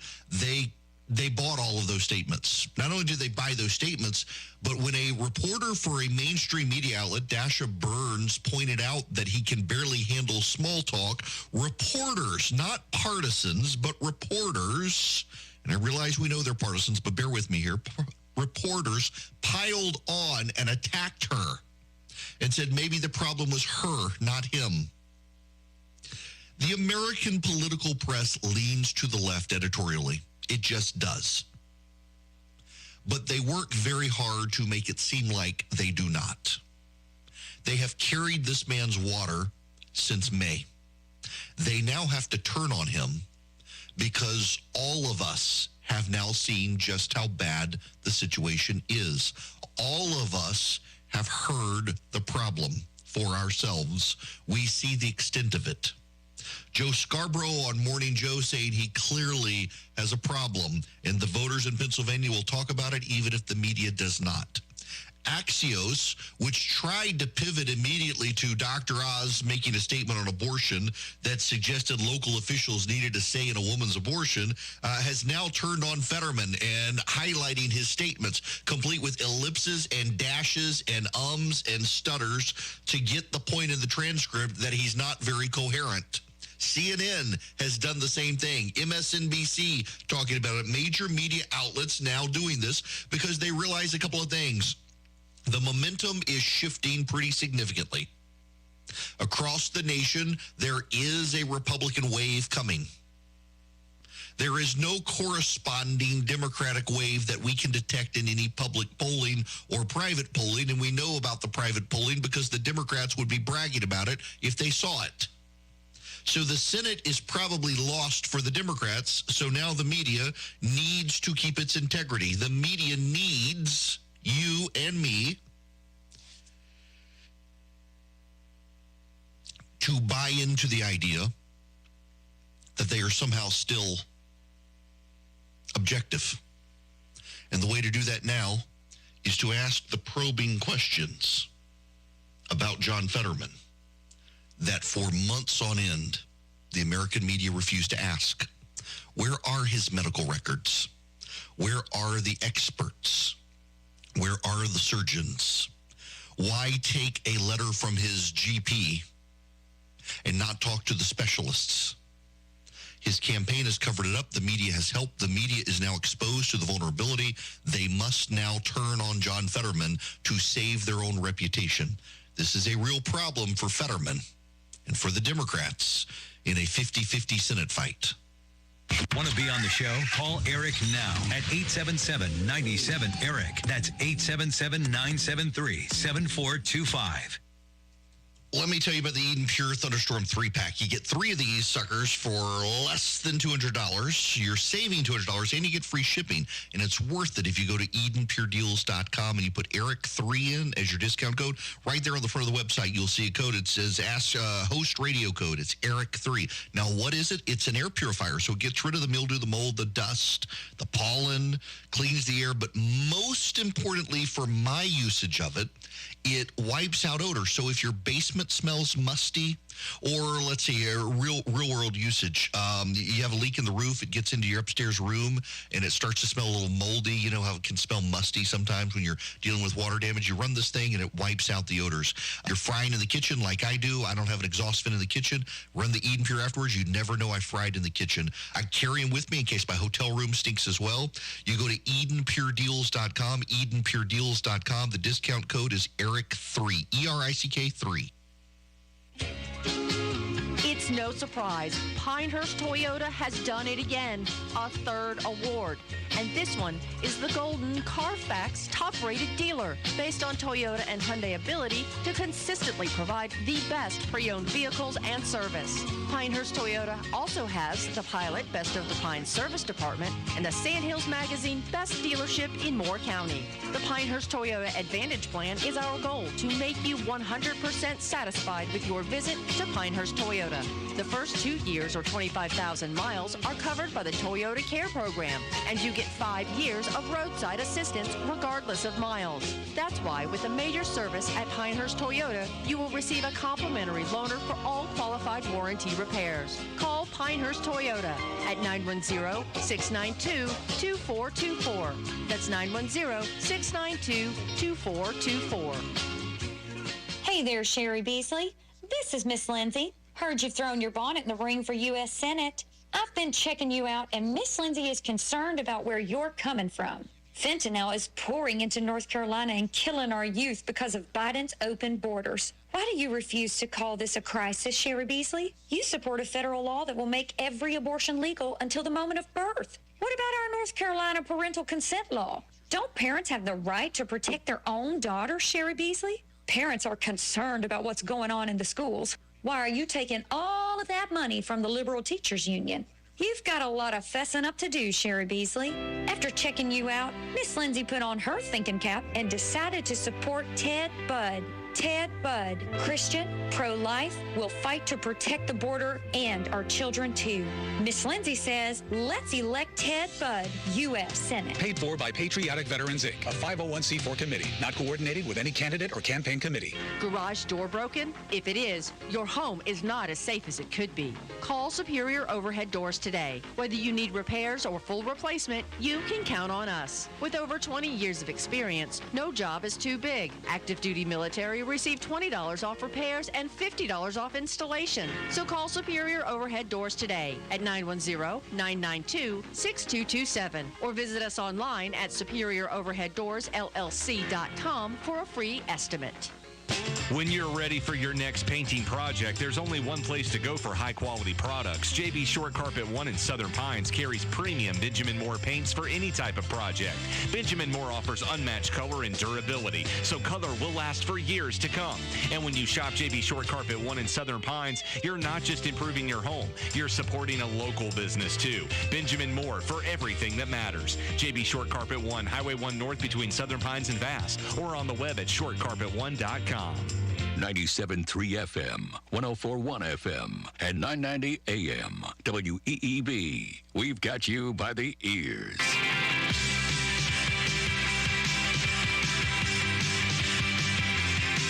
Join Eric's Army of Activists. Text ARMY to 33777 now.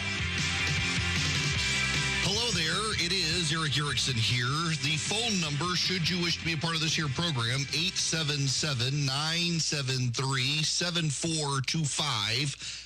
I gotta mention the bourbon event on Friday. I still hope you'll get a ticket and come, because on the third hour today, I have some of the latest numbers on early voting in Georgia and nationally, giving Democrats heartburns, particularly in Georgia. But, and Marco Rubio, by the way, is going to join me in the third hour. But by Friday evening, we will have a good sense of the way things are playing out with early voting. And we should know whether or not there's going to be a runoff or an outright win by Walker. And if you're there, I'm going to try to talk to you about the early voting patterns we're seeing objectively as possible, give you some detailed analysis, but you got to have a ticket to come. VIPs get in at 5 to shoot at the range, sample some bourbons. If you do the bourbons first, then you get a voucher for the gun range. If you just want to come to the event, you want to come hear the talk, you don't want the bourbon, don't want the guns, just come at 7 o'clock for the general admission ticket. Text the word bourbon to 33777. Would be delighted to have you there. Now, I got to play this clip from John Avalon on CNN, and this is important. This is very important. Tonight was debate night in America for at least a few final key races. You know what that means. There's going to be some reality checking to do. So let's start in Pennsylvania, where Lieutenant Governor John Fetterman took the stage against Trump-backed TV doc Mehmet Oz. Now, Fetterman is, of course, recovering from a stroke and has done much of his campaigning via Twitter. So appearing in the debate was a risky and gutsy move for Fetterman, who could appear halting at times last night. But those stylistic issues have nothing to do with the substance of one flip-flopping statement he made. I've always supported fracking, and I always believe that independence with our energy is critical. Now, it's fine for Fetterman to change his mind, but it is false to say that he has always supported fracking, as a moderator pointed out. Because as recently as 2018, Fetterman was saying the opposite, as first unearthed by CNN's K-File. I don't support fracking at all, and I never have. See?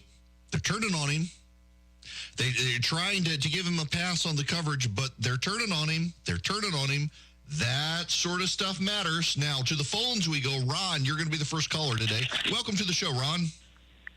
Hey, Eric. Good afternoon. First of all, good wishes, well wishes to your wife and your family. Hope everybody's okay. Thank you. Ask you, I was reading about stroke victims and thinking about Mr. Fetterman in Pennsylvania.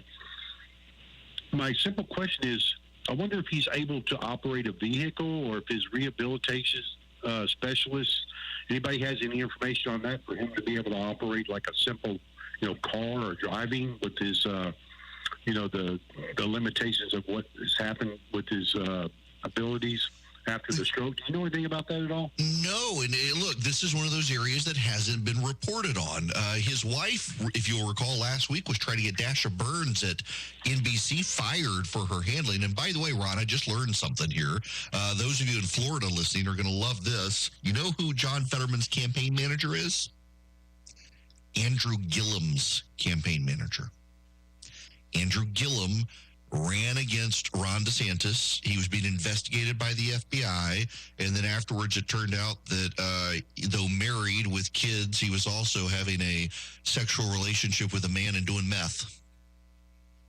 And now the guy who ran that campaign, and I don't know that he even knew all that was going on, but was that guy's campaign manager, a guy with deep behind-the-scenes troubles, is now John Fetterman's campaign manager. Now, I don't know if Fetterman is able to drive a car or anything. I don't know that the media's bothered to ask. I bet they're going to start asking these questions. I bet so. By the way, we've got new polls from Data for Progress, the Democratic polling firm. In Arizona, Mark Kelly and Blake Masters tied. In Florida, Rubio leading by 7. In Wisconsin, Ron Johnson leading by 5. In Nevada, Adam Laxalt leading by 1. And in New Hampshire, Senator Hassan running away with it. Republicans putting points on the board. The greatest comeback of all time is underway. Remember to shop local businesses. A reminder from Talk 97.3 FM, 104.1 FM, and 990 AM. WEEB. Hello. My name is Jim Von Cannon, and I paid for this ad. I'm a Christian conservative family man and grew up here in this county. I learned to hunt, fish, and swim here. I mowed yards, primed tobacco, baled hay and pine straw, drove a school bus at 16, joined the volunteer fire and rescue when I was old enough. I've worked in the factories alongside many of our residents. I've owned my own business, was vice president at a 501c3, was a public safety officer, worked construction and real estate in this very county. I've even bartended at the Jefferson when needed extra money for diapers. I returned from Israel and joined the Army at 32 for the first Gulf War and retired as Special Forces Sergeant Major. I know the county. I'm not scared of hard work, and I want to work hard for you. Please vote for me, Jim Von Cannon, for your county commissioner. Proven Arms and Outfitters, the retail division of Quantico Tactical, is once again open to the public, offering the best price and selection of modern firearms, accessories, and ammunition. Proven Arms is open Tuesday through Friday from 11 a.m. to 4 p.m. and is co-located with Quantico Tactical on Highway 211 east of Aberdeen and on the web at ProvenOutfitters.com. PCS Pavement and Soft Washing Pros is the go-to for your asphalt repair, seal coating, and pressure washing needs. Low-pressure power washing is the safest way to wash your home's exterior using the most advanced eco-friendly techniques to remove mold, mildew, and weather stains from all surfaces to restore your outdoor areas to their original glory. Call PCS Pavement and Soft Washing Pros at 910-944-0950 or visit them online at ProContractingServicesNC.com. Hi, this is Rodney Swarms with Plumbing Night. We know that plumbing emergencies can happen at any time. In fact, they seem to happen at the most inconvenient times. And then inviting an unknown plumber into your home, that can add to the stress of the situation. The Plumbing Night wants to alleviate any stress about inviting a technician into your home by guaranteeing that we have not only the very best plumbers, but also the most knowledgeable plumbers. Before any of our employees are hired, all of the employees must undergo drug testing and a thorough background check. If they don't pass, they aren't hired. No exceptions. Once they're hired and part of the team, they receive continuous technical and customer training to ensure that they are the very best at their trade. This training is week after week, month after month, year after year. This training is what got us into community college to teach the plumbing trade. So the next time you have an emergency, call the Plumbing Night. They're known for extraordinary service and integrity. Call the Plumbing Night at 639-5555, day or night, or on the web at theplumbingnight.com. Football season is back, and Rudino's has your ticket. Catch all the football action on any of the 11 screens. Come in for the lunch special, a small grinder, side salad, and bag of chips for only $6.99. Then stay until the final whistle of the last game. Visit RudinoSouthernPines.com to check out their full menu and daily specials. So get your group of friends and make Rudino's your football headquarters. Rudino's Pizza and Grinders on Pinehurst Avenue in Southern Pines. Hello, North Carolina. Dick Heller here. You might recognize that name from the Supreme Court case D.C. v. Heller. I'm not moving to North Carolina yet because if I did, I couldn't keep suing Washington, D.C. But if I was to move, the first thing I would do is get my concealed carry permit, and I'd take my class from BearArms.com. I've worked with them in the past. I expect to work with them again soon, and I hope you would too. Thanks, Dick. Steve Bozick here. Classes are filling up fast. Go to BAREARMS.com to reserve your seat today. Christmas is right around the corner, and the Rockingham Speedway Christmas is looking for vendors and business sponsors who would like to showcase their products or business to over 25,000 customers this December. For more information, call 910-725-4250 or support@speedwaylights.com. If there was a better way to handle your finances, when would you want to know? Tune in to White Horse Financial Solutions every Saturday from 9 to 10 a.m. here on WEEB. A front is on the move. Ahead of it, expect areas of dense fog to start. Showers will be possible into the afternoon, and temperatures will persist in the upper 60s and mid-70s. We'll have to watch a few areas to the south that could see readings in the lower 80s. Overnight, temperatures will fall into the upper 40s and mid-50s. I'm meteorologist Peter Sherwood in the Weather Center. 97.3 FM, 104.1 FM, and 990 AM. WEEB. We've got you by the ears.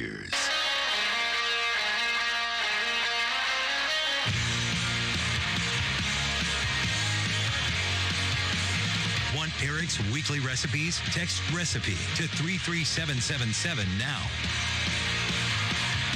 Hi there, welcome. It is Eric Erickson here. Marco Rubio joining me in the third hour of the program today to talk about his race down in Florida. The phone number here for you, 877-973-7425. I would be remiss if I didn't mention the other couple of debates out there that made headlines last night. You should know, by the way, CNN is having on its medical experts right now as I'm talking, suggesting that, well, there is clearly something far worse wrong with John Fetterman than what his campaign led on. They're beginning to turn on him. There was also the Lee Zeldin, Kathy Hochul debate last night in New York. This has gotten a lot of buzz. Yeah, of course. Unfortunately, Kathy Hochul believes that the only crimes that are being committed are these crimes with guns. And you have people who are afraid of being pushed in front of oncoming subway cars. They're being stabbed, beaten to death on the street with hammers. Go talk to the Asian American community and how it's impacted them with the loss of lives. Jewish people targeted with raw, violent anti-Semitism on our streets. It just happened yet again. We need to be talking about all of these other crimes, but instead, Kathy Hochul's too busy patting herself on the back. Job well done. No, actually, right now, there should be a special session. The state legislature should come back and they should overhaul cashless bail and these other pro-criminal laws with zero tolerance. But they're saying, elect me. She says, elect me, and then you'll find out where maybe I'll stand on this issue in January. Yeah, of course. Unfortunately, well, I'm sorry that clip cut off. I gotta find the.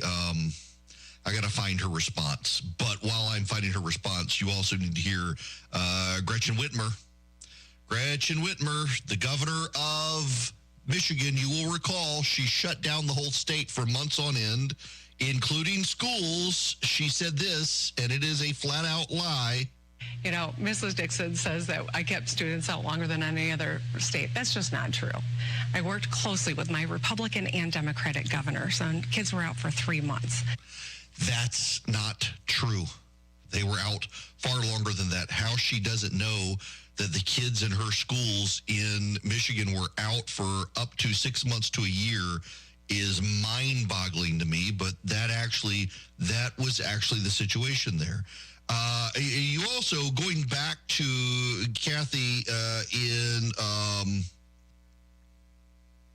brain fart, New York, governor of New York, listen to this one. You've been an election denier, a climate change denier. You and Donald Trump were the masterful COVID deniers. We are dealing with a real crisis. And the more people get vaccinated, get those shots in arms, and I would do it all over again what I did last year, that mandate for healthcare workers. Mandate for healthcare workers. Mandate for healthcare workers. She would fire everyone again for not getting a COVID vaccine that doesn't prevent the spread of COVID. Now, I got to play the clip again. It's Hochul, not Hochul, as I've been saying. Hochul, according to Lee Zeldin. Listen to this clip. Real briefly, please. Yeah, I mean, listen, I stated that the first day that I'm in office, I'm going to declare a crime emergency and suspend cashless bail and these other pro-criminal laws because there is a crime emergency. My opponent thinks that right now there's a polio emergency going on, but there's not a crime emergency. Different priorities that I'm hearing from people right now, they're not being represented.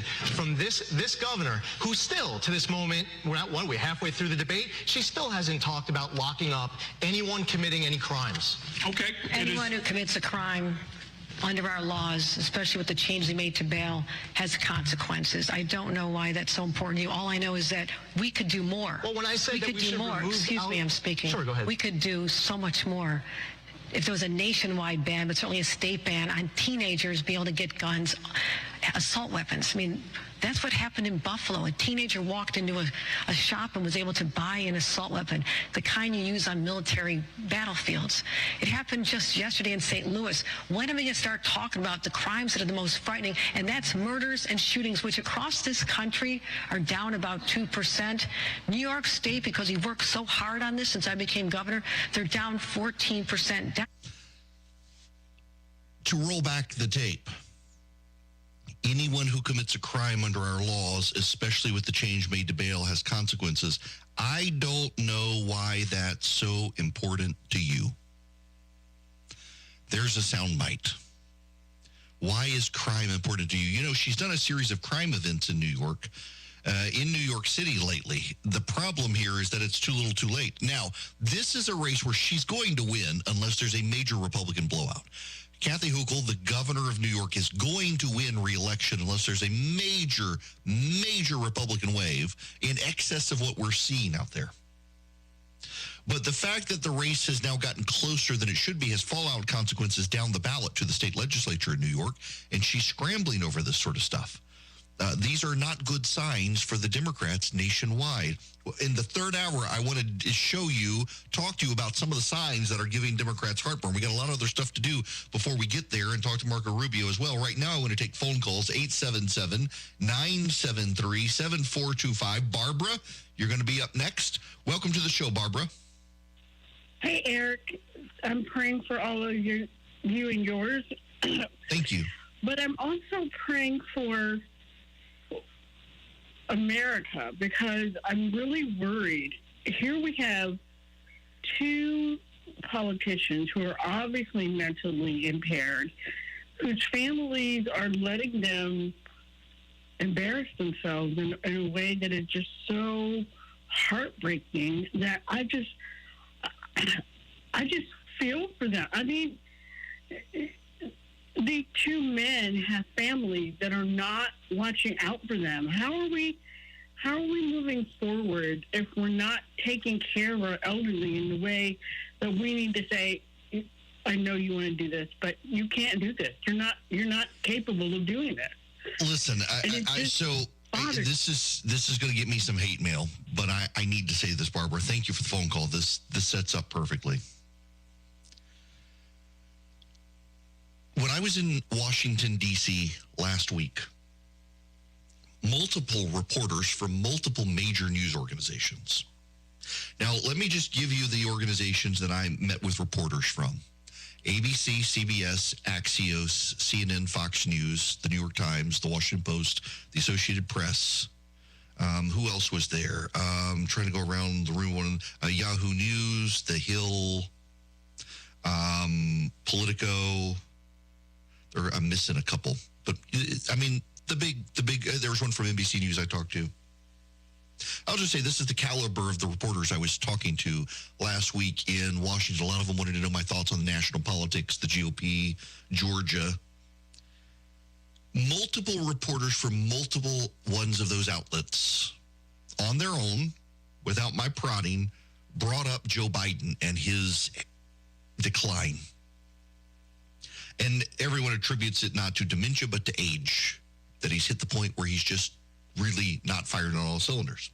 Multiple people who I met with, including some of the reporters, were very open that the word on the street is the New York Times is preparing after the election to throw Joe Biden under the bus with a big report, sourced with people inside the White House talking about Joe Biden's cognitive decline based on his age, his inability to lead, and how much more he knew about Hunter Biden than he's let on. Multiple people from multiple outlets open that this is the word on the street. They're waiting until after the election. They know it's going to be bad, and Biden is going to get thrown under the bus. We know Jill Biden pushed Joe Biden to run. We know Jill Biden pushed him for the student loan bailout. We know Jill Biden pushed him on the climate change bill as opposed to an inflation bill. We know Jill Biden behind the scenes has pushed her husband in certain directions beyond his capabilities at his age. It's very much like Woodrow Wilson's wife covering for him after his stroke when he was president of the United States. It turns out we now know Wilson was largely incapacitated after his stroke in a pretty bad way, and his wife covered it up.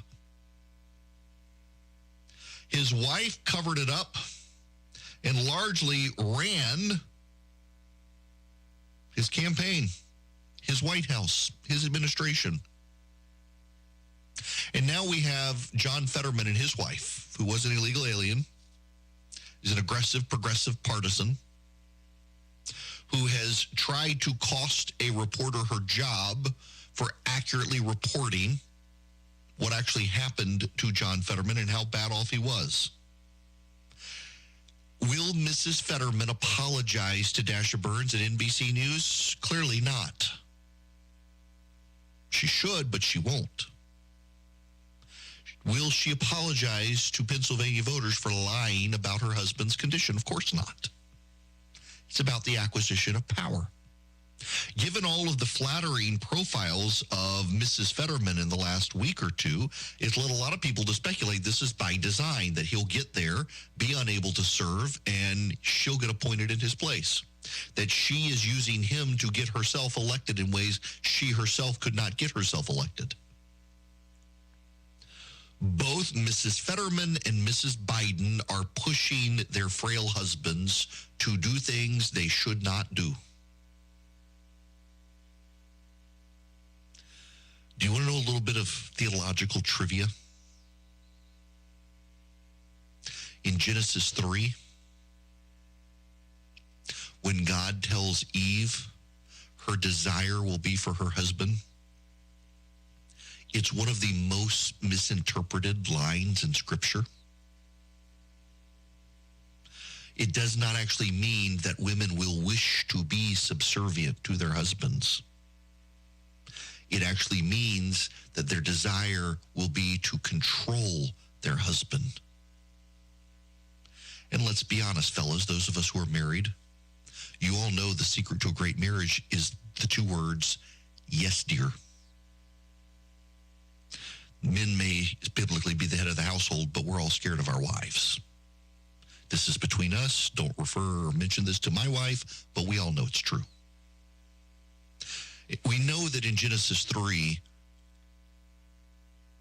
the desire of women for their husbands means that the desire will be to control them, because you flip over a page, and when God is talking to Cain after Cain murdering Abel, God tells Cain that sin's desire will be for him.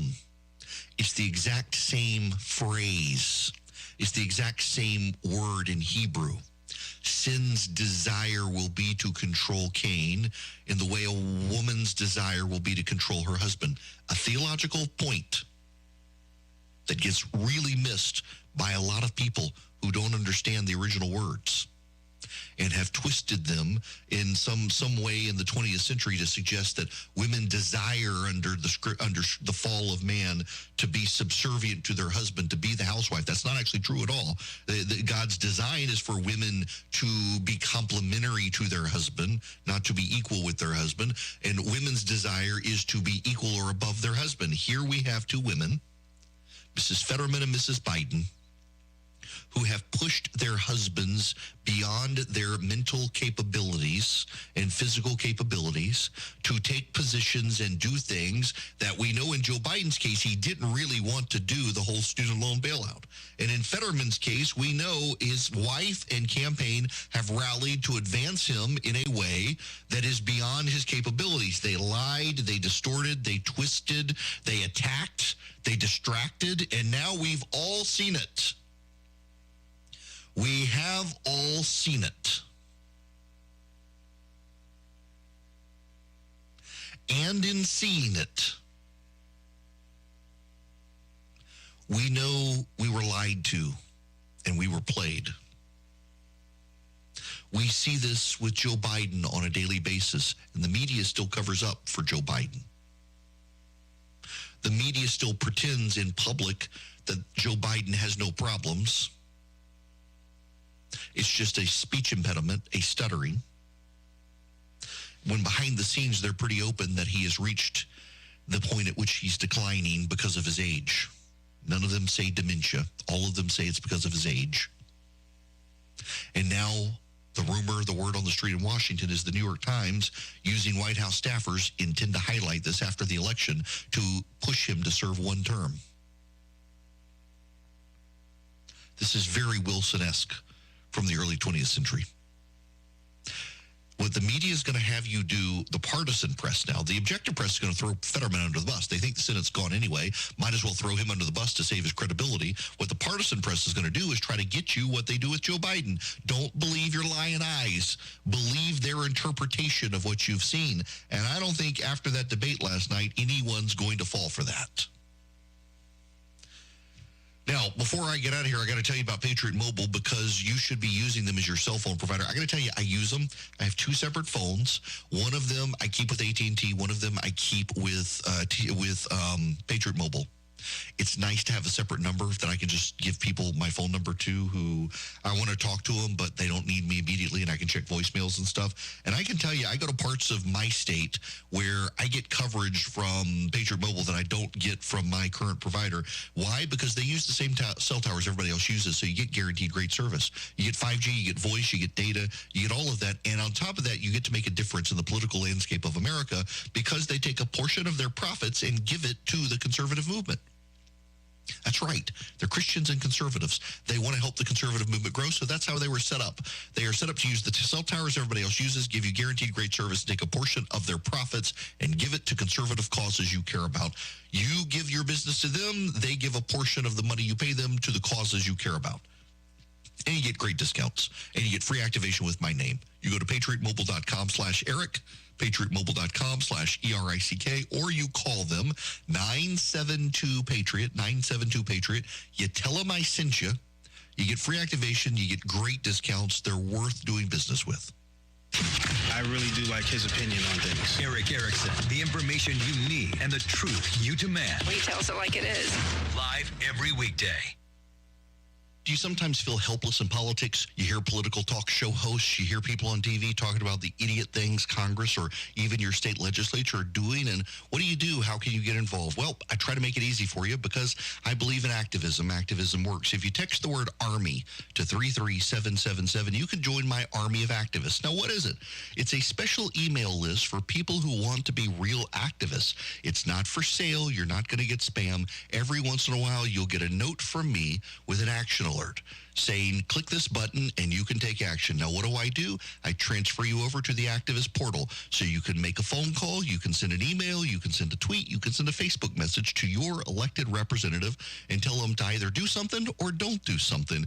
You shouldn't just be a passive radio listener. Listen to me complain about things or tell you what's going on. You should be able to take action. I want to help you make it easy. Join the army of activists. Text the word ARMY to 33777. Take back your country. I just mentioned something on the radio and you want to read it for yourself and you're about to call my call screener and say, please send me the link. No, he doesn't have the link, but you do if you're a subscriber to my email. I do a stack of stuff every day right as the show comes out. It's all the links of all the stuff I'm talking about in the show. You get to see it for yourself every day. Not only that, you get all sorts of extra interviews. You get discounts to our coming conference. You even get my morning piece that everybody gets, and you as a paid subscriber get to comment on it, and no one else does.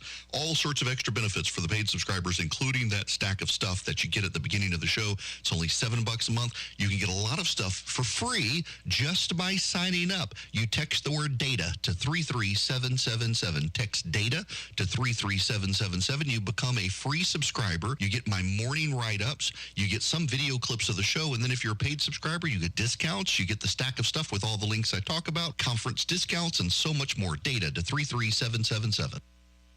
Hi friends, Aaron Cooper here from Cooper Ford to answer the question, why shop at Cooper Ford? First, we're locally and family owned, and that means every dollar you spend stays right here in the community. In fact, our ongoing commitment to our community is because Cooper Ford is part of the community. We live here, we shop here, share our faith here, and support many community causes. Plus, at Cooper Ford, we don't have and never had market-adjusted prices over MSRP like so many other dealers. We give fair and honest prices. It's just doing the right thing. And finally, at Cooper Ford, you're not just a number, you're part of the Cooper Ford family. Cooper Ford, always working hard to be your hometown dealer. Health insurance open enrollment is here. Patrick McBrayer at the Insurance Center is here to help. Medicare enrollment starts October 15th through December 7th, and those needing individual health care enrollment starts November 1st through January 15th and must enroll by December 15th to be covered by January 1st. No matter your insurance needs, the Insurance Center has you covered with just one call at 910-692-9251 or online at sandhills-ins.com.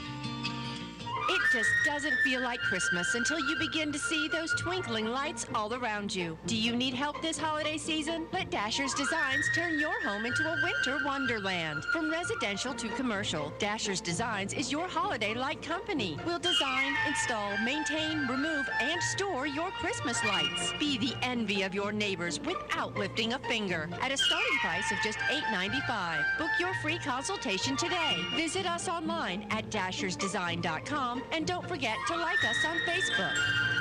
Is your Medicare covering enough? First Medicare Direct plans were made for you. For 2023, we're lowering copays and out-of-pocket maximums so you can save even more. Plus, we've added reimbursements for your favorite fitness activities, including golf. Our plans start at $0 a month. Learn more during a free seminar in your area. Visit firstmedicare.com/FMD23. First Carolina Care Insurance Company is a health plan with a Medicare contract. Enrollment in First Carolina Care depends on contract renewal. For accommodations of persons with special needs and meetings, call 888-382-9781 TTY 711. WEEB. We've got you by the ears.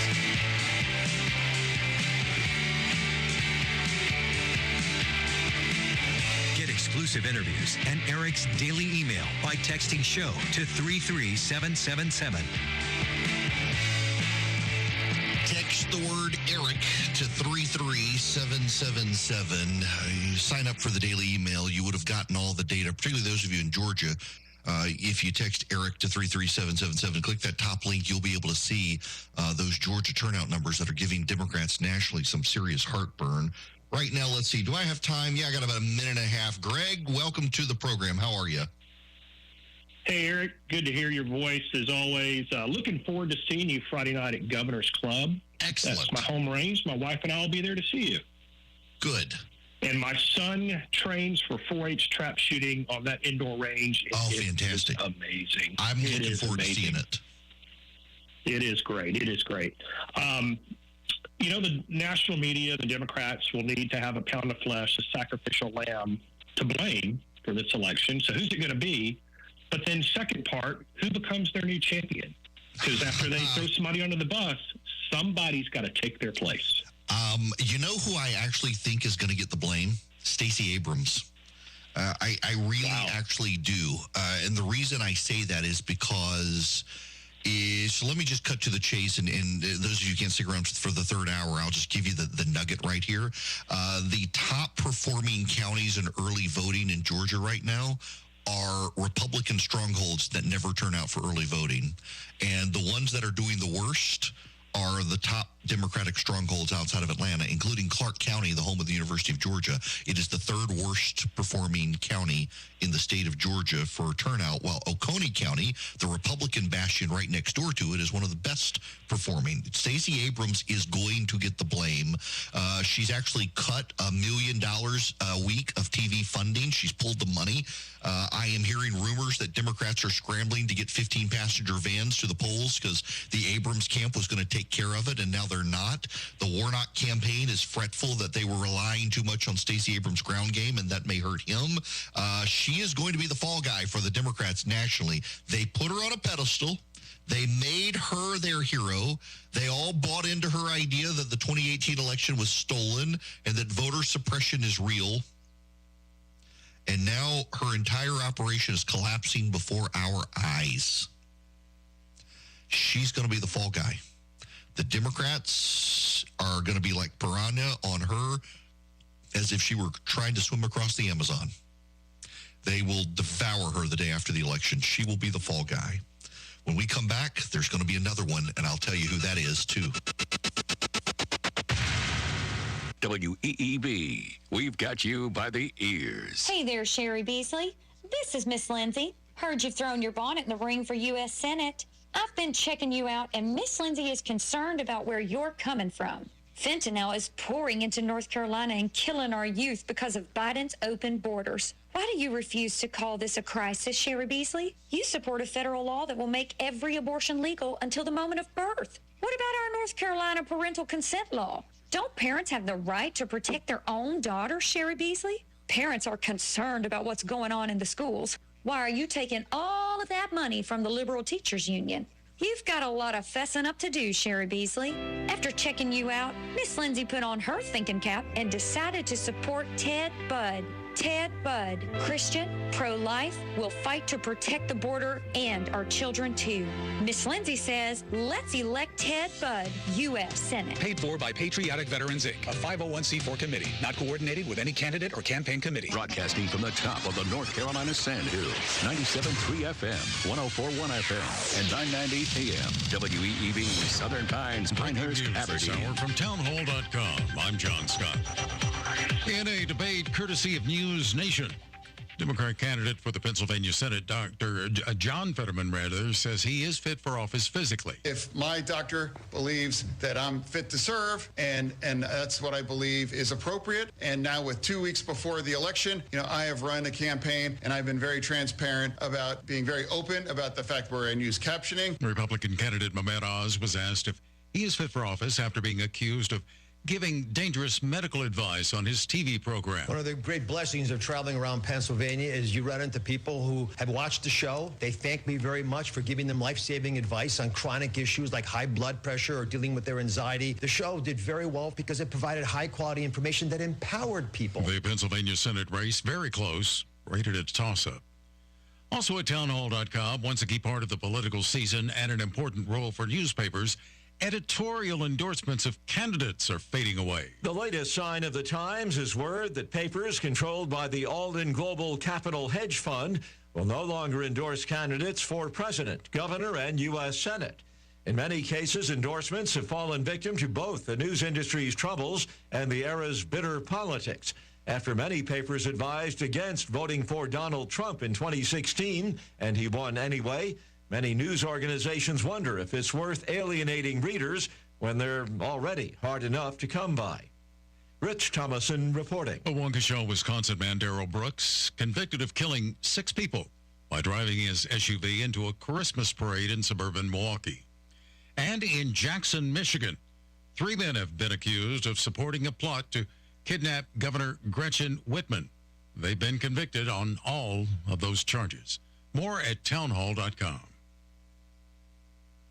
NCN News. I'm Mike Rayleigh. 6 people have been shot at an apartment complex in Greensboro just before midnight on Tuesday. One of the people killed has been identified as a 19-year-old NCA&T freshman from Statesville named Kanaja Turner. Fox 8's Lauren Crawford tells us. An investigator confirmed that they are now investigating this as at least a double homicide, and we know that 4 other people were shot here. Now, officers tell me this is known to be off-campus housing for a lot of North Carolina A&T State University students. President Joe Biden announced today a new push by his administration to end junk fees imposed by various companies. We're not saying they can't charge it, but you got to let you know they're going to charge it. You can make a decision. Election day is coming up. What will be the deciding factor in who wins a Senate race between Ted Budd and Sherry Beasley? Michelle Woodhouse, a political analyst who ran for Congress in the Republican primary in Western North Carolina, has an idea. The enthusiasm of the bases. Which base gets out more enthusiastically, and then who wins over unaffiliated women? Because North Carolina is unique. We have 500,000 more registered women than we do men. A Russian court denied WNBA star Brittany Griner's appeal of her 9-year prison sentence for drug possession. White House Press Secretary Karen Jean-Pierre. Our bottom line is that Russia needs to negotiate in good faith. Western North Carolina mountain counties continue seeing an uptick in cases of respiratory illness, while some of the COVID-19 RSV cases and flu have been severe in the mountain area hospitals. They've been able to manage the increases to date. Dr. Teresa Herbert, Advent Health Chief Medical Officer, tells WLOS her system is managing so far. I checked with Mission and Pardee this morning to see how they were faring, and they reported a similar situation with low admission.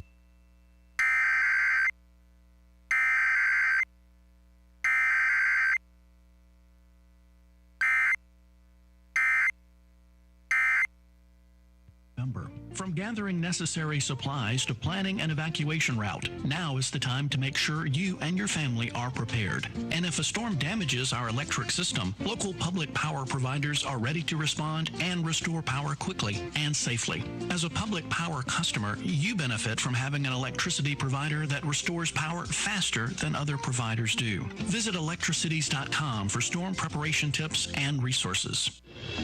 If you are a victim of crime and your offender is currently serving time in the adult correction system, NC Saven is a free confidential service to help you find peace of mind by learning your rights and receiving updates on your offender status. NC Saven educates victims and connects you to meaningful victim assistance resources. Register today at ncsaven.org. That's ncsavan.org. This message is from the North Carolina Department of Public Safety. When it comes to insurance, you should always think first. First Casualty Insurance Group, that is. At First, we represent over 3 dozen outstanding companies and can provide you with the coverage you need at a price that makes sense. Have us do a top-to-bottom review for you. It won't cost you a cent. Stop by or we'll come to you. There's no obligation. Always, the coverage you need at a price that makes sense. And all you have to do is give us a call, 910-692-8303. We've been in the peace of mind business for over 30 years. First Casualty Insurance Group, Southern Pines, 910-692-8303. We're tracking above normal temperatures to persist today ahead of our cold front that will bring rain into the afternoon and early evening. We will see drier conditions behind it, and we do anticipate slightly cooler temperatures tomorrow. Highs will top in the upper 60s and mid-70s today. We'll have to watch a few areas to the south with readings in the lower 80s. By tonight, we're down into the upper 40s and mid-50s. I'm meteorologist Peter Sherwood in the Weather Center. 97.3 FM, 104.1 FM, and 990 AM. WEEB. We've got you by the ears. 0, all engine running. Liftoff. We have a liftoff.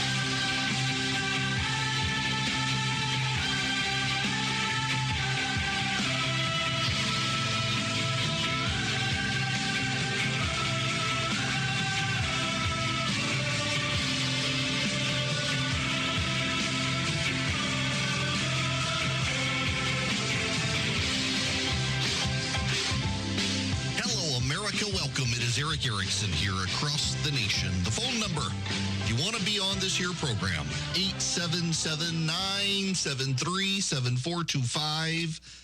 In the last hour, the last call, who will the Democratic fall guy be? I mean, it'll be the voters, it'll be Hispanic voters, it'll be that, but they always have one person they blame. I think Stacey Abrams is going to get blamed a lot for a lot of what happens, but there is someone else who's going to get blamed. When we get to the day after the election and the Democrats begin to assess who is their fall guy, they are rapidly going to go back to Joe Biden. They are rapidly going to go back to Joe. They're going to say it's him. They're going to say he's too old. Maybe he really should be one term. And maybe he should have done some of the things he did. If we want to go with the doddering old fool version of Joe Biden, well, he's the gift that keeps on giving. Did you know that first class is racist? Decision. Some airlines, if you want 6 more inches between you and the seat in front, you pay more money. But you don't know it until you purchase your ticket. Look, folks, these are junk fees. They're unfair, and they hit marginalized Americans the hardest, especially low-income folks and people of color. First class is apparently racist, and you don't know you're buying a first-class ticket. Really? This is what he's now campaigning on. This and the transgender activist who's a guy who dresses up as a girl and does like role play of what it's like to be a girl. I saw a column yesterday from the American Spectator that my gender is not your plaything. Joe Biden is going to be responsible for what happens. His policies will be what is responsible for what happens. And I think Democrats will begin to turn on him as well. I need to play you something. If you got my morning email, you would have seen this clip. I'm going to play you this audio. For some of you, it's going to be hard for you to understand it. I will tell you what he says. This is Abdulaziz bin Salman Al Saud. This is the oil minister for Saudi Arabia. He said this yesterday. It has not gotten the attention of the American press corps the way it should. This is bad news for Joe Biden. Listen to this. Again, I'll tell you what he says. For some of you, it may be a little hard for you to understand him. People are depleting their emergency stocks. Yes. Had depleted it. Used it as a mechanism to manipulate markets. While it is profound purpose was to mitigate shortages of supply. Be it as it may, it's everybody's choice. However, However, it is my profound duty to make it clear to the world that losing emergency stock may become painful in the months to come. Did you get that? People are depleting their emergency stocks. Have depleted it. Used it as a mechanism. Manipulate markets. For the markets. While it is profound purpose. Well, its profound purpose was to mitigate shortages. Be it as it may. Everybody's choice. However, it is my profound duty.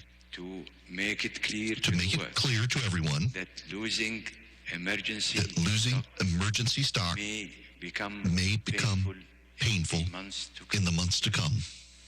In other words, Joe Biden depleted the Strategic Petroleum Reserve to get the Democrats reelected. Joe Biden wanted to get oil prices lower and bring down the cost of a gallon of gas to mitigate the damage to the Democrats. He has drained the Strategic Petroleum Reserve. Democrats have no way around this basic fact. Donald Trump wanted to fill up the Strategic Petroleum Reserves when oil was at $24 a barrel, and the Democrats in Congress refused to oblige Donald Trump. The price of a barrel of oil today is around $90. And if Joe Biden wants to spend money to refill the stock, it's going to be prohibitively expensive, particularly with the $31 trillion national debt and interest rates going up. This is the Saudi oil minister. They have cut their production. And he wants people to know that if you have eliminated your reserves for whatever reason, and that's for you to decide, but the reason for your reserves was for hard times and shortages, and people decided to reduce them for things other than those, Joe Biden, well, it's going to be painful for you in the near future. This is the Saudi oil minister. This has not gotten the national press coverage that it should be getting. This has not gotten the national media to focus on this statement from the Saudi oil minister, and it should. This is the Saudi oil minister saying, essentially, the Americans are back in the Carter era. Look forward to the gas lines, people. The New York Times today has a story out. U.S. officials had a secret oil deal with the Saudis, or so they thought. After Saudi leaders pushed to slash oil production despite a visit by President Biden, American officials have been left fuming, thinking they were duped.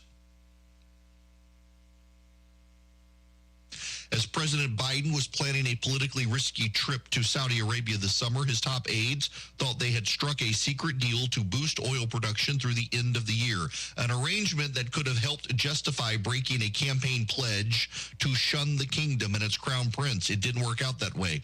Mr. Biden went through with the trip, but earlier this month, Saudi Arabia and Russia steered a group of oil-producing countries in voting to slash oil production by 2 million barrels per day, the opposite of the outcome the administration thought it had secured as the Democratic Party struggles to deal with inflation and high gas prices headed into the November election. The move led angry Biden administration officials to reassess America's relationship with the kingdom and produced a flurry of accusatory statements between the two governments, including a charge by the White House that Saudi Arabia was helping Russia in its war with Ukraine.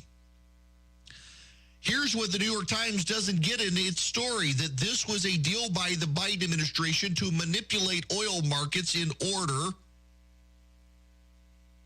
to help the Democrats at the polls. Can you imagine how the New York Times would have covered this story if Donald Trump had done this in the run-up to a midterm election? This is Joe Biden. I mean, the story admits out of the gate, had struck a secret deal to boost oil production through the end of the year. What are the implications there? They don't draw it about Joe Biden. They sure as heck would have drawn those implications if it had been Donald Trump.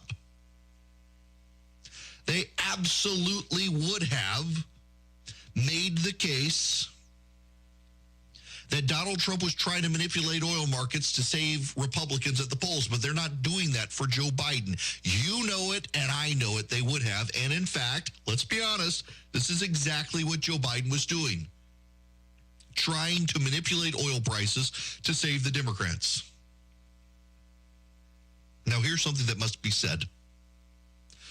Over the last 48 hours on this program, I have played you clips and read you columns from pundits saying voters are voting to kill democracy. It is the death of democracy. By the way, multiple listeners are telling me Fox News just played this clip of the Saudi oil minister right after I played it.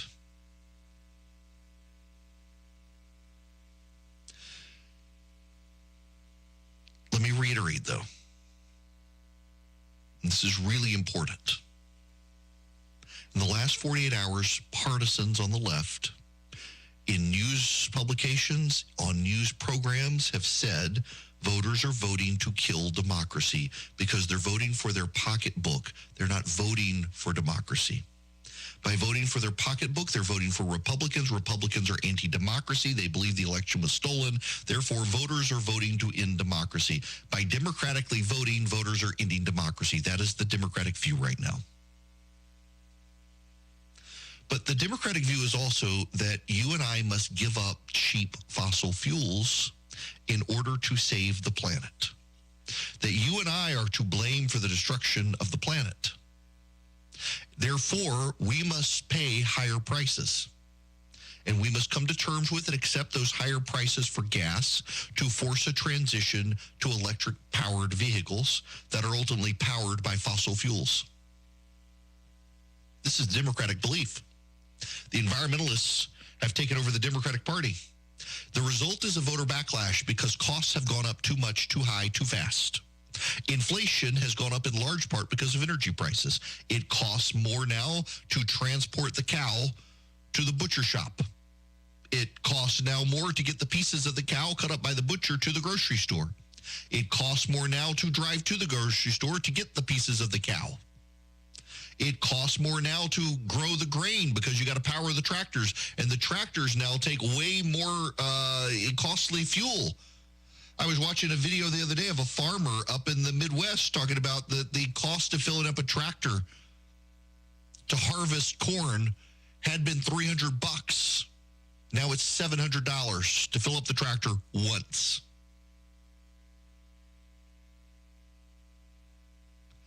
All of these costs come to you in the form of higher prices.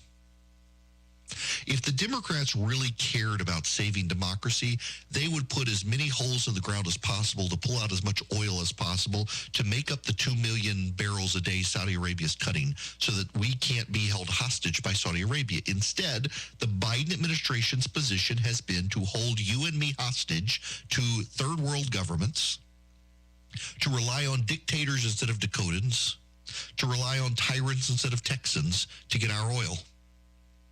They don't want any more oil rigs in this country. And the environmentalists on the left, they quibble this. They actually, we've got 9,000 leases that haven't been used in the United States on federal land. Yes, because the Biden administration has repeatedly said they intend to make oil companies extinct. It takes 20 years for companies to make these holes profitable. So if the Biden administration is pledging to make these oil companies extinct, why do they want to drill a new hole into the ground that will take 20 years for profitability when they're going to be out of business before they make a profit? They have no incentive to drill. The Biden administration has taken more federal land off of the rolls for oil companies than any president since Harry Truman. The President of the United States has curtailed more ocean territory in the Gulf of Mexico than any president of the United States ever for oil production. The President of the United States has canceled ANWR. The President of the United States has driven up regulations. The President of the United States has driven up red tape. The President of the United States has slowed regulatory approval despite saying he was increasing it. He's actually decreased the number of regulators and so has increased the time it takes to get approval for new oil rigs. He's done all of these things to force us to transition to things we cannot physically, scientifically, physically transfer to. We don't have enough batteries. We don't have enough lithium production. We don't have enough battery production. We don't have enough parts.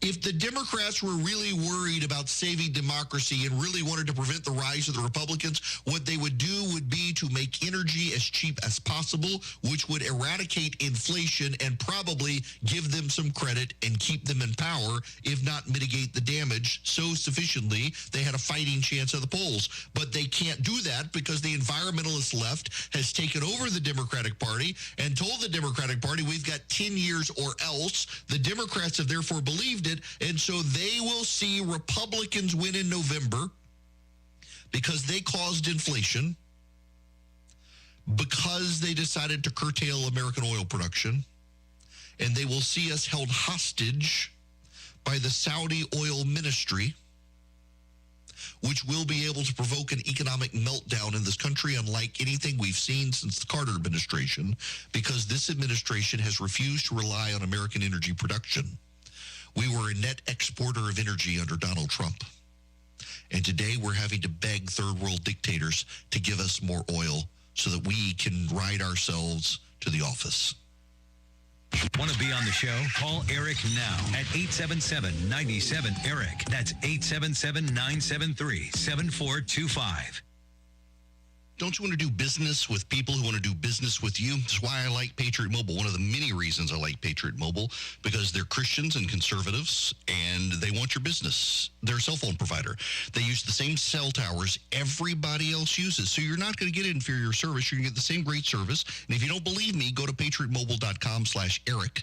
Not only do you get free activation, but you can see their detailed coverage map. You put in your home address, you can see all the way down to your home address. Do you get 5G, voice, data, how good's the quality of the service, highly detailed maps. You can port your existing phone number to them or get a new phone number from them, and a portion of their profits go to the causes you care about, from the Second Amendment to life.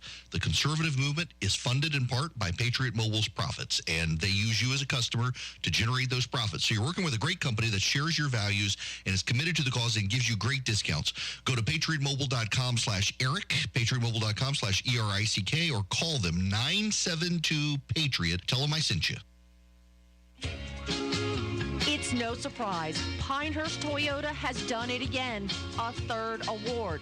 And this one is the Golden Carfax top-rated dealer, based on Toyota and Hyundai ability to consistently provide the best pre-owned vehicles and service. Pinehurst Toyota also has the Pilot Best of the Pines Service Department and the Sandhills Magazine Best Dealership in Moore County. The Pinehurst Toyota Advantage Plan is our goal to make you 100% satisfied with your visit to Pinehurst Toyota. The first 2 years or 25,000 miles are covered by the Toyota Care Program, and you get 5 years of roadside assistance regardless of miles. That's why with a major service at Pinehurst Toyota, you will receive a complimentary loaner for all qualified warranty repairs. Call Pinehurst Toyota at 910-692-2424. That's 910-692-2424. Moore County candidate for General Assembly Neil Jackson on taxes. Hello, I'm Neil Jackson. Over the last 10 years, I've watched the Republicans in the General Assembly reduce personal income tax rates. They've eliminated taxes on military veterans and eliminated taxes on businesses. When I go to the General Assembly, my goal will be to work to lower the personal income tax rates to zero. I'm Neil Jackson, and I approve this ad, and I make you that promise. Paid for by the Committee to elect Neil Jackson. Fields Plumbing and Heating and Air Conditioning customers include the military, federal, state, and local governments, hospitals, and school systems, as well as many independent businesses. We stand by our services and products, and as a result, we are proud that our business comes from repeat business and customer referrals. Fields Plumbing and Heating and Air Conditioning also serves many residents in Moore and surrounding counties, and we have been in business for 70 years. Call 910-949-3232, 910-949-3232. 877-979-3232. Don't have a family member in the insurance business? Call us first. First Casualty Insurance Group. We represent over 3 dozen outstanding companies and can provide you with the right insurance at a cost that makes sense. Let's have a look. We'll do a top-to-bottom review, and it won't cost you a cent. Your place or ours, there's no obligation. Get the coverage you need at a price that makes sense. Just call 910-692-8303. For over 30 years, our customers know where insurance is concerned, you should always think first. First Casualty Insurance Group, Southern Pines. 910-692-8303. This is the perfect time of the year to bust out all your Echo tools and equipment from Beaver Equipment. Thanks to all the storms, my new Echo chainsaw from Beaver Equipment has been getting a good workout. Beaver Equipment is the place to go for rough and rugged Echo equipment for real men. They offer 5-year warranties and are locally owned and operated. So men, get out there and enjoy your Echo power equipment from Beaver Equipment, Highway 211 in Aberdeen, 910-944-0402. Listen to us anywhere on your smartphone or tablet with the TuneIn app, free at your app store. Simply search for WEEB. You can be live on Eric's show by calling 877-97-ERIC. That's 877-973-7425. Hello there. It is Eric Erickson here. The phone number is 877-973-7425. Let me go to Tracy next. Welcome to the show, Tracy. Hey, Charlie's doing a great job. I think you need to give him a raise. Oh, stop it. Stop. Hey, Eric, have you known any Democrats to have changed their vote to Republican? And if so, because, you know, we're all so entrenched nowadays, what finally convinced them to switch and vote Republican? Or do you think just if they are, they're going to do it in secret behind the curtain of voting? So I actually know several Democrats who are voting for Brian Kemp in Georgia, and I know several Democrats who are voting for Ron DeSantis in Florida. And they all say the exact same thing in both regards: competence, that they steered the states through COVID better than what the national media feels like they did. Their experience on the ground is different from what they hear about in the press reports they read, and they feel like they're going to reward them. Now, both of these people that I know, well, both of these groups that I know, because multiple people in each state, they're Warnock voters. They will vote for the Democrat in Georgia for lieutenant governor. They will vote for Brad Raffensperger for Secretary of State. But they're voting Democrat otherwise. But they're voting for Brian Kemp, not Stacey Abrams. In Georgia or in Florida, the ones I know there, basically the same thing. They don't like Marco Rubio. They're voting for Val Demings. They like Ron DeSantis, so they're voting for DeSantis. They're otherwise voting Democrat. And it comes back to the same thing, core competence, that they have been persuaded that these Republicans, when they see the press reports about how terrible they are, realize their on-the-ground real-world experience in Georgia and Florida is completely different from what the media says. And so they will vote for those governors for good fiscal stewardship of their states, even though they don't agree with them on a lot of stuff. I do think it is as well. They think they're going to win anyway. They might as well be on the winning team. There is something to that. Now, I got to tell you about Omaha Steaks, because the semi-annual sale, you're not going to get it long. If you want to go check them out while they're having their site-wide 50% off semi-annual sale, now is seriously the time to go do it, to build your lifetime relationship with Omaha Steaks. All you do is go to omahasteaks.com. You put Eric in at checkout for an additional $30 off the already unbelievable savings you get on the site. I really do encourage you to check out their seafood selection at Omaha Steaks. I realize you're thinking, Omaha, Nebraska, what the heck? Seafood? They have this unbelievable supply chain from the Pacific and the Atlantic to get them stuff overnight. You can get salmon, you can get cod, you can get so much incredible seafood. You got great tuna, mahi-mahi, snapper. You get lobster, shrimp, crabs, scallops, and it is all exceedingly fresh. I will get the shrimp from Omaha Steaks, and I'll do my fried shrimp tacos with them. They've got some incredible wild Argentinian red shrimp there that are they're like baby lobsters. They're fantastic. Go to Omaha Steaks. Whatever you get right now, they're having their semi-annual sale. You put Eric in at checkout, ERICK as a promo code for an additional $30 off. If you don't know where to start, just put Eric in the search bar, and you can see their fall favorites assortment. You get like 54% off of that. So go to omahasteaks.com today. Put Eric in at checkout for an additional $30 off the already unbelievable savings.